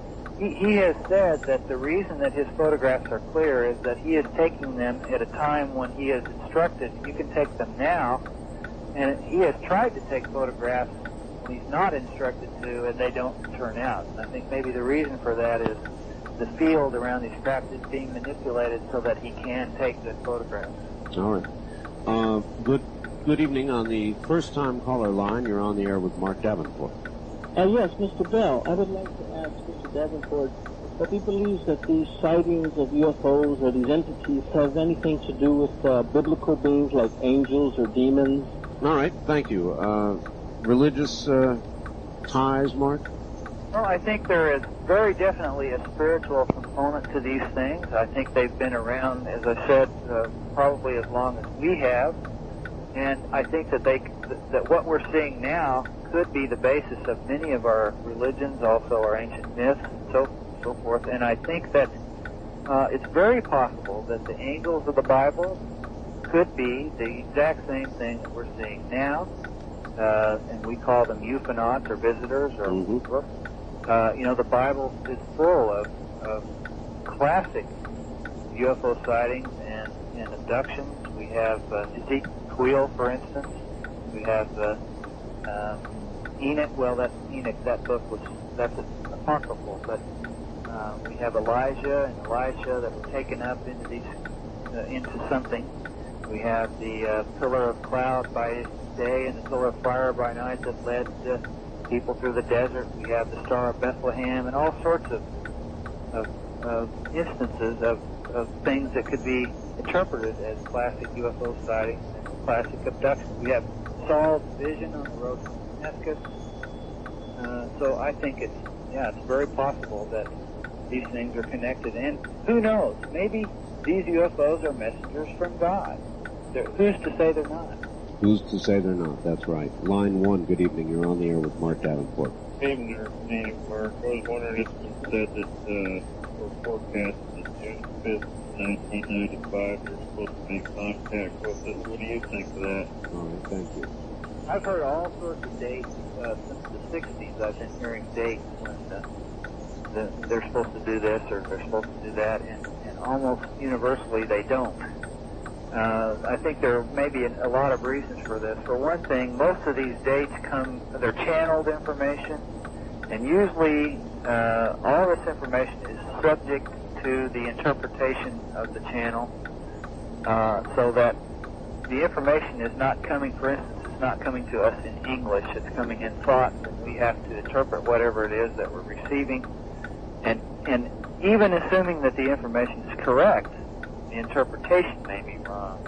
And of course, we also know that these people aboard these craft are notorious for lying to us about lots of things, including times and dates. You know, a lot of people have sold everything they had and gone up and sat on top of a mountain at a certain date and a certain time, waiting for the saucers to come pick them up, and they were still sitting there the next morning wondering, what in the heck am I going to do now? Pretty cruel joke. Yeah, so I wouldn't pay much attention to those dates. All right. Good evening, Wildcard Line 3. You're on the air with Mark Davenport. Good evening, Mark. How are you doing, Art? Fine, sir. Yeah, I'm calling from Idaho. Okay. I wanted to ask Mark what he felt about some of the stuff that I've been hearing. I listened to, when I was in Salt Lake City, K-Talk Radio, and they had this woman out of New Mexico who's publishing these journals called the Phoenix Journals, and I wonder what you felt about those and the validity of some of the stuff that's coming out through those journals. Are you familiar with them? Yeah, I am. All right, listen on the air, sir. Hello? Yeah, go ahead. Yes, I have read some of those things. Once again, I would kind of take it with a grain of salt, because even though I think that channeled information needs to be looked at seriously and studied scientifically, I do think that the great bulk of it usually it does not come to pass. There are all sorts of predictions about things that will happen. For instance, the photon belt, I think, was a big scare last year, or maybe the year before, where we were supposed to be coming into a period where the Earth would be, the sky would be light all the time, and electricity wouldn't work anymore. You know, there are all kinds of things like this that are predicted, and nothing ever happened. Would you think the motive would be to confuse? In other words, if you send a bunch of people up to the mountaintop waiting for the saucers to land, and they don't land, the tendency of people is to just laugh it off, of course, and laugh at the person who went, and laugh at the whole idea, and it makes the whole thing a little more laughable and more easily concealed. No, I prefer to think that people are not able to interpret the information that they're picking up on. You know, there are a lot of people who are clairvoyant, or audience, and so forth, and they're able to pick up on information, and sometimes they get it right, and sometimes they don't. And they're the first to tell you that it's not really an exact science. It's not. There's not always a good interpretation, and I think that there is information there, whether it's coming from the collective unconscious, or whether it's coming from ETs, or whether it's coming from something else, from spirits or whatever. There is information there, but interpreting it and turning it into words and actual predictions is very, very difficult. And I think that's probably more of the problem rather than deliberate deceit. I can't see any reason for that, because if they wanted to conceal themselves, they could probably just not say anything, and it would probably work out as well. All right, we're so short on time here. We can do hours. First up, you're on the air. Yeah, great.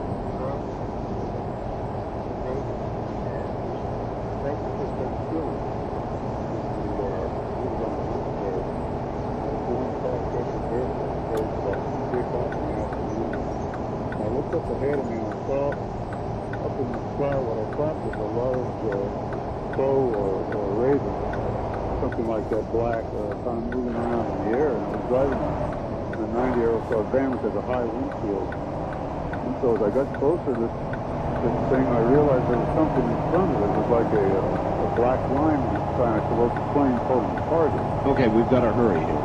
And so anyway, these things drifted across the road, and then they just stopped dead in the air. One was a plane, a black plane that looked something like a stealth fighter. Black line was in front of it. The plane was stopped dead in the air. There was no motion, no heat, waves, no noise, no nothing. And then the black line circled around behind the black plane and tilted on its axis. and another black plane appeared. It was, I guess I was looking at a different angle. It just sat there totally still with no engine noise, no nothing, and I was off the throttle. I had my window down a little bit, and I heard no engine noise at all, and it was set in the sky, totally motionless. And as I drove under them, I tried to catch them in my rearview mirror, and they just disappeared. All right. Well, thank you for the story. Mark, that sounds different then, but with some of the same components of what I saw. And this would clearly indicate the kind of technology that either we've developed and we're much further ahead than we thought, or they have given us. Is it your view that we have their technology?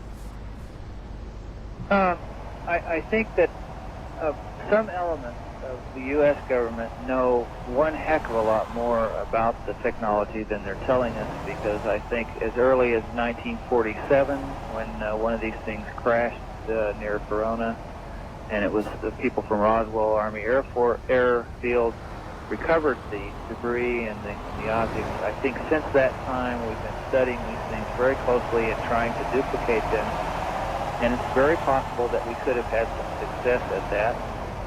There are a lot of stories that we have been given technology in exchange for other things. It's possible that that could have happened. It would, as we said at the first of the program, it would follow the general modus operandi of our government. That's just exactly how the military works. It keeps things secret as long as it can to keep them out of the hands of the enemy. Mark, we're out of time. We're out of time. I have to stop. I have no choice. But what I am going to ask is that you hold on the line for a moment, because I want to talk to you about doing another show. So would you be kind enough to do that? I would be glad to. You're a wonderful interview, and this was not enough. Stay right where you are, Mark Davenport. Right. Thank you all. Thank you, everybody. I'm sorry that we don't have more time. We could, and I guarantee you we will do hours on this subject. This was Area 2000. I'm sorry, time's up. The preceding program was made possible by a grant from the Bigelow Foundation. This has been Area 2000, a program that introduces our listeners to the scientific approach to discussion of two particular subjects: UFOs and near-death and after-death experiences. To contact the Bigelow Foundation, please call during the week between 9 a.m. and 5 p.m. Area code 702-456-1606. Ask for Angela Thompson. That's area code 702-456-1606. And be with us next Sunday evening at 8 for another edition of Area 2000.